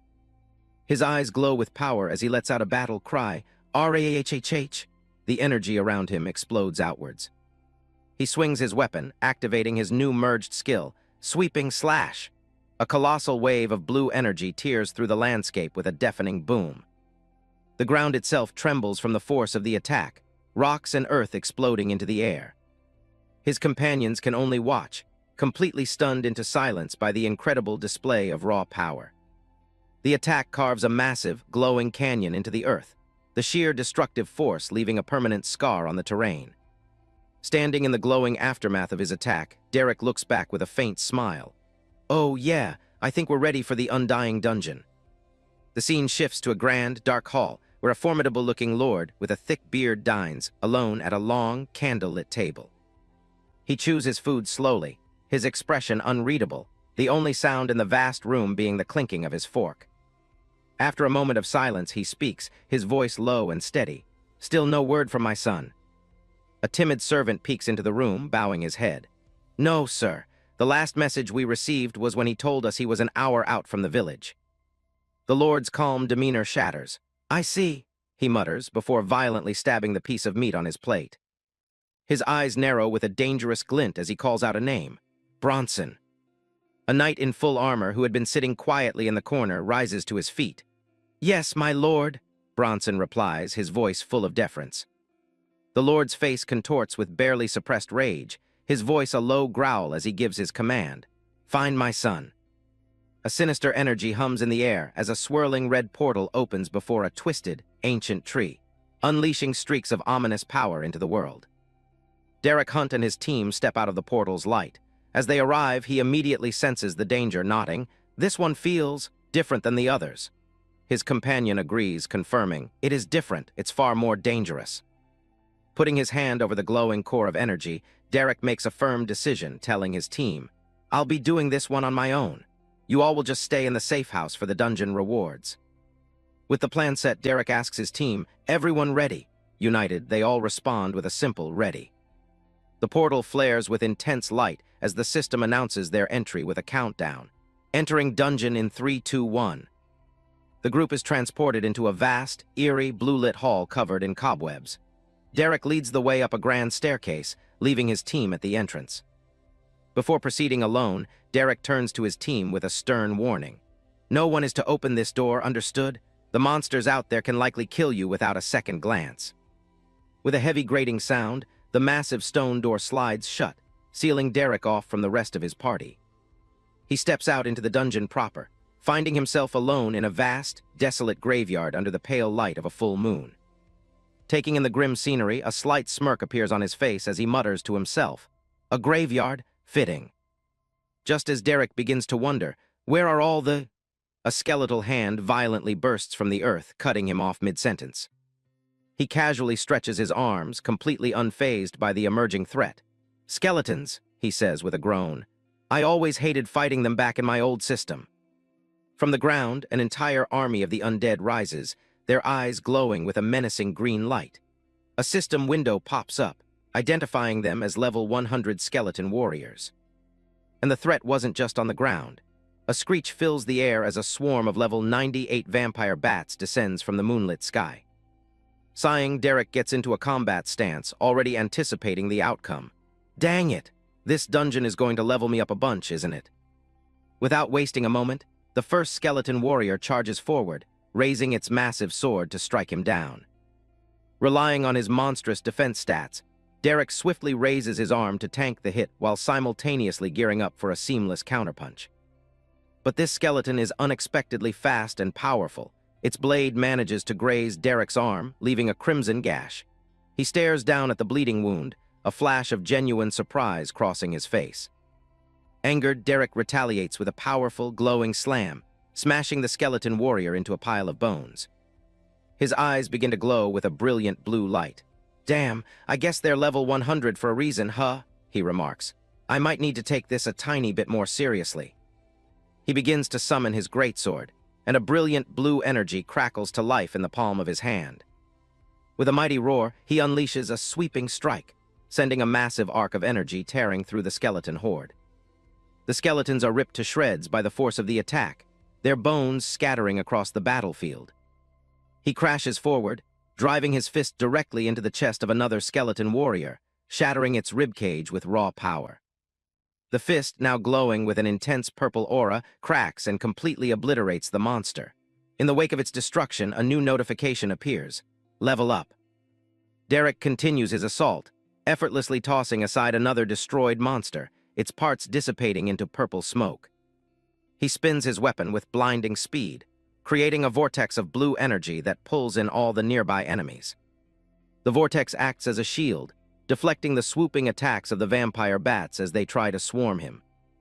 With a mere flick of his wrist, he unleashes blades of energy that slice through the bats like butter, even pinning a falling skull directly onto a bat soaring through midair. Another level up notification appears, but this time Derek's expression is one of alarm. The dungeon is reacting to his power. He realizes with a start, they're coming from below, as skeletal arms and swords burst through the ground around him, trying to trap him. Surrounded with blades just inches from his neck, Derek freezes time itself, stopping the skeletons in their tracks. As time resumes, the skeletons lose their target, and Derek lands safely on a nearby structure. Surveying the battlefield, he thinks to himself, this isn't half bad. He stands confidently amidst the cracking ruins, continuing his thought. Because the dungeon's in a severe overflow state, there's a lot of enemies, but nothing I can't handle. Suddenly he stops, a look of disbelief on his face. "Oh, you've got to be kidding me," he groans. "Seriously." He stares in annoyance at the skeletons he'd destroyed. They're reassembling themselves, bone by bone. They can just put themselves back together, he asks in frustration. How the hell is that fair? All around him, the shattered skeletons begin to clatter and rise again, ready to continue the fight as if nothing happened. Just as frustration sets in, a realization dawns on him. His eyes widen as a thought cuts through the chaos. Hold on. He remembers the first skeleton he destroyed, the one killed with his purple energy. He thinks, The skeleton I used channel void to kill. It's staying dead. A wicked grin spreads across his face as he's shrouded in a powerful purple aura. He's found their weakness. Perfect, he says, as the void energy crackles around him. Wasting no time, he leaps high into the air, his weapon glowing with void energy, ready to strike down on the undead horde below. He brings his weapon down in a devastating overhead slam, channeling all his void power into the attack. The attack hits the ground with a massive boom, sending out a shockwave of pure purple energy that engulfs the entire area. The result is a cascade of notifications. Level up, level up, level up. The sheer number of enemies destroyed sends his level soaring. Derek stands amidst the aftermath, the remains of the skeletons hissing and sizzling away into nothingness. He declares to the empty battlefield, and stay dead. He cracks his neck with a confident smile, looking completely refreshed. All right, he announces to the silence. I'm ready for round 2. As if on cue, the entire graveyard begins to rumble violently, shaking under his feet. The ground cracks and splits open, signaling the arrival of a new, more powerful wave of enemies. From the newly formed chasms, strange green beams of light erupt, as even more bizarre creatures begin to crawl their way out, summoned by the dungeon's shift. A grotesque, hulking monster is the first to emerge, its body radiating a sickly green energy. The system identifies this new, stronger threat. Acidic ghoul, level 112. These new ghouls let out a guttural growl, their bodies wreathed in the same sickly green flame as they prepare to attack. Derek, however, looks on with a smirk, completely unintimidated. He remarks coolly, I was wondering when you were going to show up. He tightens his grip on his weapon, purple void energy crackling around his hand as he prepares for the next wave. The ghouls charge, swarming him from all sides against the backdrop of a crumbling clock tower. Derek counters with a vertical blast of void energy, catching the charging ghouls and sending them flying. He pants slightly, the continuous use of his power starting to take a toll, but he remains focused. He raises his weapon high in a badass stance, activating multi-strike to unleash waves of energy that tear through the demons who just took the hit. With the last of the ghouls defeated, 2 more level up. Notifications appear, and Derek stands alone in a field of dissipating monster parts. He's hit a major milestone. The system announces, level 50 reached, please choose new class or upgrade current class. Derek looks at the prompt with a bit of surprise. Already, he thinks to himself, I basically just upgraded my class. While he's weighing his options, the monster remains scattered on the ground begin to twitch and reform. As he reads the system prompt, a monstrous ghoul looms behind him, fully regenerated. He thinks out loud, 2 more skills. The ghoul raises its claws and slams its fists down, intending to crush him into a pulp while he's distracted, busy studying the system. This system is starting to grow on me, he says with satisfaction. With a casual backhand swing of his weapon, he obliterates the ghoul without even looking. He leaps away, dodging the attack, and yells in frustration. Why can't anything in this dungeon just stay dead? The horde of ghouls and skeletons turn their heads in unison, their glowing eyes locking onto a new target. Suddenly, the sound of a massive clock tower bell rings out, a deep dong that echoes through the graveyard. On the clock's face, a fiery figure materializes with a sinister laugh. Hearing the bell, Derek looks up, realization finally dawning on him. Ah, he says with a grim smile, that's why. The source of the undying curse is revealed. A terrifying lick, its entire being engulfed in raging orange flames, its eyes burning with malevolent power. Standing atop the clock tower, the lick roars, and its power flows through the battlefield, reanimating all the fallen monsters which let out a collective roar of their own. The system finally identifies the true enemy. The boss is a lick. In a desolate graveyard, shattered skeletons glowing with a menacing red aura begin to pull themselves back together. With a chorus of creaks and groans, the undead horde rises once more, their empty eye sockets burning with green light. But their resurrection is met with a simple, decisive nope, as a powerful punch shatters one of the skeletons instantly. Derek Hunt sends a skull flying with a kick, shouting, just stay dead. It's already enough that I have to kill you once. I don't even get experience after the first time. His patience worn thin, Derek points his weapon towards the source of the unending horde and says, can we finish this?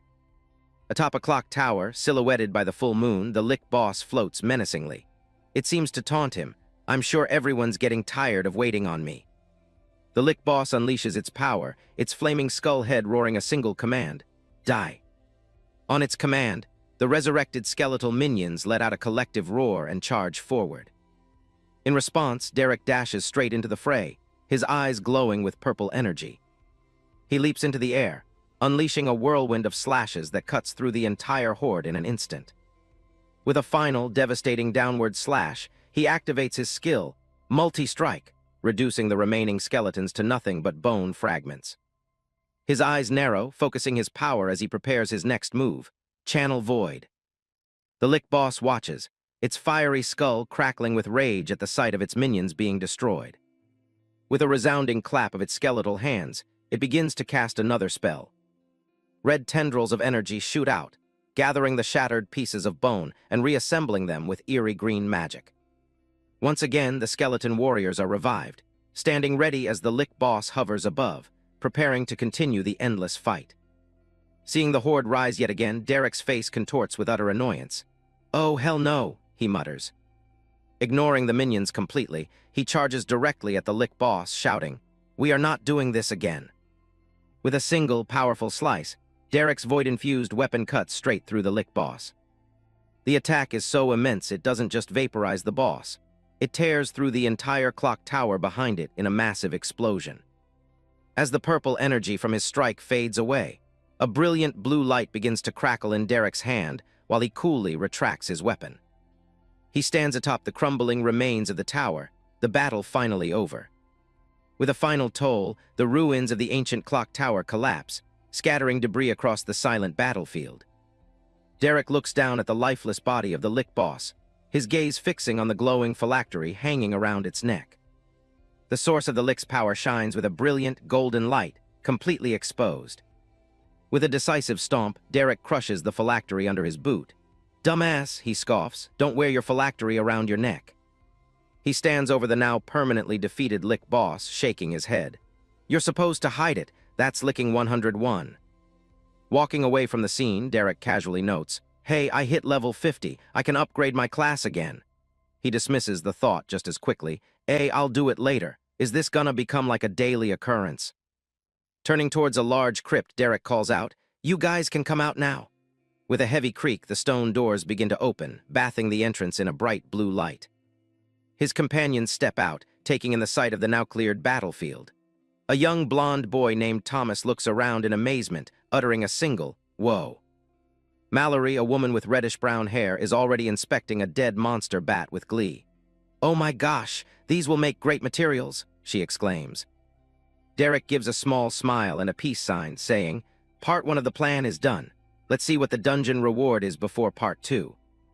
As if on cue, a wave of blue energy washes over the area as a system message appears. "Dungeon complete. Assigning rewards. Congratulations, as you are the first to complete this dungeon, rewards are doubled." 2 golden rings materialize out of thin air, shining brightly. The system announces the reward. "You have received Storage Ring X2. A woman with her hair in a ponytail gasps, her eyes wide with disbelief as one of the rings floats into her hand. "Storage rings?" she cries out. The entire group is stunned into silence, staring at the magical items. Derek, however, is clueless about their reaction. "Huh?" he asks. Holding the rings in his palm, he looks at his companions with a confused expression. "What? Is that good?" The woman with the ponytail, Raina, stares at the item in awe. "Incredibly," she answers. "I've never even heard of a dungeon giving them as a reward." Raina continues to explain the gravity of their find, saying, "When people find out, everyone is going to want to come here." Her expression turns serious as she considers the consequences. "I don't know if this will be a boon or a calamity for the villages." Derek simply replies, "I see." Internally, though, he's unimpressed, thinking, "And it's not even half as big as the space in my bracelet." Thomas, however, is ecstatic. "Whoa, this ring is huge. Are they all this big?" he shouts. "I can hold so many more materials now." Mallory is already putting him to work. "Thomas, help me collect all of the corpses," she says as she dashes off. "Okay," he replies, running after her.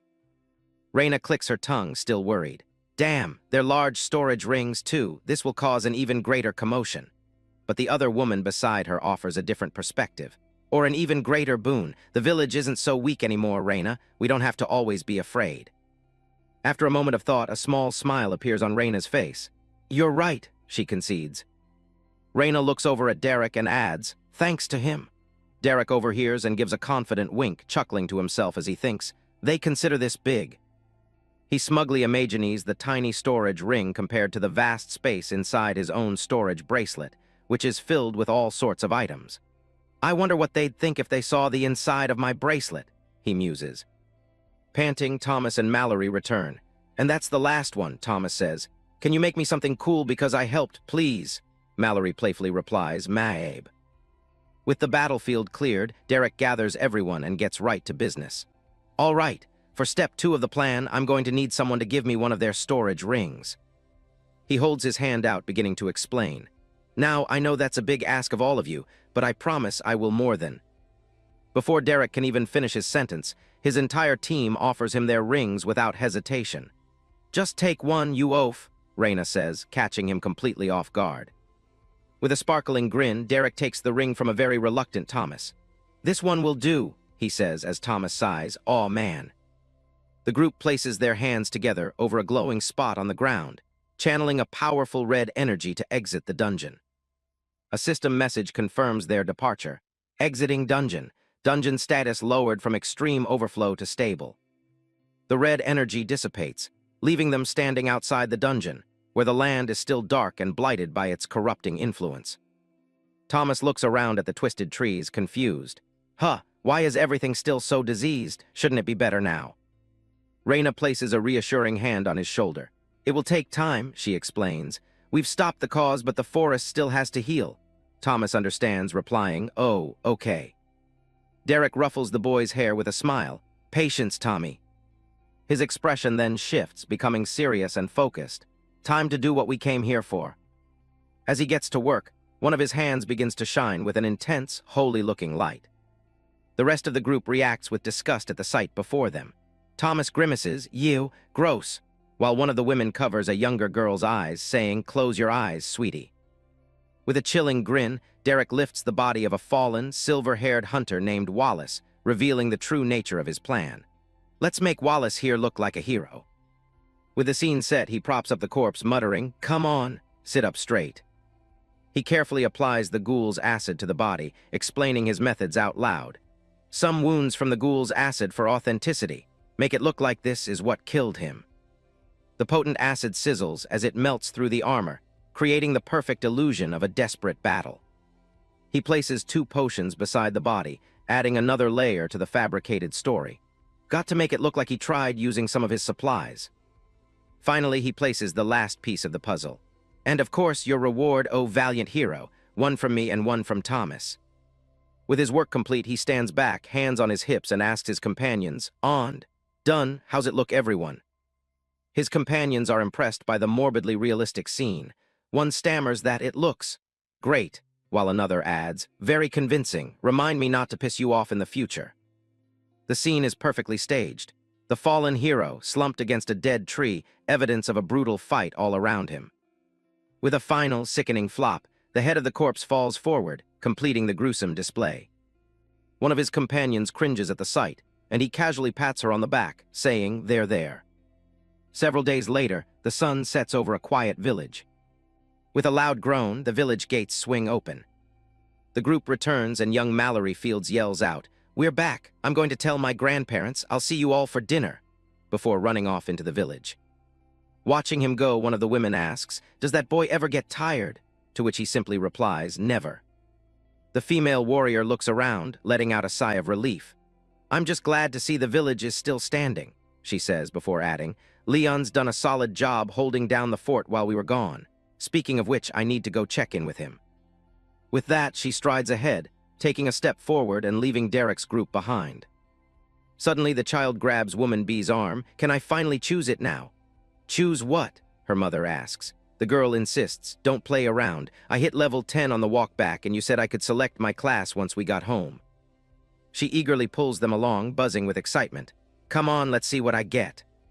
He watches her with a knowing smile, thinking to himself, "This is the whole reason I brought her with us to the dungeons." His thoughts continue as she runs ahead, with everything she's experienced. Materials she's used, items she's crafted. All before hitting level 10, he muses, thinking of all the monster parts she's handled. A glimmer of anticipation shines in her eyes as he concludes his thought. There's no telling what the system might offer her. Later, as he sits outside, he thinks to himself, she's certainly taking her time to choose her class. He smiles seeing Brandy so absorbed in her system interface, thinking to himself, good. That shows she's way more serious about this than Thomas was. While he waits, he decides to check his own progress. I should go through everything from the dungeon, my class upgraded again. A series of notifications flash before him. His class, Champion of the Void, has been upgraded to Legend of the Void, a legendary class. He's also received 25 skill points, 30 stat points, and 2 new available skills.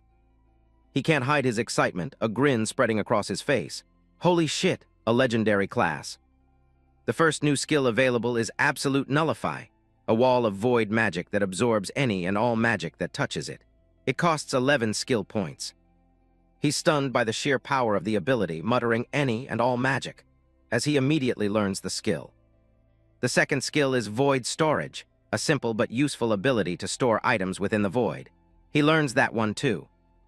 He reflects on the new storage ability. Not the most exciting, especially considering my bracelet and ring.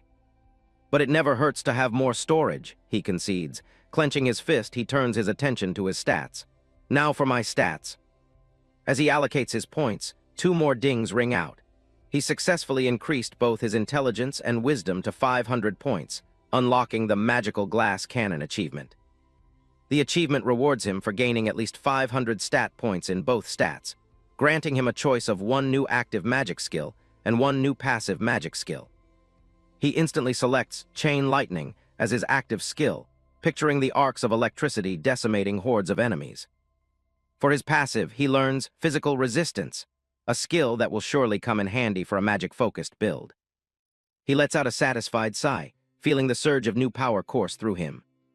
Leaning back on the bench, he feels a sense of ease. Everything will turn out all right. Richard was worried for nothing. Just then, the child's voice cuts through his thoughts. Derek, can you help me? He looks over and replies, sure. What do you need help with? He asks. The young girl explains, well, after looking at all the classes, I have 2 that I want. One sounds amazing, but the other is, well. With a troubled look, she says the other option is odd. One is called Talon's protege. A spectral, bird-like figure manifests behind her as she explains. It's an epic rarity leatherworking class. Inside the house, a plate of food shatters on the floor as it slips from someone's grasp. It's Woman B, the child's mother, who overheard. She stands in the doorway, completely stunned. An epic class. She rushes out to her daughter, beaming with pride. That's incredible, honey. An epic class is more than most people ever dream of. I'm so proud of you. But the girl's expression remains troubled. But it says, as a protege, you will never surpass your master while under her wing. He nods in understanding. I see. You'll always be standing in the shadow of the class's original owner. Her mother waves a dismissive hand. Oh, who cares? It doesn't matter if it won't become legendary. It's an epic class. He watches them, a realization dawning on him. So I was right. The system has seen everything Brandy's done and experienced and is rewarding her accordingly. An epic class is great, but... He asks, what's the other class? She replies, it's called All Smith, a rare growth-type class. A vision of a smith at an anvil, surrounded by various crafting tools, flashes before her eyes. But the only thing the class says is, become an All Smith. She looks down, conflicted. That's it, nothing else, I don't know what to choose. He offers some advice. Well, I don't think you can go wrong with either option. They are both great choices. Her mother adds, just follow your heart, sweetie. The girl sighs in frustration. You're both no help. She closes her eyes, taking a moment to think and make her decision. The two of them wait in silence, letting her make up her own mind. With a click, she makes her selection on the system screen. A brilliant pink light erupts from the screen, engulfing her as her eyes widen in shock. The light fades and she faints, collapsing to the ground. Her mother cries out her name, Brandy. A short time later, Brandy begins to stir, groaning as she wakes up. MRMM, what happened? Her mother holds her, asking with concern, Are you okay, sweetie? How do you feel? Brandy pushes herself up, replying, I'm fine. A smile slowly spreads across her face as she says, I got them. I got the skills. He leans in, intrigued. You got them already? Were they free? How many? 3, 4. She sits up, a wide, triumphant grin on her face, and declares, 42. The wind blows gently as an old farmer leads his water buffalo along a dusty path at sunset. As the farmer passes by, a heavily armored figure gives a nod and a simple greeting, good day. The farmer returns the pleasantry, unaware of the imposing presence that has just arrived. The armored man, Wallace, stands confidently, a slight smirk on his face. All right, Wallace, he says to himself. He turns and walks towards the village gates as the sun sets behind them. Let's see what kind of trouble you got yourself in this time. 1 hour later, Derek sits in the tavern, lost in thought. 42 skills, my hunch was right. He reflects on the girl's incredible growth, thinking, all the experience she got from going into high-level dungeons before level 10 gave her a huge boost. His mind conjures an image of her crafting with powerful magic. She could become an unkillable monster with everything she crafts. He continues to list her potential, enchanted armor and weapons, runes, as an image of her smithing flashes in his mind. Accessories, he concludes, picturing her surrounded by an arsenal of powerful items. He shudders at the thought of her other skills, buffs from cooking and drinking potions. A bead of sweat rolls down his temple. Terrifying, he thinks, but even more importantly. He stares at the mug of beer on the table, a glint of hope in his eyes. She can learn to make beer that doesn't taste awful.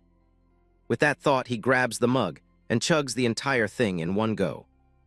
He slams the empty mug down with a loud smack, yelling to the bartender, disgusting as ever, Bart, like drinking piss from a boot.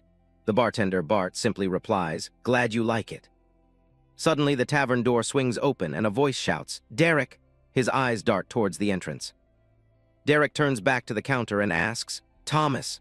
Bart, the bartender, looks past him at the young boy and says, I already told you, kid, I ain't selling you a beer. The boy, Thomas, pants in the doorway, catching his breath as he stammers out, a man, Torith, big sword, Raina. Bart leans forward, urging him, come on, boy, spit it out. Thomas rushes over to Derek, his face pale with worry. Derek, there's someone here. I think he's an adventurer from Torith. He has a gold badge and a giant sword. As a large, armored man comes into view in the background, Thomas adds, he's talking with Raina and my grandpa right now. Thomas finishes his report. They sent me to tell you. Derek's expression hardens. I see. Outside, Derek stands in the doorway, arms crossed, as the villagers chatter amongst themselves. The armored adventurer, Wallace, strides confidently through the town square, his presence commanding the attention of everyone around. Derek watches him approach, his eyes narrowed in focus. He thinks, my identify isn't working on him, figures he's probably high level. Derek turns to the young boy beside him. Go back inside, Tommy. As the door swings shut behind Thomas, Derek steps out to confront the armored stranger. A confident smirk spreads across Derek's face. We're going to have ourselves a good old-fashioned standoff. Derek greets the knight with a sarcastic remark. That's quite a big sword. Can you actually use it, or are you just compensating for something? The knight's eyes glint with challenge as he retorts, want to find out. Derek's joke falls completely flat and he grimaces internally. Damn it, I don't think he got my joke. Do they not have dick jokes in this world? A shame. The armored man crosses his arms. I'm guessing you're Derek. After Derek confirms, the man introduces himself. The name's Bronson, I'm with the Gracefall family. Derek groans, running a hand through his hair. Ugh, God, those assholes. He then gestures toward Bronson. Are you that kid's daddy or something? You'd better teach him some manners before he gets himself killed. Bronson's expression is grim. The chief told me you didn't like him, but I'm afraid it might be a bit late for that. Derek is taken aback. Huh, what? The kid's dead. Bronson clarifies, missing, but I wouldn't be surprised if he were. Strange, Derek muses. Why's that strange? Bronson asks. Derek explains, well, he should have cleared the dungeon by now. As Derek begins his narration, a vision of the surroundings manifests. The corruption has receded significantly over the last few days, he explains. An image of a glowing, magical tree appears as Derek's voice continues. I would have cleared it myself, but it was only level 100. You know how it is. Bronson's surprise. Wallace completed the dungeon? He then adds, yeah, I assume so. Didn't think the bratty noble had it in him. Bronson immediately asks, And you've seen this dungeon. Can you take me to it? The two of them start walking together through the village. A sly grin spreads across Derek's face. Maybe, if you can do something for me. Bronson eyes him suspiciously. A favor, Derek replies smoothly, of a sort. Derek lays out his condition. I'm leaving for Torith soon. I'll let you show me around when I get there. Without waiting for a firm answer, he turns and says, Come on, I'll lead the way. He leads Bronson deep into a lush, green forest, heading towards the glowing entrance of the now-cleared dungeon. Suddenly, Bronson stops dead in his tracks, his eyes fixed on something just ahead. Shit. Kneeling beside Wallace's body, Bronson begins to assess the scene. He's truly dead. It looks like he fought with everything he had against whatever killed him. Derek plays along smoothly. Bummer. There, propped against a tree and overgrown with flowers, lies the corpse of the young noble, Wallace. Bronson reaches out a hand, and a bright blue light envelops the body, pulling it into a storage spell. I'll take his body back with me. With the body secured, Bronson says, We should return soon. Master Gracefall will want to know of this. Plus, I'm sure the Adventurers Guild is eager to learn of a dungeon that rewards storage rings. As they walk along a ridge at sunset, Derek makes small talk. So Gracefall, eh? Quite the name. Are all the nobles in your house as noble as that kid? Bronson lets out a heavy sigh. No, Wallace was extra conceited. The name was too heavy for him to carry.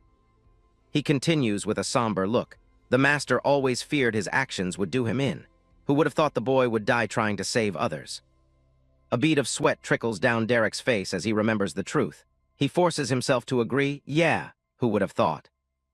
Bronson looks toward the setting sun, his voice filled with emotion as he delivers a heartfelt eulogy. I pray his sacrifice inspires all of us to never stop striving to be better versions of ours. But his tribute is cut short by a massive explosion of purple energy erupting from the ground, the force of the blast sending him flying backward. Bronson barely manages to skid to a halt, crying out as the shockwave hits him. He quickly recovers, drawing his sword, which crackles with energy. To arms, Derek, a wicked creature is. He stops mid-sentence, his battle-ready expression turning to one of pure confusion. The source of the explosion is revealed to be Derek, casually presenting a glowing scroll to a small, horned rabbit. Okay, Sylvie, just sign here and we'll be contractually obligated friends. A system window pops up, announcing, You have initiated a contract and requested that the level 64 horned rabbit become your contracted beast. Please wait while it makes a decision. Bronson is flabbergasted. A contract beast scroll? Those things are incredibly rare and you're using it on a rabbit. Why not a wyvern or a direwolf or a lightning hawk? As the bunny, Sylvie, presses its paw to the scroll, Derek gives a simple, deadpan response. I like the bunny. The system announces the successful contract. Congratulations, you have successfully made a contract with level 64 horned rabbit. As part of the contract, you are required to name the beast. In a cute, stylized interface, Derek gives his new companion her name, Sylvie. The system confirms the change. Level 64 horned rabbit has been named Sylvie. The system then presents an incredible offer. Would you like to initiate a bond with your contracted beast, Sylvie? Because of your legendary class, your bonded beast will gain stats equal to 75% of your own. A note clarifies that he can only bond with one beast at a time. Derek smirks. Well, yeah, that was always the plan. But then comes the strange part of the ritual. Bond initiated. Please share your blood with the contracted beast. Derek recoils slightly. Gross, the heck are you, a vampire? With a sigh of resignation, he mutters, Fine, whatever, and bites down hard on his own finger, drawing blood. As Sylvie licks the drop of blood from his fingertip, her eyes begin to glow with a menacing purple light. Bronson yells from the background, What are you doing? Derek holds Sylvie aloft as she transforms into a shadowy version of herself amidst the swirling purple energy. Initiating a bond, he calmly explains. Is there something wrong with that? Derek asks nonchalantly. Bronson, struggling against the force, yells back, Of course there's something wrong with that. Why would you waste your only soul bond on a tiny bunny? If it dies, it could cripple you. Surrounded by the raging energy, Derek simply shrugs off the warning with a dismissive, The bonding completes and Sylvie's paw hits the ground with a powerful stomp. A single, ominous word echoes through the void. Hungry. Derek clutches his head as he hears the voice in his mind for the first time. Did I just hear something in my mind? Sylvie, now radiating an intense, dark aura, speaks directly into his thoughts with a bloodthirsty proposal. We kill human. Meat will be tough, doesn't matter, chewy meat is good. Bronson watches in horror, asking himself, is that bunny stronger than me? But Derek just throws his head back and laughs. Ha ha ha, this is awesome. Skipped, CREDITS. Under the light of a crescent moon, a man in full plate armor sits by a campfire. Suddenly, a sound from nearby makes him turn his head. The source of the sound is a bizarre sight. A massive boar sizzles over the fire, tended to by a tiny unicorn-horned rabbit who hops merrily around the flames, showing off its culinary skills right before his eyes. The armored man, Bronson, scratches his head in disbelief, muttering, I don't believe it. Derek, sitting across the fire from him, casually asks, What? Bronson points with a trembling hand at the scene, exclaiming, The bunny is cooking. Derek calmly confirms, Of course she is. I bought her the cooking skill, kinda expensive though. It cost me 2 skill points. Bronson is floored. You spent skill points to teach a beast the cooking skill? Why? He then stops himself, realizing the answer is obvious with Derek. Never mind, don't answer that. Of course you did. Changing the subject, Derek asks, Hey, Bronson, yes, could you spare one of the 2 storage rings we found on Wallace's body? Derek explains his reasoning. I need to give one to Sylvie. This leaves Bronson utterly baffled, stammering, You want to give a storage ring to your bunny. As if on cue, Sylvie struggles to add a large log to the fire, showing her dedication. I told her I'd give her one in exchange for cooking for us, Derek says, just as Sylvie finishes a charred piece of meat and sets it before Bronson. Bronson eyes the blackened meat skeptically before remarking to Derek, Though I'd pass on her first dish if I were you. Looks like she needs some practice. Bronson mutters under his breath, Maybe I should have been your contracted beast instead. Derek overhears, What was that? Bronson quickly replies, Nothing. The next day, Derek, Bronson, and the little bunny make their way towards a village. As they approach, Derek tells Bronson, Head to the tavern. I'll meet you there after I catch up with some people. Bronson simply agrees, Okay. Sylvie, seeing the villagers, excitedly asks through their mental link, So many humans. Can we kill? Derek immediately shuts her down. Sylvie, no, bad bunny. But why? Sylvie asks. Derek patiently explains, This is a human village full of nice people. We aren't going to kill them. Actually, we aren't going to kill any humans unless I say so, okay? Sylvie stomps her foot in frustration, thinking no fun, before reluctantly agreeing, Fine. In the village, a young boy with blonde hair is practicing with a spear, while a red-haired girl works at a nearby table. Derek greets the 2 of them. Thomas, Brandy, when the girl spots someone familiar. Is that, Derek, you're back, she exclaims with joy. Derek waves as he approaches, calling out, Sure am, and I brought another friend. Thomas and Brandy run to greet him. Derek introduces his companion. This is Sylvie, she's my bonded beast companion. Brandy is immediately smitten, so cute, while Thomas thinks it's awesome to have a bonded beast. Sylvie basks in the attention, thinking to herself, Human's right, I am awesome and cute. Derek then gets to the point. I wanted to introduce the 3 of you since I'll be leaving tomorrow on a more long-term trip. Thomas, I'm assuming you still want to travel with me. Thomas eagerly responds, Yes, sir. The news hits Brandy hard. With tears welling in her eyes, she asks, You're leaving tomorrow? Are you coming back? Derek kneels down, gently wiping her tears away. Of course I am, he reassures her. I don't know how long it will be, but I can't just leave Miss Master Crafter by herself. Derek's expression turns serious as he warns Brandy. While I'm gone, you need to be smart, okay? Keep your class and skills secret. There are bad people that might try to take advantage of your gifts. Still fighting back tears, Brandy nods and promises, Don't worry, I'll be smart. But internally, a cold fury builds within Derek as he thinks, If another noble house even thinks about kidnapping her to work as a crafting slave, I'll wipe them off the map. His demeanor softening, he turns to Thomas. Thomas, make your travel preparations tonight, then spend time with your grandparents. We'll be leaving tomorrow morning. Derek looks out over the village, a small smile on his face as he muses. If everything goes well, it will be some time before you're back in the village. Later that evening, Derek and Bronson are having a meal at the local tavern. Bronson pushes his plate away in disgust, prompting Derek to ask, What, you don't like it? You nobles and your fickle taste buds. Bronson clarifies, I'm not a noble, I'm the guard captain and master's personal butler. Derek finds this amusing, remarking, That's an odd combination of jobs. Bronson just replies, "It is what it is. The master trusts me, so he made me his personal butler." At the end of the table, Sylvie's nose twitches as she cautiously sniffs the food on her own plate. She tells Derek telepathically, "This food doesn't smell like food, taste good." Derek replies bluntly, "It's food, not necessarily good food, but it's edible." After taking a bite, Sylvie makes a face. "You right, not good," she says, then asks, "Can we cook to make better?"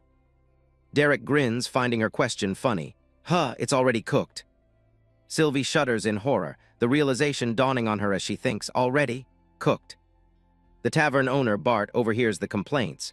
"Sorry the food's not up to your city boy standards," he tells Bronson. "I'm no crown chef." Derek raises his mug with a grin, declaring loudly, "As bad as ever, Bart. You've really outdone yourself. People will come from all over to get a taste of this. Food. Well, that and the storage ring reward from the dungeon." Bart is stunned. "What, you serious? The dungeon gives storage rings as a reward?" Bronson turns to Derek, whispering, "You told him. I thought you wanted to keep it secret." Bart can only mutter, "Well, I'll be." Derek just shrugs. "What? There's no use in hiding it from the villagers. Besides, I like the people here, so may as well give them a head start." As he says he likes the people, a sudden, immense pressure fills the room, emanating from Derek and startling Bronson so much his mug trembles. "Ha!" Derek's eyes glow with an ominous purple light as he stares intently at Bronson, his voice dropping low as he says, "Remember." The purple aura swirls violently around him as he leans forward with a threatening glare. "I'm quite fond of the people here," he says, his voice cold and low. Bronson's eyes widen in sheer terror, the unspoken threat finally sinking in. Just as quickly as it appeared, the terrifying pressure vanishes into thin air. Derek leans back, taking a casual sip of his beer with a faint smile. Just a friendly heads-up. The sun rises, casting a warm glow over the village rooftops. A new day has begun. The next morning, the sun rises, casting a warm glow over the village rooftops. It's the day of departure. Inside the main hall, the villagers have all gathered to say their goodbyes, the room filled with the sound of their chatter. Thomas's grandmother fusses over him, "And don't forget to brush your teeth twice a day." An exasperated Thomas replies, "I know, Grandma." She continues, "And did you remember to pack extra pairs of underpants like I said?" Thomas protests, "Grandma, I'm an adventurer. This is embarrassing." His grandparents pull him into a tight hug. "You might be an adventurer, but you'll always be our grandson," his grandma says as his grandpa agrees. "That's right." Thomas's voice is muffled as he says, "Grandma, Grandpa." Tears well up in his eyes as he sniffles, admitting, I'm gonna miss you guys." Nearby, the village leader, Leon, shakes Derek's hand. "You're a strange man, Derek, but a good one. I wish you well on your journeys." Derek smiles and replies, "Thank you, Leon." Brandy calls out, "Derek." He turns, "Yes, Brandy." She holds up some items. "I made you some things, and Sylvie, too." She proudly holds up a beautiful, shimmering purple cloak. "I made her a cloak, so she stays warm and protected." Sylvie dons the new garment, sparkling with delight. "I like, so comfy, so elegant." Derek observes, "I think she likes it," and a happy Brandy exclaims, "Yay." Brandy then presents Derek with another gift, gasping as she says, "And I made you more of these weird shirts you like so much." Derek's face lights up with genuine joy. He rubs one of the shirts against his cheek, declaring, "Wow, they're perfect." He thanks her, "Thank you, Brandy," just as another woman steps forward with a basket. "I also took the liberties of making you something." She presents a basket full of freshly baked bread, cheese, and other provisions. "Since I know it'll be a while until you get to eat my cooking again." Sylvie's eyes lock onto the food basket, a dangerous glint flashing within them. With a determined glint in her eye, Sylvie prepares to make her move. The woman says, "I made you some biscuits for the road," as a purple beam snatches one from the basket. Derek accepts it. "These are going to be perfect for breakfast." He then spots Sylvie already stuffing her face with the stolen goods. "Sylvie, no," he yells in panic. With a contented burp, Sylvie, her belly now round, declares, "Good biscuits, delicious." Derek can only stare in disbelief and mutter, "Oh, shut it." Another villager waves goodbye. "Don't be a stranger, okay?" Derek replies with a warm smile. "We'll miss you back here, both of you." She pulls him into a tight embrace, saying, "Thank you for everything, Derek, for saving me, for saving everyone." As the other villagers look on, she adds, "And who knows? Maybe when you come back, we could join you on your next adventure." Derek gives a confident smile and a two-fingered salute. Don't worry, I plan on being back, and all of you are always welcome. Come on, Tommy. As they run towards the bright light of the village gate, Thomas yells, "Stop calling me that," Derek declares. "The big city awaits," thus beginning their new journey. Bronson gestures toward the massive city walls with a slight smile. "Well, here we are," he says, officially welcoming the group to the city of Torith. Thomas stands frozen with his mouth wide open, completely dwarfed by the scale of the entrance. Sylvie huddles on the ground beside him, her little ears twitching at the sheer volume of the city noise. The city is a fortress of white stone and towering spires, stretching out against a backdrop of snow-capped mountains.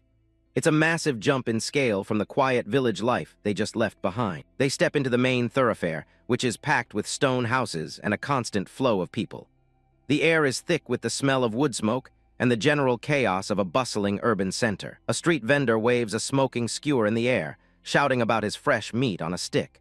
It's the classic city greeting for a group of hungry travelers. The savory scent hits Sylvie's nose, and she's immediately sold. She looks like she's about to start drooling as she demands a taste of the street food right now. Derek Hunt looks down at his familiar with a skeptical smirk. "Really? Meat on a stick? That's what you want?" he asks, though he already knows the answer. She doesn't wait for an invitation. Sylvie lunges forward and takes a massive, messy chomp out of the meat, clearly not worried about her refined image. Derek and Thomas join in on the snack, but Bronson looks a bit more wary. He warns them to be careful with what they eat down here, since the quality in the lower city is always a gamble. Derek takes another bite, noticing how the crowd gives Bronson a wide berth. He asks the knight why everyone seems so incredibly wary of his presence. Bronson sighs, explaining that most nobles avoid the lower city entirely. They usually stay tucked away in the cleaner, more exclusive portions of the upper districts. He adds that the nobles who do venture down here are usually looking for someone to push around. They're either cruel or just incredibly spoiled, treating the common folk like garbage. Derek Hunt nods along as he chews, looking around at the grit and mud of the streets. Yeah, spoiled sounds about right for the types of people he's encountered so far. They reach a massive wooden gate that separates the districts.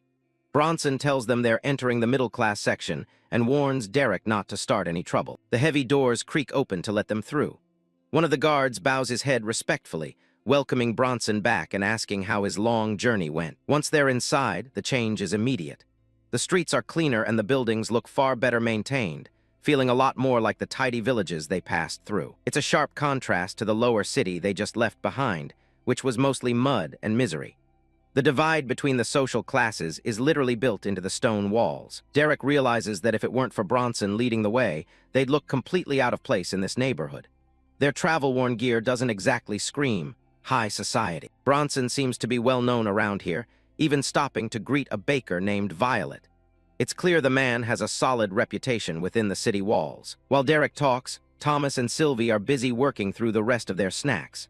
The rabbit is still perched on Thomas's head, focused entirely on the meat. A light bulb goes off in Derek's head as he looks at his armored companion.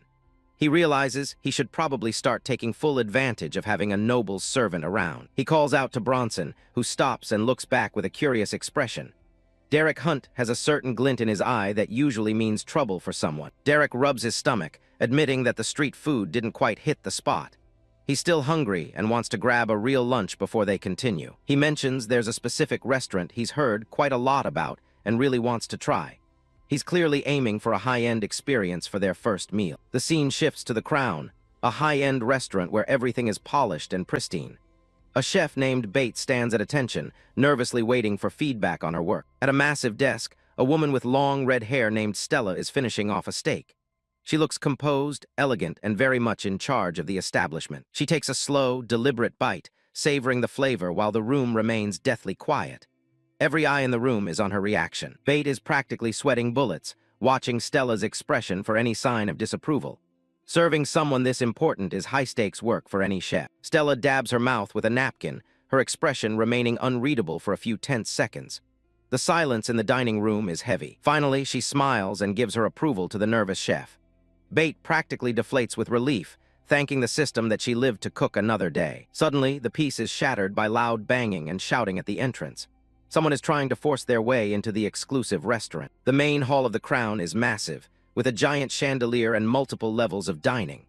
It's the kind of place where people pay for quiet, and someone is currently ruining the vibe. Two guards have their hands up, blocking Derek and his group at the door. They're telling them to leave before they get hurt, claiming they don't belong in a place like this. Bronson tries to step in and calm things down, pleading with Derek to keep it cool. He knows that getting on the Crown's bad side is a death sentence for most people in this city. Derek Hunt isn't backing down, though. He just tells them he thought this looked like a good place to grab a bite, his expression totally casual despite the tension. Stella hears the noise and steps out onto the balcony, looking down at the mess in her lobby. She doesn't look particularly happy about the interruption to her meal. One of the guards looks up and explains that Derek is causing trouble. They were just about to toss him out into the street where he belongs. Stella's eyes widen when she recognizes the man in armor. She ignores the guards completely and greets Bronson, asking how his master, Walter, is doing. Bronson gives a polite bow, showing his respect for the restaurant's manager. He tells her that his master is doing well, maintaining a professional front for the group. Derek's internal monologue kicks in with a bit of dark humor. He's thinking about how doing well is a stretch considering Walter's son Wallace was a psychopath who got himself killed. Stella turns her attention to the man standing next to Bronson, her gaze sharp and curious. "And you must be," she starts, trying to place the newcomer. Derek Hunt doesn't wait for an invite. He pushes right past the guards like they aren't even there and tells her she can just call him Derek. Derek Hunt casually pushes past the guards, leaving them stumbling and confused as to how he moved so easily. He locks eyes with Stella and asks if she's the manager, mentioning he has something that might catch her interest. Stella leans in, a sharp, knowing smile playing on her lips. She confirms his identity, clearly having heard of Derek before their meeting. She gestures toward the stairs, inviting him up to her private office for a more serious conversation. She admits she's been curious about him ever since he crossed paths with one of her hunters. While heading up the stairs, Stella calls out to one of her staff members, a man named Benito. He stops what he's doing immediately and looks up to receive her orders. She instructs the server to find a table for Bronson and Derek's other companions, making it clear they are to be treated as high-priority guests. Bronson is visibly taken aback when Stella adds that their meal is on the house. Behind him, Thomas and Sylvie exchange a look of pure excitement. They're definitely ready for a free high-end feast. Once there in the privacy of her office, Derek Hunt clenches his fist, summoning a swirl of blue mana that crackles with power. Stella watches from her desk, her expression neutral but focused. A massive void beast carcass slams onto the floor with a heavy thud, the sheer size of it forcing Stella to lean back in shock. She can only manage a surprised gasp as she looks over the prize Derek just manifested. Stella stares down at the beast, her eyes tracing over the dark, armored skin and multiple red eyes of the creature. It's a rare sight even for someone in her position. She's completely stunned by the quality of the specimen, her usual composure cracking just a little. Derek Hunt holds out a knife toward her, offering her a chance to inspect the goods herself. Stella summons a knife, its blade emitting a faint green glow as she prepares to cut into the carcass. Derek leans back, radiating confidence in the item he brought. She slices into the meat, finding it in perfect condition despite the creature being dead. She calls the specimen immaculate, wondering aloud how he managed to find something so well preserved. Derek Hunt just smirks, calling his methods a trade secret, and immediately pivots to the business side of things. He wants to know exactly what kind of compensation Stella is willing to offer for such a find. Stella wipes the blood from her knife, her eyes narrowing as she realizes the value of the deal. She tells Derek that for a specimen of this caliber, he could get almost anything he wants, but she'll need to clear it with her superiors first. Derek agrees to stick around for a few days while she makes the necessary contacts. He makes one thing clear, though: he intends to keep the beast's hide for himself. Derek Hunt imagines Thomas wearing a set of custom-made void beast armor, looking like a miniature version of the monster itself. He figures Brandy could probably turn that hide into something useful. Stella offers to hold onto the beast for him while the deal is finalized, assuring him that they can keep it fresh. Derek is more than happy to agree, since it frees up a considerable amount of space in his storage. She mentions that her establishment has preservation methods that actually outperform standard storage rings. It's a subtle flex of the Crown's resources. Stella smiles, officially sealing their interim deal. She tells him not to hesitate if he has any other questions or needs anything else while he's in the city. They share a firm handshake, a mutual respect growing between the two. For Derek Hunt, this is just the first step in establishing himself in Torith. As Derek heads for the door, he pauses with his hand on the handle. He tells Stella he has just one more thing he wants to bring up. Stella turns back, looking intrigued as to what else this mysterious traveler could possibly have to offer. She waits for him to continue. With a devious grin, Derek asks if she's ever heard of coffee. The background fills with images of beans and grinders as he prepares to introduce a whole new luxury to this world. Downstairs in the dining room, other patrons are staring in disbelief at the table Derek's group occupied. The amount of food they've consumed is clearly out of the ordinary for a refined place like this. Thomas and Bronson are slumped in their chairs, surrounded by a mountain of empty plates. Thomas groans, looking like he's about to burst after eating 10 pounds of food. Bronson isn't faring much better, his heavy armor probably feeling a lot tighter than it did this morning. Both of them are completely defeated by the feast. Sylvie, on the other hand, is still going strong. She's shoving venison into her face as fast as she can, her eyes wide with a manic determination to master this level of cooking. Benito returns with a fourth order of braised venison, looking a bit shocked at the rabbit's appetite. Derek's hand reaches into the frame, directing the server to set the plate down right in front of Sylvie. The rabbit is practically vibrating with joy as she digs into the fresh plate, drool dripping from her chin. She's completely lost in the culinary experience. Derek Hunt walks back over to the table, greeted by a very stuffed Thomas. The boy manages to ask how the conversation with the manager went between his pained breaths. Derek leans in and tells them that while the Void Beast deal is still being finalized, they've already agreed on something even more exciting. Bronson looks up, clearly shocked that Derek is already making moves with a place like the Crown. He waves them toward the exit, telling the group he'll explain everything while they're on the move. There's no point in lingering now that the business is done. Derek Hunt leads the way out, his expression determined. He tells Bronson it's finally time for him to meet his boss, Walter Gracefall. Sylvie rolls along the floor behind them, too full to even walk. The sun begins to set over the massive Gracefall estate, casting long shadows across the manicured gardens and ornate fountains. It's a display of wealth that rivals even the royal palace. Inside a dimly lit office, Lord Walter Gracefall sits at his desk, surrounded by stacks of paperwork and half-empty glasses of whiskey. Bronson stands before him, looking tiny compared to the room's grandeur. Bronson places a hand over his heart and gives a deep, respectful bow. He formally announces his return, his voice steady despite the weight of the news he carries. Walter Gracefall doesn't even look up at first, his gaze fixed on a glass of spirits. He simply demands a report on what Bronson found during his mission. The knight delivers the news with a heavy heart. He has confirmed that young Master Wallace is dead. He adds that he's already collected the remains so the family can hold a proper funeral. Walter lets out a long, weary sigh, his shoulders slumping as the reality of his son's death sinks in. He admits that this is exactly what he had feared would happen. He finally looks up, his eyes sharp and analytical even in his grief. He asks if the death was suspicious or if Bronson suspects any kind of foul play was involved. The golden light of the setting sun floods into the room through the tall arched windows, illuminating the dust motes dancing in the air. Outside, the world is quiet and still. Bronson starts to recount everything he's learned so far, but he hesitates, looking visibly nervous. There's a lot more to the story than just a simple death in the wild. Walter Gracefall glares at Bronson, his eyes cold and unyielding.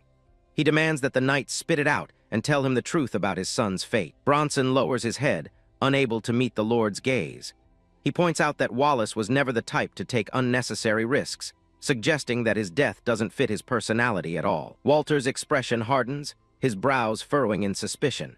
He leans in closer, asking Bronson to clarify exactly what he's implying with such a statement. Bronson gulps nervously, a bead of sweat rolling down his face as he speaks the unspeakable.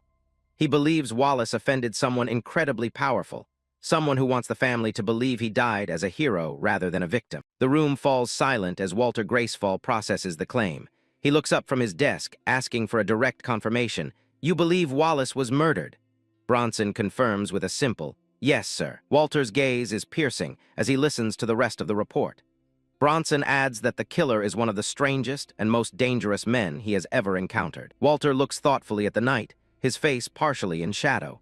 He notes that this dangerous man is currently staying in their own guest house. The scene shifts to the guest house, where a massive vortex of water swirls around Derek Hunt. He's completely unbothered, singing "Tell MEWHY" at the top of his lungs while enjoying the magically induced bath. Two mages struggle to maintain the water pressure, their hands glowing with blue mana as they blast Derek from both sides. He ignores the power of the attack, continuing his rendition of "NOTHIN, but a MISDAAKE. The mages exchange a look of pure confusion and fear. One of them thinks to himself that this is his strongest attack, yet the man in the center isn't dying. He's singing. Derek Hunt throws his arms out wide, fully committed to the chorus. "I want it that WAAY." he belts out, the water splashing around him like a stage effect. He turns his head slightly, asking the exhausted mages if they can turn up the pressure a bit more. He casually tells them he wants it to feel like a massage. The mages finally cease their attack, looking drained and terrified. One of them warns the other to never make this guy mad, now understanding why Bronson ordered them to treat him with such care. Derek Hunt walks through the hall wrapped in a simple white towel, still humming the tune. He's refreshed and clearly enjoying the luxury of the estate. He suddenly stops, his eyes widening as if he's noticed something unexpected. A small pause sound effect hangs in the air. Derek looks ahead and sees Thomas and Sylvie standing there, both in bathrobes as well. He asks what happened to the two of them, and Thomas explains that Bronson dropped off some clothes for them. Thomas looks up at Derek, appearing much cleaner than he was before. He mentions that he told the night Derek was with the guards, and then he decided to take a bath himself. Derek smirks, pointing a finger down at their small companion. He's surprised to see that they even gave Sylvie a bath and a tiny towel. Thomas leans back, thinking about the bath he shared with Sylvie and several rubber ducks. He admits that he had to talk the rabbit into the idea of getting clean. Sylvie looks absolutely pristine, her fur sparkling with a pink aura of cleanliness. Her internal thoughts are focused on the benefits. Better clean, more cute, more food. Derek Hunt lets out a chuckle, placing a hand on his hip. He admits that he can't argue with that kind of logic, especially coming from the rabbit. Thomas passes along another message, letting Derek know that Walter Gracefall wants to have dinner with him tonight. Derek smiles, saying that sounds good to him. Sylvie hops onto Derek's shoulder as they walk, her mind still firmly set on the next meal. Yes, more food, she thinks, echoing the sentiment of the group. Later that night, a gloved hand knocks firmly on a dark wooden door. Outside, a crescent moon hangs in a purple, cloud-streaked sky. Bronson stands outside Derek's room at the guest house, his massive sword strapped to his back. He announces that it is finally time for dinner. The door swings open to reveal Derek Hunt, but Bronson's expression immediately drops into one of disbelief. He notes that Derek is definitely not wearing the formal clothes he provided. Derek stands there casually in his usual black t-shirt and blue jeans. He pats the armored knight on the shoulder, explaining that he's already wearing his least holy pair of jeans and his nicest t-shirt. Derek smirks at Bronson's exasperated sigh, offering an alternative. He tells the knight that if his outfit is a problem, he could always just go back to the Crown to eat. Bronson quickly concedes, admitting he didn't have much hope anyway. Thomas comes running out of the room, waving his hand in excitement. He says he wouldn't mind going back to the Crown at all, and Sylvie agrees with a sparkle in her eyes. The scene shifts back to the Crown, its lights glowing brightly against the night sky. The prestigious establishment looks as busy as ever. Inside her private quarters, Stella sits at her desk, staring intensely at a glowing blue communication crystal. A half-full glass of wine and several scrolls sit nearby. She takes a deep breath and lets out a heavy huff, trying to calm her nerves. She reminds herself that it's just a quick report and she has to do it. Stella clenches her fist, giving herself a silent pep talk. She knows she can do it, as the person on the other end is her boss and apparently likes her. She gulps, her eyes fixed on the orb as she waits for the connection to stabilize. A bead of sweat forms on her temple. The crystal suddenly shines with a brilliant, blinding blue light, signaling that the call has been accepted. Stella holds the orb in her hands, speaking softly and respectfully. "My lady, I have some very important," she begins, trying to get right to business. A melodic voice interrupts her from within the light, calling her dear little Stella. The person on the other end, Alana, expresses how glad she is that Stella called. Stella looks weary, as if she's dealt with this kind of greeting many times before. Alana continues, telling Stella she really must make time to come to the capital. Stella huffs, her face heating up as her boss showers her with compliments. Alana says the capital lacks beauty without one of its brightest gems. Stella tries to deflect the praise, telling Alana to please stop. She humbly claims she is nowhere near as radiant as the woman she's speaking to. Alana laughs, calling herself an old woman. Stella immediately counters, insisting that her boss doesn't look a day over 20. Stella blushes deeply, her eyes downcast. She thinks to herself that even through a communication crystal, the effects of Alana's class are truly incredible. Stella thinks to herself, her eyes reflecting the glowing blue light of the communication crystal. She finds herself wanting to agree with every word her boss speaks, feeling the weight of the woman's charismatic presence. Stella lets out a soft huff, gathering her focus after the lighthearted banter.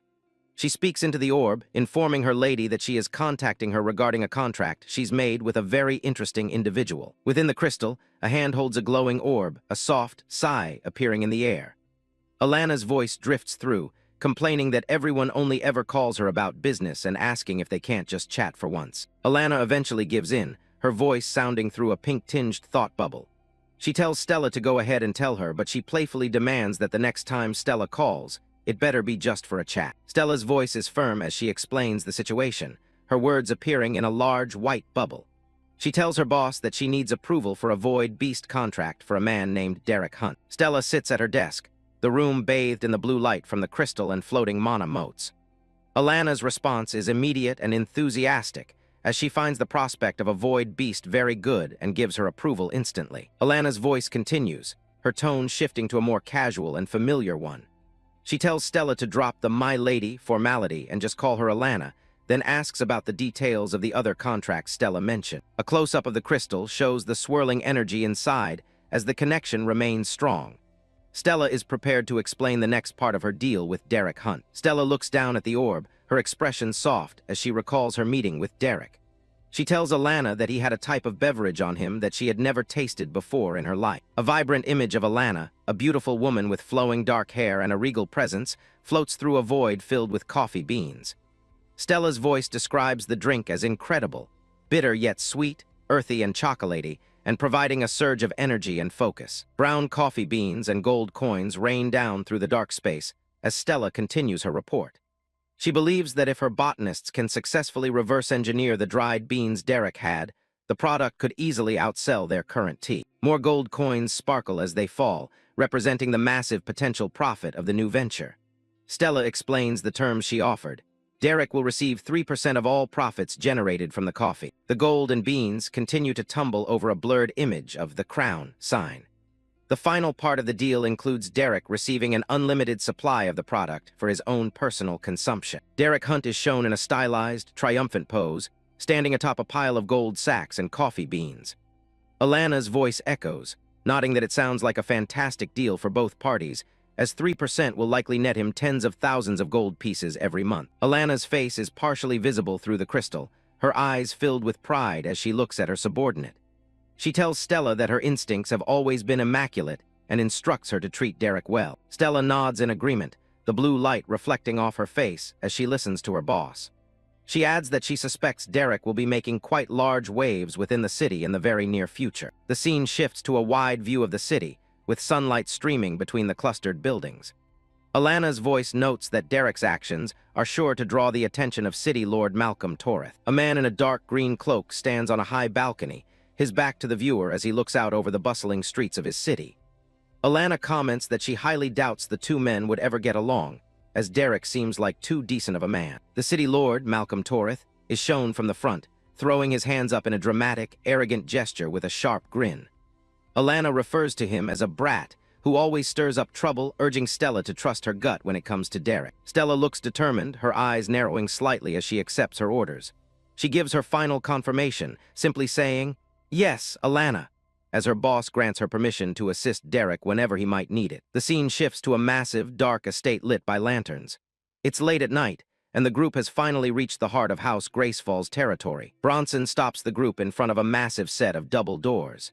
He informs Derek Hunt that the master wishes to speak with him in private for the main dinner. The knight gestures toward another path, explaining that Thomas and Sylvie will be dining with him in the secondary room. It's clear this conversation isn't meant for everyone's ears. Bronson pulls the handle and swings the door open, telling Derek that the master is already waiting inside. A warm glow spills out from the room, contrasting with the dark hallway. Derek's expression is unreadable, his eyes narrowing slightly as he prepares for whatever trap or trial awaits him. He doesn't hesitate for a second. He steps into the grand dining room, his boots clicking on the polished floor as the door begins to close behind him. Bronson stays outside, leaving the protagonist to face the head of the household alone. A long table stretches across the room, with a single man sitting at the far end under a dim chandelier. The space is massive, emphasizing the weight of the man's status. Bronson makes the formal introduction, presenting Derek Hunt to the seated noble.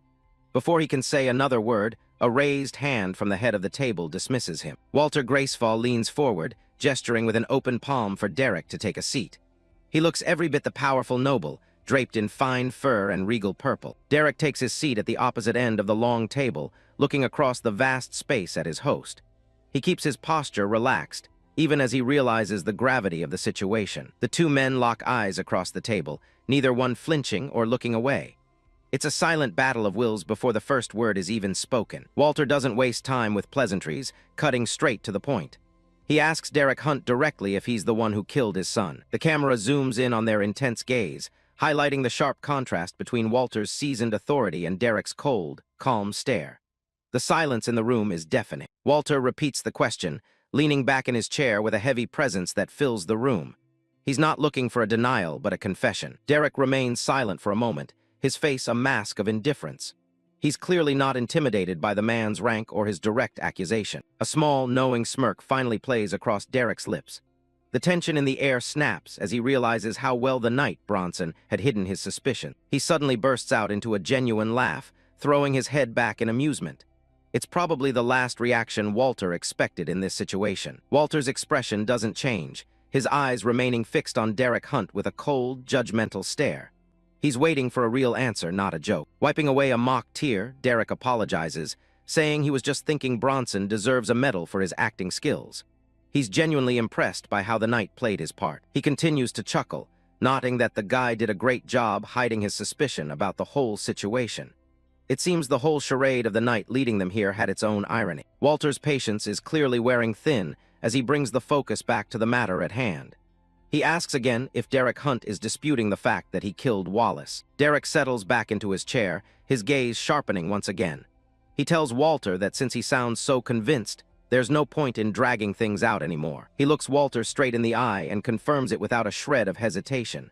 "I killed your son." Walter lets out a long, heavy sigh, looking down at the untouched plate of food in front of him. He asks what the boy could have possibly done to offend someone like Derek. Derek Hunt dismisses the idea of personal offense with a shrug, saying the boy could have offended him all he wanted. That wasn't the reason he had to die. His expression turns icy as he leans in, his eyes narrowing. He explains that there was a specific line Wallace crossed that can never be undone. A dark flashback flickers through the narration, showing the brutalized body of a victim. It's a grim reminder of the kind of monster the noble's son really was. The image shows the woman from the village, beaten half to death by Wallace's own hands. It wasn't just a simple crime. It was a display of senseless cruelty against the innocent. The flashback continues, showing Wallace standing over a woman with a sword, ready to execute her just for standing up for a child. He was only moments away from another murder. Derek Hunt's aura suddenly erupts, a massive purple shadow of a beast towering over him. He tells Walter that if he had arrived even a minute later, the entire House Gracefall would have been wiped out. Despite the terrifying display of power, Walter remains seated, calmly calling it quite a threat. He points out that making his house disappear would be harder than Derek thinks. Derek just grins, the purple light reflecting in his eyes as he challenges the noble's confidence. He's clearly not bluffing about his capabilities. In the blink of an eye, Derek Hunt vanishes from his seat, leaving only a blur of movement and a ripple of purple energy across the long table. He reappears instantly right behind Walter Gracefall, leaning over his shoulder to whisper in his ear. The speed is so incredible that the noble didn't even have time to blink. Walter flinches, his eyes widening in shock as he realizes how easily Derek could have ended him. He turns his head, but his opponent is already moving again. By the time Walter fully turns around, Derek Hunt is already back in his original seat across the table. He casually suggests they share the meal since none of that violence had to happen. Derek leans forward, genuinely curious about the noble's lack of rage. He asks Walter why he doesn't seem angry about losing his son to the man sitting right in front of him. Walter doesn't look at him, staring down at his plate as he admits that he is angry. But then he adds the twist. He's not angry at Derek Hunt. The noble looks down, his face etched with deep regret as he confesses his failure. He admits that he failed Wallace as a father, taking the blame on himself. Walter explains that he was far too soft on the boy, allowing him to turn into the monster that Derek eventually met. He's had time to reflect on where it all went wrong. He looks at Derek Hunt with a somber expression, nodding that despite the murder, the story Derek told brings honor to the family. It's a strange kind of gratitude. He concludes that Wallace's sacrifice will ensure he's remembered as something much better than he actually was in life. It's the ultimate way to preserve the family name. Walter Gracefall maintains a calm, almost gentle expression across the table. He admits that, in a strange way, he's actually thankful to Derek for what happened to his son. Derek Hunt is caught off guard, scratching his cheek as he offers a confused, "You're welcome." He wasn't exactly expecting a thank you for killing the man's son. Walter doesn't skip a beat, cutting a piece of meat as he shifts the topic. He has one question that's been bothering him, something he just hasn't been able to figure out. The noble looks up from his meal with a sharp, calculating gaze. He points out that Derek Hunt is clearly too high-level to have entered the dungeon himself, so he wants to know who actually cleared it. Derek leans back with a confident smirk, raising a finger. He tells Walter that he could explain it, but it's a massive secret that requires something in return. He demands an oath from the noble before he shares anything. Walter pauses with his fork halfway to his mouth, considering the request, and notes that it better not be too strict. Derek Hunt continues to eat casually, holding up 2 fingers to lay out his conditions. First, Walter must tell nobody the secret, and second, he can't use the knowledge to harm Derek or his companions. Walter Gracefall listens in silence, his expression unreadable as he weighs the risk of the deal.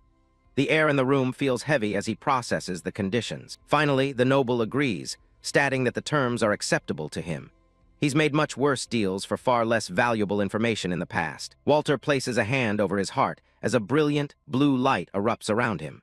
He officially swears to the Great System to accept all of Derek Hunt's conditions. A glowing system window appears in the air, confirming that an oath to the Great System has been made by Walter Gracefall.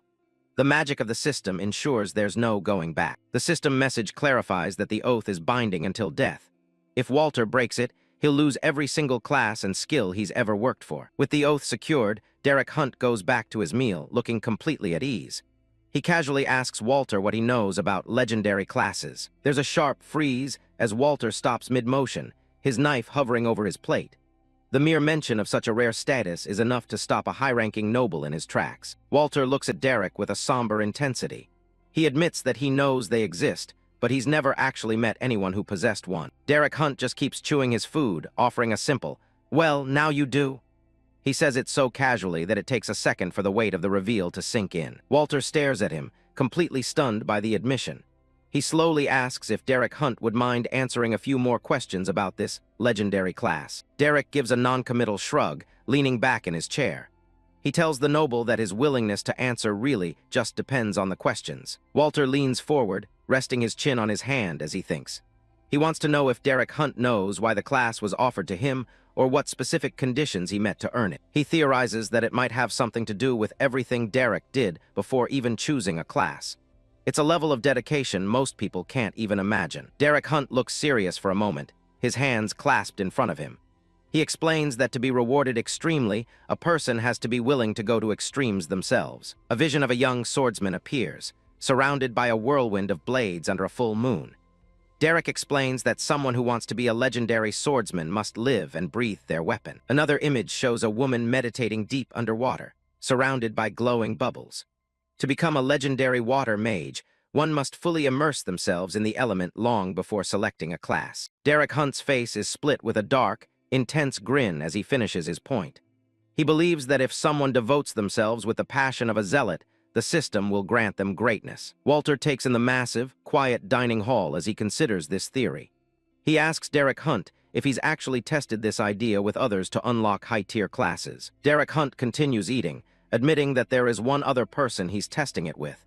In fact, finding a safe place for them to grow is one of the main reasons he's checking out this city. Walter Gracefall's eyes narrow as he hears this, his mind immediately jumping to a conclusion. He asks if Derek is referring to the boy who was with him earlier. Derek lets out a loud laugh, waving the idea away with his hand. He loves the kid, but he knows Thomas would never have the patience required to train and wait to select his class. Walter rubs his forehead, looking exhausted as he delivers some bad news. He tells Derek Hunt that he can't recommend Torith as a place for him or his disciple to settle down. When Derek asks why, Walter's expression turns grim. He explains that it's all because of the city lord, Malcolm Torith, who is apparently 100 times worse than Wallace. A visualization shows Malcolm Torith sitting on a throne, surrounded by luxury while servants wait on him. Walter explains that the man has never worked a day in his life and only has power through his father. Malcolm is shown laughing and drinking while using his servants as footstools. Every level he has was handed to him, and he's likely never been in a real fight. Walter warns that Malcolm is like a petulant child who throws a fit whenever someone else has a shinier toy than him. If he finds out about the person Derek Hunt wants to keep safe, he'll try to take them. The light from the chandelier overhead seems a bit dimmer as the conversation turns serious. Walter tells Derek that this city simply wouldn't be right for what he's looking for. A beautiful, sun-drenched city with palm trees and a bustling marketplace appears. Savannah. Walter suggests it as a merchant city that has strict laws and a lord that actually cares for her people. Derek looks intrigued, nodding that he'll have to check out Savannah once his business here is finished. He's always looking for the next move. The dining room is seen from a distance through a window, two powerful men alone in a massive space. Walter points out that Derek Hunt will almost certainly have to meet with Malcolm soon. He warns that Malcolm has likely already heard of Derek Hunt and might even know about this very meeting. It's only a matter of time before he sends for him. Derek Hunt lets out a long sigh, resting his chin on his hand as he thinks it over. He admits that he figured a meeting like that was inevitable. A smirk returns to Derek's face as he shares his current dilemma.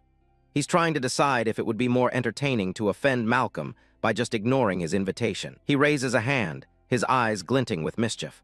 Or he wonders if it would be better to accept the invite and just offend the city lord right to his face. Walter Graceful stares at him, completely bewildered by his guest's attitude. He can't help but ask why both of Derek's options end with him intentionally offending the most powerful man in the city. Derek Hunt offers a confident smirk as he finishes his conversation with the noble. He's clearly unbothered by the potential conflict with the city lord, seemingly looking forward to the challenge. He steps out from the grand dining room, leaving the heavy blue doors behind him. The hallway is dimly lit, the quiet atmosphere a sharp contrast to the weight of the secrets he just shared. Raising a hand to get their attention, Derek Hunt calls out to his companions. He asks Thomas and Sylvie if they are finally ready to head back and call it a night. Derek tells them it's time to get some rest so they can be prepared for the morning.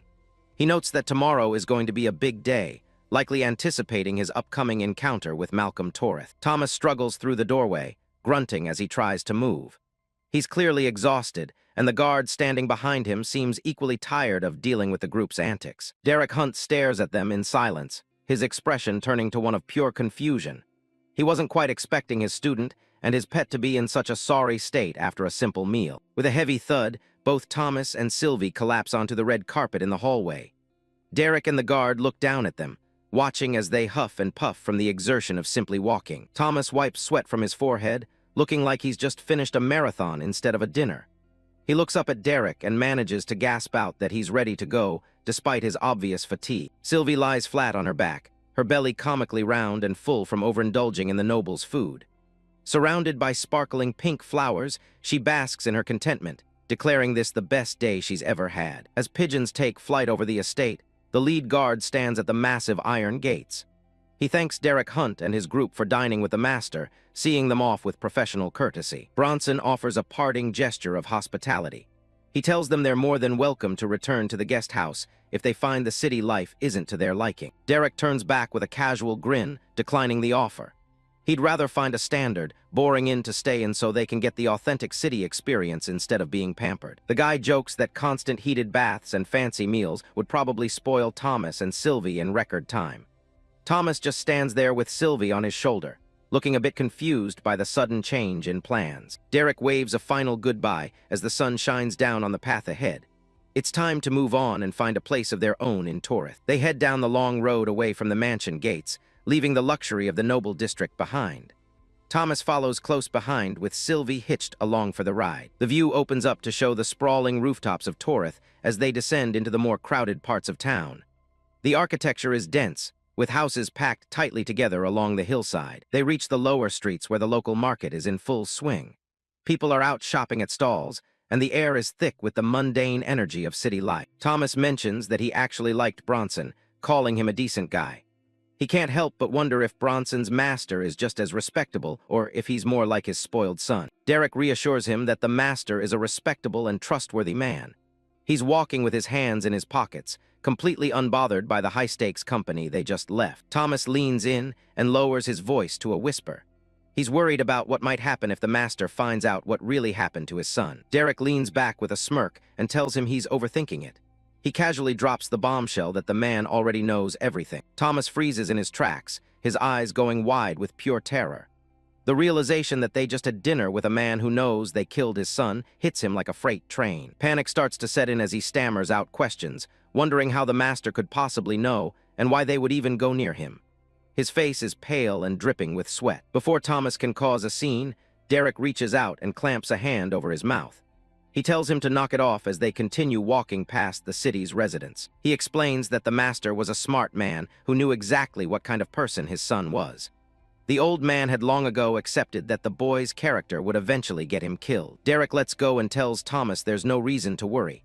In fact, after their meeting, the master is pretty much on their side now. They find a local inn and walk up to the wooden counter. Derek speaks to the clerk, requesting 2 separate rooms for the night. He drops a handful of gold coins onto the table, the bright metal clinking against the wood. He's not short on cash and is happy to pay for some privacy. The clerk scoops up the gold but delivers some bad news.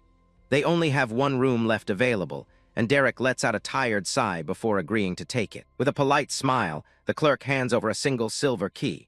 He informs them that they'll be staying in room number 214. They reach the door, and Derek gives it a quick swing open.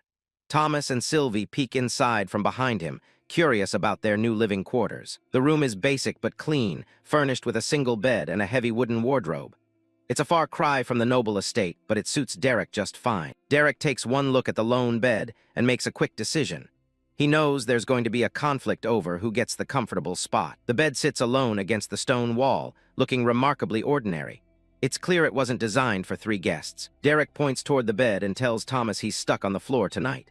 When Thomas tries to complain, Derek reminds him of the rule. Do what he says, no questions asked. Before things get too heated, Derek mentions he has some errands to run.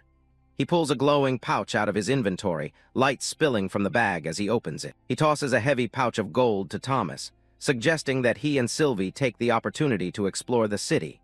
It's more than enough for them to shop and eat to their heart's content. Derek turns and walks out the door, telling them to have fun and maybe even buy some new clothes.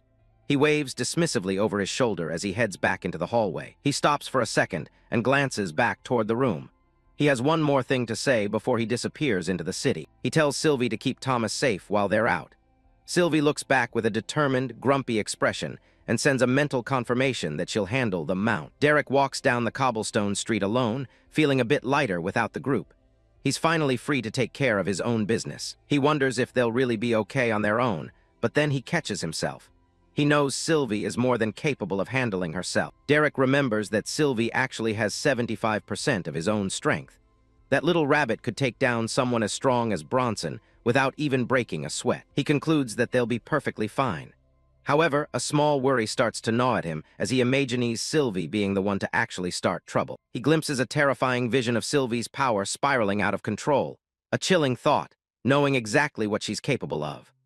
The vision turns into a massive explosion of purple energy that sends adventurers and carts flying in every direction. If Sylvie loses her temper, the city of Torith is in for a very bad day. Derek's face goes pale as the shards of his imagination fade away. The thought of that level of destruction happening right now is enough to make anyone sweat. He lets out a groan and clutches his head, trying to shake off the mental image. He just has to hope that Sylvie keeps her cool while he's gone. Derek's attention is suddenly grabbed by something ahead of him.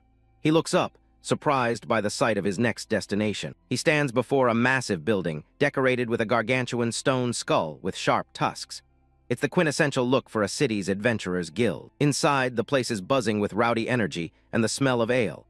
Adventurers are shouting, drinking, and testing their strength with arm wrestling matches that threaten to break the tables. Inside the rowdy adventurers' guild, a massive man with a scarred chest grabs a smaller adventurer by the collar. He's looking for a fight over a simple comment about his intelligence. Across the room, a pair of lower-ranked adventurers discuss their next move. They're considering whether to take a risk on a silver-ranked quest this time. The heavy door swings open as Derek Hunt makes his entrance. The room is thick with the scent of alcohol and the sounds of brawling. A few adventurers by the quest board turn their heads to see who just walked in. They don't recognize the newcomer in the simple black t-shirt. One of the veterans mocks Derek's casual outfit, finding it funky compared to their heavy armor. He doesn't look like he belongs in a place like this. Derek ignores the stares and heads straight for the main counter. Behind him, the muscular brute is still putting someone in a chokehold. The old man told me to stay out of it, but honestly, I couldn't care less about this crowd. The guild official behind the bar looks up with a bored expression. He assumes Derek is just a commoner looking for work and tells him this area is strictly for guild members. Derek doesn't miss a beat and asks to register as a platinum-ranked adventurer right then and there. The entire guild hall goes silent for a split second before the reaction hits. The silence is replaced by a wave of laughter from everyone in the room. They think Derek is either insane or an absolute idiot for even suggesting such a thing. The official explains with a smug tone that they don't even have the authority to issue platinum badges at this branch. He'd have to travel all the way to the capital for that kind of rank. Derek casually scratches his neck, unfazed by the rejection. He decides a gold badge will be good enough to start with for now. The crowd finds his arrogance even funnier now that he's settling for the second highest rank. They can't wait to see this overconfident kid get put in his place. The guild official leans over the counter with a stern look. He tells Derek that gold isn't just handed out. He has to pass a rigorous test from a high-ranked instructor to earn it. Derek just shrugs and tells him he's fine with those terms. He's in a hurry to get this paperwork over with so he can get to work. The official sighs and rubs his temples, calling it Derek's own funeral. He gestures for the newcomer to follow him back into the guild's training facilities. They walk down a hallway while the official explains the guild's rules for testing and sparring. He mentions that the facilities are open to gold and silver members for practice. They enter a massive sparring arena where a literal giant of a man is currently demolishing another adventurer. Dust fills the air as the brute slams his opponent into a stone wall. The official calls out to the giant, Russell, asking if he has a moment to spare. Russell is a terrifying specimen of muscle with a massive letter X scarred across his chest. Russell drops the man he was holding and tells his previous victims to take a 5-minute break. The defeated adventurer collapses to the floor with a heavy thud. The official introduces Derek Hunt, explaining that he's here to take the gold-ranked examination. Derek stands there with his hands in his pockets, looking remarkably unimpressed. Russell looks Derek up and down with a scoff, calling him a pipsqueak. He can't believe this skinny kid thinks he has a chance at the gold rank. The official whispers to Russell that the kid actually wanted the platinum exam first. He's clearly trying to frame the situation to get Russell even more fired up. The news sends Russell into another fit of laughter. He finds the idea of Derek seeking the highest rank to be the funniest joke he's heard in years. A team of medics rushes into the ring to carry away the last adventurer Russell trained. They don't look very optimistic about his condition as they haul him off on a stretcher. The official pulls out a waiver scroll for Derek to sign before things get started. It's a standard liability agreement meant to protect the guild from any accidents. The text of the document is brutal, basically saying the guild isn't responsible if Derek gets maimed or killed during the test. Derek doesn't even read it before asking when the fighting starts. With the paperwork signed, Derek steps into the center of the arena. He's ready to get this over with as quickly as possible. Russell cracks his neck and offers Derek 2 free shots at him as a gesture of fairness. He's so confident in his strength that he doesn't think Derek can even bruise him. Derek tells him to just shut up and fight already. He doesn't have all day to waste on these theatrics. The guild official covers his face and sighs, preparing himself for the inevitable cleanup. He's seen this play out many times before, and it always ends with a mess. Furious at being told to shut up, Russell charges forward with a roar. His eyes glow with a menacing red light as he pulls back a fist the size of Derek's head. Derek stands perfectly still as the massive fist hurtles toward him. He doesn't even bother taking a defensive stance. Just as Russell is about to connect, Derek delivers a lightning-fast slap across the giant's face. The impact sounds like a thunderclap, sending the massive man flying backward. The witnesses in the hall are frozen in absolute shock. They can't comprehend how a simple slap just launched their strongest instructor into the air. A close-up of Russell's face shows the moment of impact. His skin ripples under the force of the slap, and his eyes roll back as his consciousness begins to fade. Russell hits the floor with a massive thud that echoes through the entire training hall. He's out cold before he even stops sliding across the stone. Derek casually holds out his hand and asks if he can have his gold-ranked badge now. He looks like he didn't even use a fraction of his strength. Back in the main office, Derek sits slumped in a chair, letting out a massive yawn. The guild official stands nearby, now looking completely terrified of the man he just mocked. The official stammers out apologies, shaking like a leaf. He tells Derek that he still needs to complete one mission for the badge to become official. The man's hands tremble so much that he almost drops the documents he's holding. He's desperate to keep Derek happy and avoid getting slapped himself. The official finally produces a binder filled with all the current silver-ranked quests available. He invites Derek to pick whichever one he likes to finish his registration. The guild official points out a section in the massive tome containing quests in and around the city of Torith. Derek Hunt leans in, resting his chin on his hand as he scans the pages for something suitable. Eager to please, the official nervously asks if he can get Derek some tea or anything else. Derek keeps his eyes fixed on the book, bluntly telling the man to be quiet while he concentrates. Derek's finger stops on a specific entry, and he looks up at the official with a bored expression. "I'll do this one," he says, having made his choice with very little deliberation. The official is taken aback by Derek's choice to hunt toadcaps. He warns Derek that these creatures are only found in a remote mountain region, at least a week's journey from the city. Derek asks if the area is isolated enough that no one would be around to witness any incidents. The official confirms this, explaining that it's a desolate location far from any major travel routes. A slight, confident smirk plays on Derek's lips as he heads for the door. "I'll take it," he says, clearly pleased with the isolation and distance the quest offers. As Derek walks through the guild hall, a heavy silence falls over the rowdy crowd. The other adventurers stop their brawling and drinking to whisper about the powerhouse who demanded a platinum rank. A female adventurer leans over the counter and asks the sweating official if the newcomer actually passed his test. The official can only stare blankly, his voice hollow as he confirms that Derek succeeded with ease. Derek walks down the sunlit cobblestone streets of Torith, blending into the afternoon bustle. He looks like any other traveler, his hands in his pockets as he heads toward the city gates. Stopping for a moment, Derek closes his eyes and reaches out with his mind to call Sylvie. He asks if she can hear him, testing their mental connection over the distance. Sylvie's voice pops into his head, sounding surprised but delighted that they can communicate this way. Back in the city, the small rabbit-like creature is busy exploring her new surroundings. Sylvie and Thomas are currently occupying a table at a local pastry shop, surrounded by empty plates and delicious cakes. While Sylvie happily munches away, Thomas stares dejectedly into an empty coin purse, lamenting how fast the gold is disappearing. Derek chuckles to himself as he continues walking. He informs Sylvie that he's heading out of the city and might be back by evening, asking her to keep an eye on Thomas in the meantime. A humorous thought bubble shows Sylvie dragging a reluctant, overwhelmed Thomas along like a stubborn animal. It seems the little creature has already established her dominance over the young man. Sylvie continues to stuff a pastry into her mouth, her purple cape fluttering as she eats. She agrees to look after Thomas, but demands more gold for food, claiming that Thomas was the one who spent it all. Derek rolls his eyes, knowing full well who the real glutton is. He promises to leave more gold in their room later, adding that he highly doubts Thomas was the one responsible for the bill. He reminds Sylvie to be fair and let Thomas have some of the treats as well. In the shop, Thomas watches Sylvie's voracious eating with a look of exhausted resignation. Sylvie pauses mid-chew, giving a silent, somewhat guilty look through their mental link. She realizes she's been caught being selfish with the sweets. Derek gives a final okay to confirm their arrangement. Sylvie sighs mentally and gives a begrudging fine as she turns her attention back to the table. Standing just outside the city walls, Derek prepares for the journey ahead. A pillar of brilliant blue light erupts from the ground as he activates his high-speed movement skill. With a sudden surge of power, Derek sprints forward, becoming a blur of motion surrounded by crackling blue lightning. He leaves the city of Torith behind in a literal flash of speed. Crossing the vast green plains, Derek is a streak of blue energy headed toward the jagged peaks in the distance.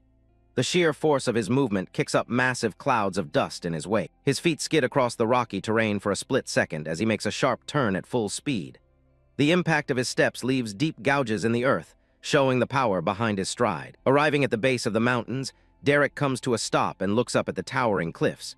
He scoffs at the official's week's travel estimate, having reached the destination in just 1 hour. He begins his search for the elusive mushrooms, moving through the misty mountain forest with focused intent. He's eager to get this mundane task over with so he can move on to his real goal. Nearby, a small, red-capped mushroom with tiny white dots peeks out from behind some leaves. It blinks its large eyes, unaware of the powerful adventurer approaching its hiding spot. The toadcap reveals itself to be a surprisingly cute creature with a round white body and stubby arms. It stands in a field of flowers, glowing with a soft, innocent light. Derek finds the little creatures kinda cute as they hop playfully around the forest floor. He watches them for a moment, their bouncy movements leaving trails of pink sparkles. He picks up one of the toadcaps, and it glows brightly before being absorbed into his storage wristband. 14 more, he notes, checking the progress of his gathering task. The mist swirls around the rocky mountain path as Derek continues his search. The environment is silent and desolate, offering the perfect amount of privacy for his plans. Having quickly finished his task, Derek sits on a large boulder with 15 toadcaps gathered. He looks down at the little creatures around his feet, ready to move on to his next objective. He hops down from the rock, his expression turning serious as he prepares for the real reason he came all this way. Now for the more exciting part, he says to the empty mountain air. Derek walks into a wide clearing, ensuring he is far away from any eyes or potential interruptions. The sunlight breaks through the clouds, illuminating the spot he has chosen for his experiment. Standing alone on the mountain peak, Derek looks up at the sky, his silhouette sharp against the bright sunbeams. The atmosphere is tense as he prepares to unleash a dangerous power. His eyes ignite with a piercing purple glow as he calls out the name of the skill, Void Call. The air around him begins to vibrate with dark, chaotic energy. A massive beam of violet light descends from the heavens, striking the ground where Derek stands with incredible force. The surrounding fog is blasted away by the shockwave of the summit. Lightning crackles around the base of the beam as a swirling portal of dark energy opens high in the clouds. The sound of the sky cracking open echoes through the desolate mountains. A massive, dark shape begins to push through the portal, accompanied by a deafening crash that shakes the very earth. Fragments of purple energy shower down around the impact site. Derek watches with a wild, expectant grin, his eyes reflecting the intense purple light of the summon. "Here it comes!" he shouts, his excitement palpable as the monster emerges. A powerful void monster drops through the rift, its body wreathed in dark smoke and lightning. It descends with a predatory grace, its red eyes glowing with malice as it targets the ground. The creature hits the clearing with a tremendous crash, sending rocks and dirt flying in every direction. The force of its landing creates a deep crater in the side of the mountain. The void monster stands tall, a hulking purple-skinned demon with jagged red horns and massive red gauntlets. It looms over the landscape, its terrifying presence filling the clearing with a dark aura. Derek Hunt's brow furrows as he stares at the creature he just summoned. The grandiosity of the massive energy beam from a moment ago doesn't seem to match the underwhelming result. He rests a hand on his chin, examining the small purple monster with a look of pure confusion. "What the?" he mutters, his voice dropping an octave in clear disappointment. The monster stands barely waist-high compared to Derek, its red horns and claws looking more decorative than dangerous in the dim mountain light. "Why's it so small?" Derek asks, feeling completely unsatisfied with the results of his skill. The small void monster lets out a high-pitched screech and lunges forward, its red claws extended toward Derek's chest. It's fast, but its movements are predictable to a seasoned fighter. Derek sighs seriously as he brings his hand down in a sharp, effortless chop. A shimmering arc of blue energy follows his movement, instantly neutralizing the creature's frantic attack. The monster falls limply to the grass, defeated by a single casual blow from Derek's hand. He kneels beside it, muttering about whether Stella would find such a little guy valuable enough to pay for. Derek stands back up and brushes off his pants, looking out over the desolate mountain peaks. He decides to try the skill again, hopping to farm more valuable materials if the next summon proves to be more substantial. A vision of a truly monstrous maw filled with rows of jagged teeth flashes through Derek's mind as he prepares. He reflects on how long it has been since anything in this world has truly pushed his body to its limits. Activating his skill once more, Derek's eyes flare with an intense purple light that illuminates the rocky clearing.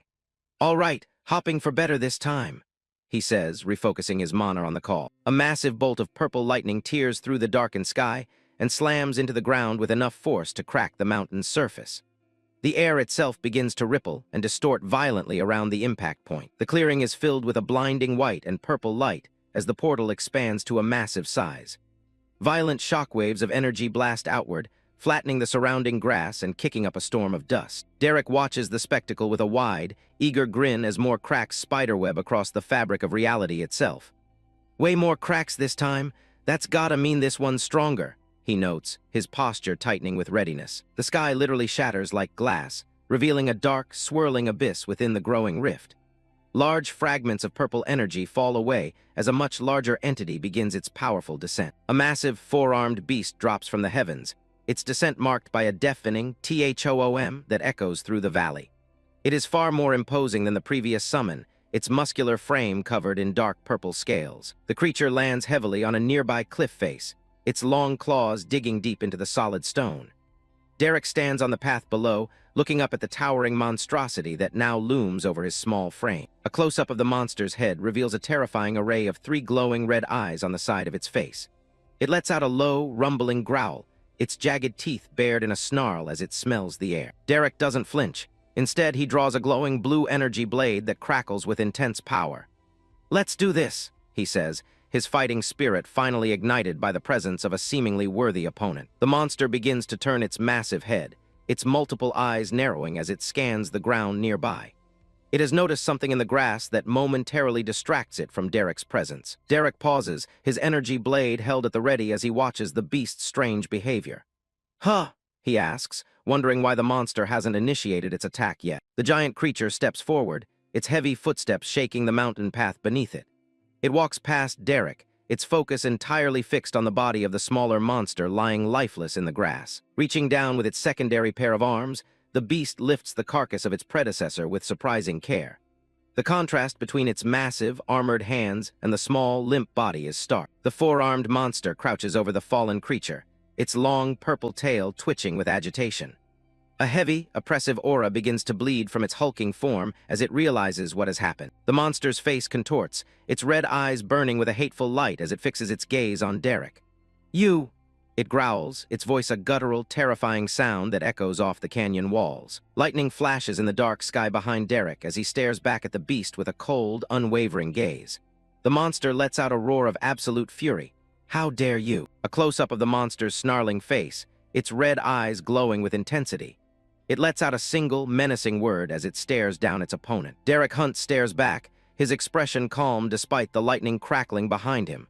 He doesn't look the least bit intimidated by the creature's presence. High above the rain-slicked rocks, the beast towers over Derek. It notes that while he has the power to call into the void, he lacks the control to truly master it. Derek pauses, a look of realization crossing his face as he takes in the words of the monster. He seems more curious than afraid of the entity he just summoned. He rubs the back of his neck with a sheepish grin, offering a casual apology. The fact that the creature can talk actually caught him a bit off guard. The monster's expression remains fierce as it explains the flaw in his technique. It points out that he can direct the void's energy, but his lack of control makes it a blunt instrument. Derek conjures a small, swirling orb of purple void energy in the palm of his hand. He challenges the assessment, thinking he's doing a pretty decent job on his own. Infuriated by his casual attitude, the beast lets out a deafening roar that echoes through the rain. It brands him as ignorant for underestimating the forces he's tampering with. The creature crouches low, its body beginning to glow with a menacing red aura as it prepares to strike. It warns Derek that he has no idea what kind of power he's actually playing with. The monster looms over the remains of smaller creatures, its massive claws digging into the earth. It declares its intention to rectify the mistake of his existence while it's still nearby. Derek doesn't flinch, instead letting out a confident grin as he readies his glowing blue weapon. He seems excited by the prospect of a real challenge. He briefly imagines a ridiculous scenario where the beast becomes his mentor, like a scene straight out of a martial arts movie. He wonders if this is the part where the legendary creature takes on a genius apprentice. Derek's eyes sparkle with mock excitement as he leans into the joke. He decides that it's finally time for his mandatory training arc to begin. He drops into a deep, overly dramatic bow, his voice dripping with sarcasm. He mockingly asks for guidance from the great master of the void. The creature's jaw drops in disbelief at his sheer audacity. It can't believe this puny human has the nerve to mock it after being threatened with death. Its patience snaps as it lunges forward, its heavy claws cracking the ground beneath it. It makes its intentions clear. It's not here to teach, it's here to kill. The beast leaps through the air with surprising speed for its size, closing the distance in a single bound. Derek braces himself, his spear at the ready as the creature descends. A massive explosion of purple energy erupts as the beast slams its fist down, sending Derek Hunt skidding across the rocky terrain. He barely manages to block the brunt of the impact. The monster immediately follows up with another powerful strike, channeling void energy into its fist. It creates a swirling vortex of destructive power as it swings. It slams its fist into the ground where he was standing just a second before, shattering the earth into jagged fragments. He leaps high into the air, narrowly avoiding the shockwave. The beast looks up at its airborne prey, a terrifying grin spreading across its face. It seems to be enjoying the hunt just as much as its opponent is enjoying the fight. The moment he gains some distance from the giant beast, Derek immediately summons a flurry of swirling void portals to encircle it. The creature sneers, mocking the delusional human for thinking he could escape that easily. Its eyes widen in shock as the human suddenly shifts his position midair with impossible agility. It's clear that this prey is more than he appears. He reappears on a piece of floating debris, looking completely at ease despite being surrounded by portals. He admits he'd like to keep chatting, but he's more than happy to keep fighting instead. The monster stands among the rubble, its expression shifting from rage to genuine intrigue. It realizes that Derek Hunt isn't just some lucky amateur after all. He shrugs nonchalantly, admitting that he spent quite a bit of time inside the void itself. He concedes that he's still relatively new to actually weaponizing its power, though. The beast lets out a furious roar, declaring that it cannot allow a human like him to stay alive. It unleashes a barrage of brilliant purple energy beams, firing them straight at Derek's portals. He was genuinely taken aback by the creature's counter-strategy. Though he managed to tilt his head just enough for a lethal beam to graze his face, the overwhelming speed of the assault forced a sudden shout of surprise from his lips. Derek Hunt sprints across the battlefield, his movements a desperate dance to stay ahead of the continuous bombardment. Each beam that misses leaves a smoking crater in the rock. He leaps and twists through the air, weaving between the intersecting lines of purple light with pinpoint precision. The entire area has become a deadly cage of void energy. But it didn't stop there. The beast dove headfirst into one of Derek's rifts, only to emerge directly above him a fraction of a second later, sending him hurtling toward the ground. The monster reappears directly above him, its massive fists clasped together for a devastating overhead strike. It uses the momentum of its fall to add even more power to the blow. A massive explosion rocks the entire cliffside as the beast's attack connects with full force. Dust and debris fill the air, obscuring everything in a shroud of gray. He is slammed against a wall of jagged void crystals, his body pinned by the overwhelming pressure. He gasps for air as the monster looms over him, triumphant. The creature pulls back another fist, its eyes glowing with murderous intent as it prepares to finish him off. It doesn't plan on giving him another chance to mock it. Despite the blood trickling down his face, the human manages a faint smirk. He prepares for a counterattack as the air around them begins to shimmer. With a simple snap of his fingers, he instantly conjures a portal right before his eyes to nullify the monster's strike. A completely unexpected move by our MC, giving the beast a true taste of its own medicine. He tumbles across the uneven terrain, finally coming to a stop a few yards away. He slowly pushes himself up, wiping blood from his chin as he acknowledges the creature's impressive power. He looks up with a bloody grin, a strange sense of amusement in his eyes. He wonders aloud if this is what it feels like for other people when they're forced to fight him. The beast stands tall, breathing heavily as it glares at its resilient opponent. It immediately snarls a lethal threat, demanding to know how its prey can still laugh while death is staring him in the face. He chuckles to himself as he gets back to his feet, his posture relaxed and confident. He clarifies that it's not his own death that he finds so funny, it's the beast's impending defeat. Derek Hunt's eyes glow a piercing purple as blood trickles down his forehead. He flashes a predatory grin, telling the beast that whatever it's looking for is all its own. He lunges forward like a bolt of lightning, his movements a blur of speed and power. The massive creature is caught off guard, unable to react as the human closes the distance in an instant. A hand tightens around a pair of sharp, glowing daggers. The air around the weapons hums with energy as they're readied for the final exchange of the battle. The beast lunges forward, its gargantuan frame completely overwhelming the tiny Derek.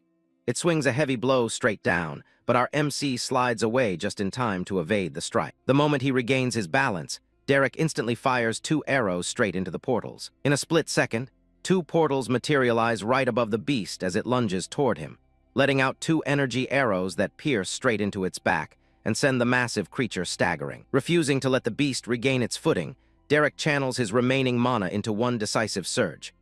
A blinding flash of purple light erupts in a massive explosion that ripples outward, vaporizing everything in its path and carving a deep crater into the rocky ground. He dives through the smoke, his fist cocked back and wreathed in shimmering energy. He doesn't give the creature a chance to recover, aiming a crushing blow directly at its head. The punch connects with the force of a meteor, sending a shockwave that shatters the surrounding landscape. The beast is buried under a mountain of rubble as the dust begins to settle. The monster is driven deep into the ground, its body broken and its strength finally depleted. The massive impact leaves nothing but a smoking ruin where a powerful entity once stood. Derek Hunt walks slowly toward the fallen beast, the rain washing the blood from his clothes. He looks down at his handiwork with a cold, analytical gaze. The creature lies helpless, blood pooling beneath its snout as it struggles to breathe. It begs for the end, asking the human to kill it and be done with the struggle. Derek isn't in any rush, holding up a finger to pause the execution. He's genuinely surprised to find an intelligent void beast out here and wants a few answers before he finishes the job. The beast huffs, its voice raspy as it reveals that humans like him are the natural enemies of its kind. It warns him that while he can summon them, he still lacks the true control required to rule the void. This catches his attention, and he asks for clarification on what exactly he's supposed to be controlling. The idea of the void and its inhabitants being more than just monsters to hunt is a new one to him. The beast doesn't offer any more information, its multiple red eyes narrowing as it demands a quick death. It has no interest in serving or teaching its mortal enemy. The human looks down at the broken creature for a long moment before giving a simple, resigned answer. He realizes there's no point in keeping something this dangerous alive if it won't talk. He calls forth his spear, the weapon glowing with a fierce blue light as he prepares the final blow. He knows that if he lets the beast go, it will spend the rest of its life hunting him through the darkest corners of existence. He drives the spear home, ending the fight with a single, clean strike. Despite everything, he offers a small token of respect, acknowledging that it was a good fight. Derek Hunt sighs and turns away, leaving the carcass behind as he starts the long trek back to the city. He's managed to finish his quest, and even bagged a couple of rare specimens for Stella to work with. The sun begins to set over the distant mountains, painting the sky in vibrant shades of gold and orange. The silence of the wilderness is a welcome change after the chaos of the battle. As he walks through the forest, Derek Hunt pulls out a communication device to check in on his companions. He asks Sylvie how things are going on her end and lets her know he's already on his way back. Back in the city, Thomas is wandering around with huge hearts in his eyes, completely oblivious to his surroundings. Sylvie sits perched on his head, looking utterly disappointed as she calls him an idiot for getting himself tricked.